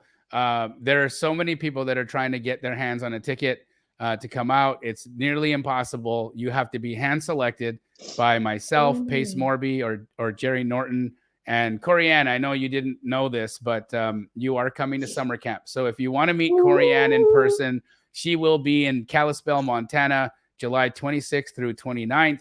And if you are one of the lucky people who today signed up for Privy, you are going to be entered into meet Corianne and many, many other special human beings that'll be with us. And by the way, did you watch Love is Blind season 3 by chance? Yes. Okay. Of course. Cole is coming and Nancy is coming. They've both agreed to come to summer because they're both wholesaling. They're both real estate investors. And I did a challenge with them the last 3 days. And they both said they would love to come hang out with us at summer camp. So they're going to be there. So you're going to have a chance to meet somebody with bluer eyes than you. Wow. Oh my gosh. I'm just going to be staring into the abyss. I can't wait. There's so many people in the lineup that went to Mastermind that you already selected that like is on my must hug list. So I'm so excited. That's amazing. Thank you. Absolutely. So I want to answer this question for people that are not able to afford Privy or other softwares. We absolutely want to help you as well. So Corianne, if you had to help somebody who is just getting started, but they don't have the funds right now to, get onto Privy or join a mentorship or a community or anything, what would you say was the best way to obtain some leads just starting out? Best way to obtain some leads would be calling an agent. Almost any agent would be where I would start. And the goal is not that they have a deal right now or that they have a property in front of them. The goal is that they know you and they know what you want. So that's like really where I would start. If you know a bunch of agents, you will fall into a deal at some point. Like if they know who you are. That's what I wish I had known before I'd gone through spending like multiple years and multiple dollars. That's not even the only coach I went to before you, Jamil. So like, don't do that. Get Privy, start calling agents, tell them what you want. And if you don't know what you want, then drop your market like right now in this chat, because there is somebody who's working that market who knows what buyers want. Yep. So I would do that. And also my nose is dripping because you just made me cry. So I'm going to go get a tissue. You go get a tissue. Poor thing. Guys, I was fooling around in here. I'm so sorry. Dingle Dangle is not the right code. I thought you guys knew I was joking, by the way. I really thought y'all knew I was joking about Dingle Dangle. No, Dingle Dangle is not the right code. It's just code Jamil. Okay. Or no, code Damji. Is it Jamil or is it Damji? I don't know anymore. It's Damji. I wrote it down on my notes for you, actually. It's Damji because I was like, damn, it's Damji. Yes. So go to runprivy.com, www.runprivy.com. Use code Jamil and sign up for Privy if you haven't already and get a chance to come to summer camp with Corianne, myself, many others, the season 3 of Love is Blind crooner, Cole Barnett, as well as the beautiful Nancy Rodriguez. You're also going to get to meet Jerry Norton, Vina Jetty, Abraham Gray. It's going to be an incredible time. And we have the royalty of the Astro Flipping family there, Corianne being one of our princesses. And so I cannot wait to have everybody together in one spot, enjoying their time together. Now, I'm going to carry on into the Q&A. Brian Tabron asked, what contingencies should I put in my contracts? Well, first and foremost, for me, I want to make sure that I have inspection period, right? So minimum 7 days. I don't like to do deals where I have less than 7 day inspection period, minimum 7 day inspection period. On top of that, I'm also going to put in disclosures in my contract, right? So I always write buyer is an LLC in the business of buying and selling real estate for a profit. Buyer may elect to fix and flip, buy and hold, or wholesale as an exit strategy. And I put that disclosure in my contract every single time. That way, I don't have any issues if I wholesale the property. Next, you want to make sure that your contract is assignable. Okay. Now, if an agent doesn't want to give you an assignable contract, you can also use transactional funding. Okay. And that's when you just go to flipcashtoday.com. That's a transactional funding website. And we'll actually close your deal for you so that you can sell it to your buyer the next day. Okay. So we have lots of opportunities, lots of ways for you to get around. If an agent doesn't want assignable contracts, or if a title company doesn't allow you to assign, or if you're in a market like Chicago, Illinois, where Corianne works, and you need a license to wholesale, which is how that works out there, you can use transactional funding. I know you're just getting started in Chicago, so you're just getting your bearings. Walk us through some of the frustrations or what you've been going through just opening a new market, because I want people to understand that when you do this, it's not always just going to be like snap, snap, snap, I figured it out. Corianne's doing really good in Colorado, but she's also struggling right now opening a new market in Chicago. So what's happening? Yeah. So, I mean, we've now opened 4 and we're about to open our 5th. So I can speak from this on multiple levels, being a Colorado girl in Florida, wholesaling. So we're in Las Vegas with Austin, which is awesome. We are in Florida, New Jersey, and obviously Colorado. Now, I thought Chicago was going to be our 5th one, and I was after it. And I see my friend on here. He's been commenting, Jason. He brought the deal to me and was like, "Hey, what do you think about this?" And I'm like, "Okay, let's look at it. Let's get it under contract." Took it really through the whole process, even contacting the dispo and the title company, kind of figuring out what's going on. Now, the dispo got back to me and was like, "This is literally a block away from an area where you could actually do business."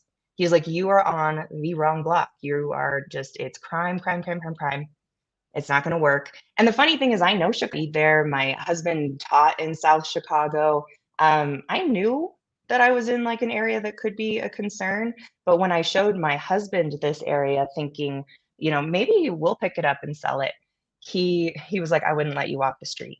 Oh my gosh. Like, I already knew. I was like, dang it, because I've been walking Chicago for a while, and he trusts me to do that. So this meant it was really bad. And that's when I reached out to Jason, and I was like, we might not have something here unless we are on the ground floor. And process goes through, and we end up like losing that deal and having to tell them it's not the right one for us. Which, if anybody's going through that, it's like, congrats. It's a rite of passage. It happens in regular retail deals.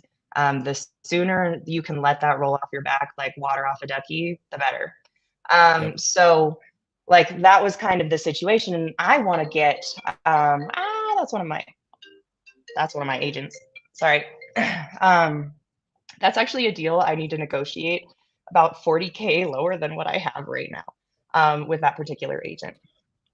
But is it hard to like, okay, so you got to negotiate 40K lower. I mean, I've done that lots of times. I've had to, renegotiate on a deal just because of the condition or because of the situation on the house. So does that make you nervous to have to renegotiate like that? Or like, what would be some best practices for people that are just, in a deal right now, but they have to renegotiate because of a situation? Like, should you be nervous about that? Should that be something to be scared about? What's some of your best practices in those scenarios?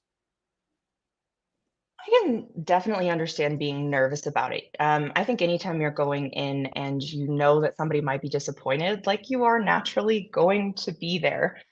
So just embrace that. We all feel that way. But I think there's a difference between I did everything I possibly could to fulfill exactly what this contract says versus I forgot about it, sat on my ass, and didn't get it dispoed.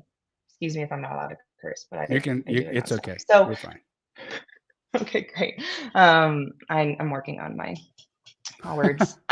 She's got a farmer mouth. Mhm. Well, rascal trained. Make sure you're in both of my ears. There you go. So, like, there's kind of a difference on that. And if you are new, the chances of it being more, I didn't know what to do with this and I kind of sat on my hands, is probably higher, thus making that negotiation even more difficult. So sometimes when you're in that situation, the best thing that you can say is like, I need to walk away from this. It's not the right deal for me. I'm in the inspection period. Thank you and goodbye. Because you don't see a way, even if you were dropping the price, to actually get rid of it. Because what you don't want to do is put somebody through a full inspection period, call them up, ask for another full inspection period, and then have to cancel after that. Like now you're starting to put some problems in the seller's life, and that's not how I want to play the game. And that was what I learned in Astro, that changed my mindset, because I learned that I could do this while being helpful instead of do this while trying to like slash people's throats, which was kind of felt like the original way that I had learned it. Yeah, and it's hard to sleep at night if you feel like you haven't added value to the world. Exactly. Yeah, especially when coming from like a creative standpoint, like I want to make beautiful things and share them with people. So how could I then also be somebody who's like not doing that? I don't know. But so there's a difference between those two things. And I think you need to be honest before you even go into negotiation. For example, in this situation, I feel very confident about it, and about going in for the negotiation. One, because I don't have a huge attachment to it. If he says no, thank you, and says bye, I'm going to go, okay, great. I have got this other one I got to work on anyway. The other part of that is I know for a fact, if he doesn't take this number, he's probably going to come back to me later, because it is the highest and absolute best he's going to get for this property. And I've checked it with all my buddies and all my friends, and I've called random weirdos asking them if they liked it, and they gave me feedback, and I have done everything for this particular property. So, and that's basically what I am going to tell him is like, hey, and I talk about numbers always outside of myself, which is why it was really great to have Paula and Daryl, because literally I could visualize the people that are outside of myself making those decisions. But I can come in and say, hey, like my whole team has tried to figure out how to make it work at this number. We have talked to our buddies to even try to see if they could do it with their contracting team. I'm going to give it all to him and be like, this is the best number. And I telling you, I think this is what this property is worth. And I'm going to give you everything it's worth. And it's this. And if he doesn't like it, unfortunately, it is really true. And I believe it. And I'll probably see him again.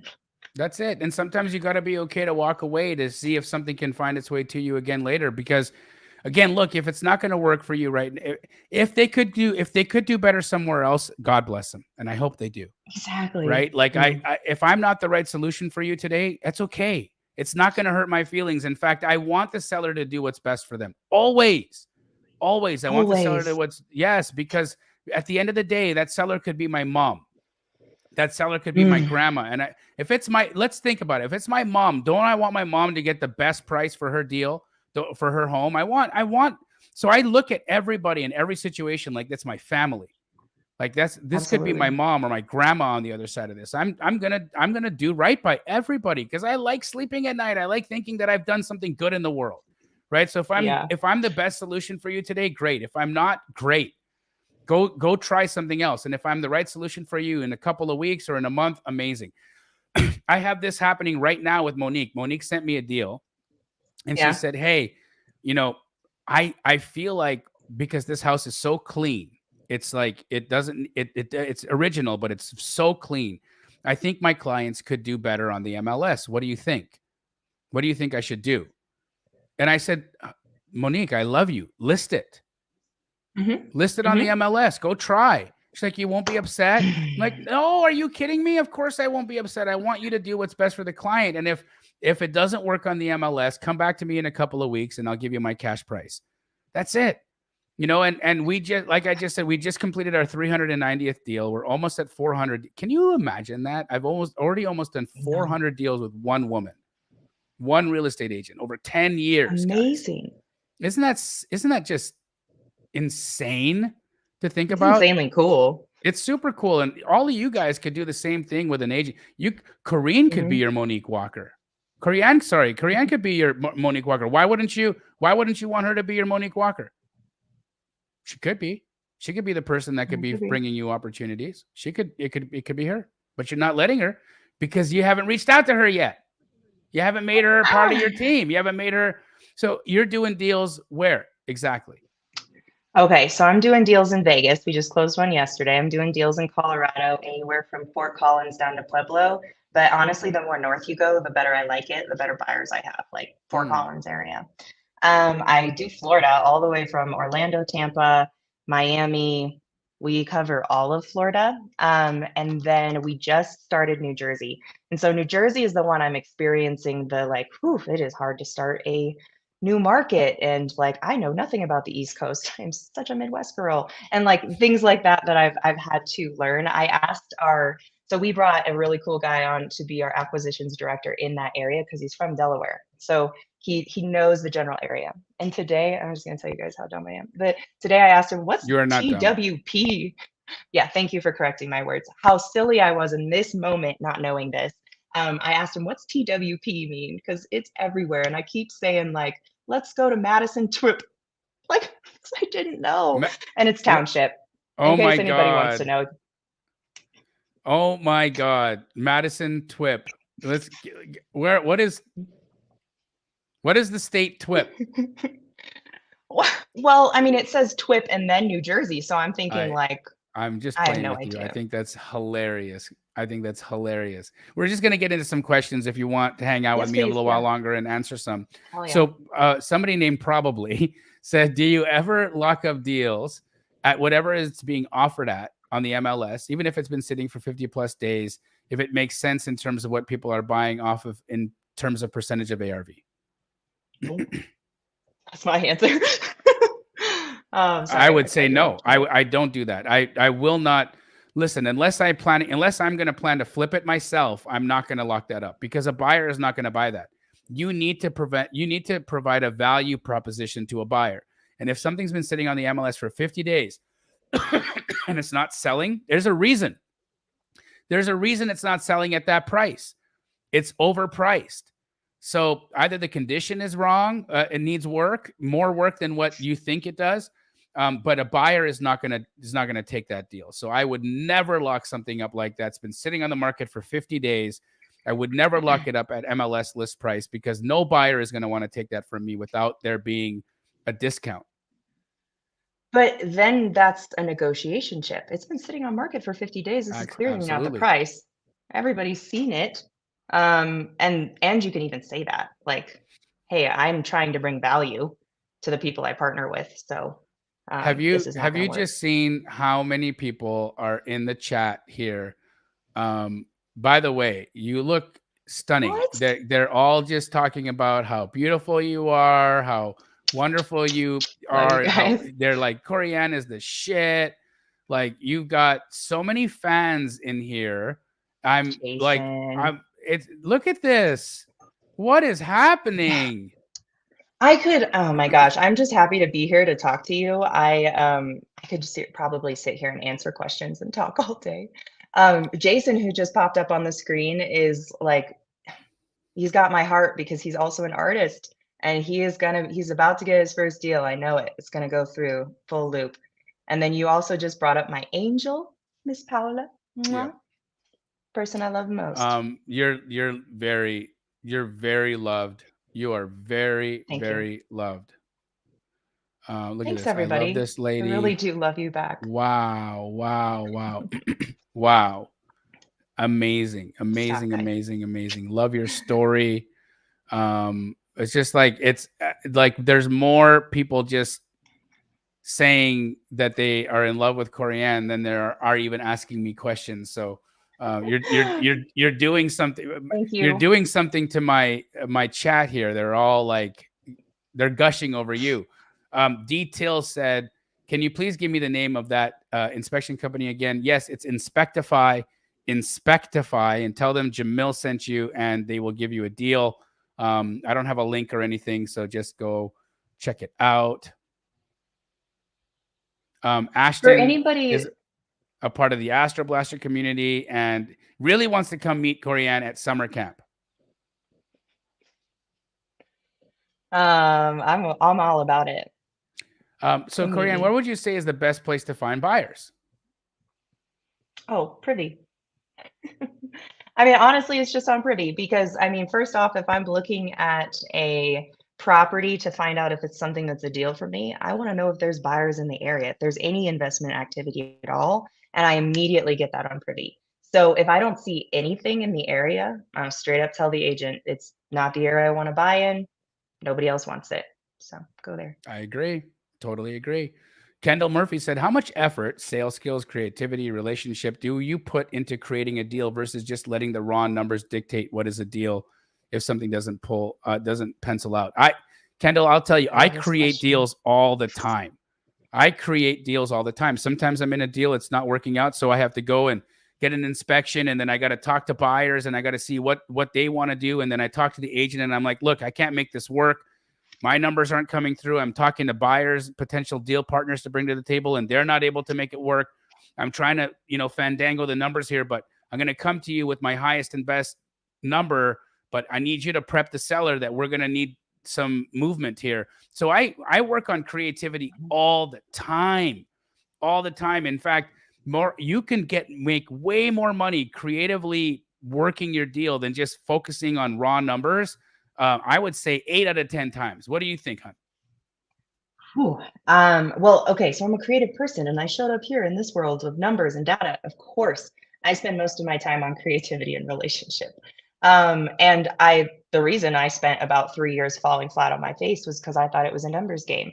And it's not, though there's plenty of numbers to consider. Yeah, it's more about like, what can we do to reach what a seller needs, knowing the data, knowing the numbers, knowing how it pencils out, and like what a buyer and a flipper is going to do. You're the one sitting in the middle going, how can I make everybody happy? And that Right. takes a lot of relationship and creativity. I agree. Since you're in Chicago, this could be a question that you could answer. Rick asked, I'm in Chicago. If an agent doesn't want to add an addendum for an EMD clause, should I go to title or escrow attorney to add that to the contract, Rick? No. Sorry. You got to get if you want to make a change to a contract, the seller has to agree to it. You can't just ask the title company or the closing attorney to change it for you.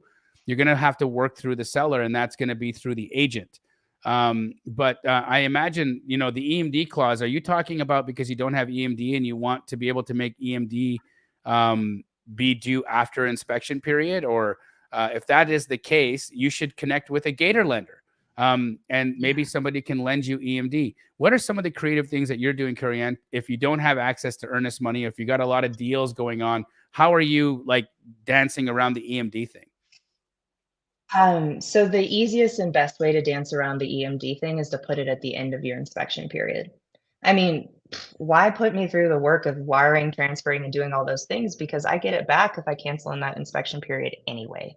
So please put that date at the end of my inspection period, and then I don't have that problem.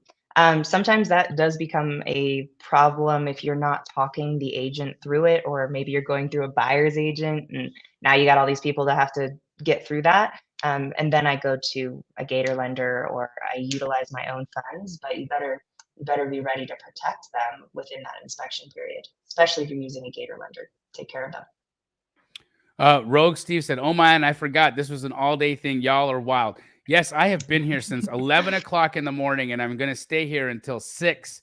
I mean, I'm crazy. How often do you see me do shit like this, Corianne? I see you sit in that chair and answer questions all the time, like nonstop, to the fact that I can never stay around until the end. I don't think I've ever seen you do a live for everybody that's this long, and that's pretty freaking cool. I don't think I've done one like for a YouTube ever this long. Wow. I mean, it's an incredible resource because even if like for some reason the question doesn't pop up here for you to answer, there's so many people in this chat that I know can answer these questions. So absolutely, really cool. Oh, look at this. Look at that. It's because I'm like facing a window, guys. It's not. I cried. Listen, I've met her in person. They're ice blue. They're like no kidding. They're the bluest eyes I've ever seen.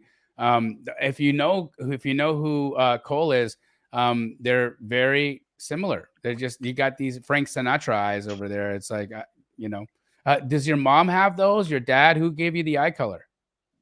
So I'm pretty sure it was my dad, but I actually don't know my dad. So I'm an anomaly around here, but it got me my husband. So it's a win. Love it. Is that what he said? Like, does he just get lost in them sometimes? He's just like, oh my God, was that the thing? Yes. I mean, the first time he said that, like, he really caught my attention, it was 3 years after I knew he existed, by the way. And it was because I guess I looked at him like I was judging him because he was walking down Wabash Avenue in Chicago, which is under a train track, eating tacos while he was walking. And I probably did this, like, What freaking are you weirdo. doing? And that's what caught his attention. So, and then Wait, did you he meet your messaged husband me. like on the street, kind of walking by each other? Well, we went to the same school. So we Okay. were both School of the Art Institute of Chicago people. And generally, at least around the time that I was there were not a lot of straight guys that were at least talking about it. So I knew who he was. And about a year before he took me out on my first date and held my hand, I had probably the like one time I know the universe was talking to me. And I visualized this guy that I saw at a laundromat 2 years earlier. Just was having a bad day, was talking to my mom on the phone, "Nobody's ever gonna love me," that kind of stuff you do when you're in college. And yeah, I visualized this guy, and then ended up dating him 3 years after that very vivid seeing him. So, he's my dude, I love him very much, and, yeah, he's so cool. You think I'm Amazing. cool, he's cool. I love stories. Tony Alexander said, Jamil, can you give me the agent script that you always give when you're talking to agents? So I'll tell you mine, and then I'm going to ask Corianne to give us hers. So mine is, let's just pretend I'm talking to you, Corianne. Hi, Corianne, it's Jamil here. The reason I'm calling, not to waste your time, I just want to see if you've got anything in original condition or something needing a ton of work, like the dirtier the better, or grosser the better, that I could take a look at before you put it on the MLS. I like to buy them as pocket listings. You got anything I can see right now? That's my opener. What about you, Corianne? What do you say when you're talking to an agent to try to get the information across to them efficiently? Ooh.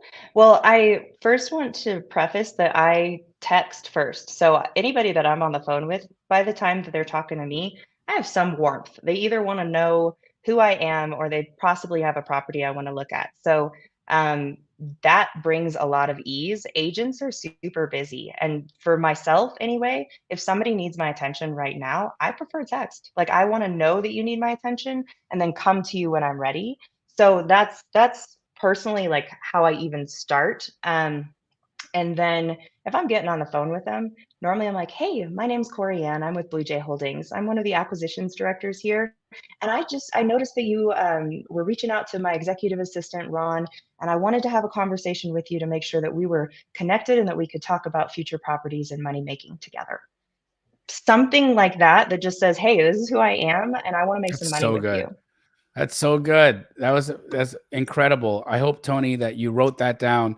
I might even add some of that to my pitch. I think that was pretty dope. Joseph Long said, what's a good way to get an agent list for bulk outreach? Well, Joseph, if you're a part of the Astro Blaster community, we give you the best agents list. In fact, here's the funny thing, right? If you go to theastroblaster.com and sign up for the Astro Blaster, which is an agent texting platform, we give you an agents list that's worth thousands and thousands and thousands of dollars, like thousands of dollars. It's the best agents list that you can get. It has the most accurate phone numbers.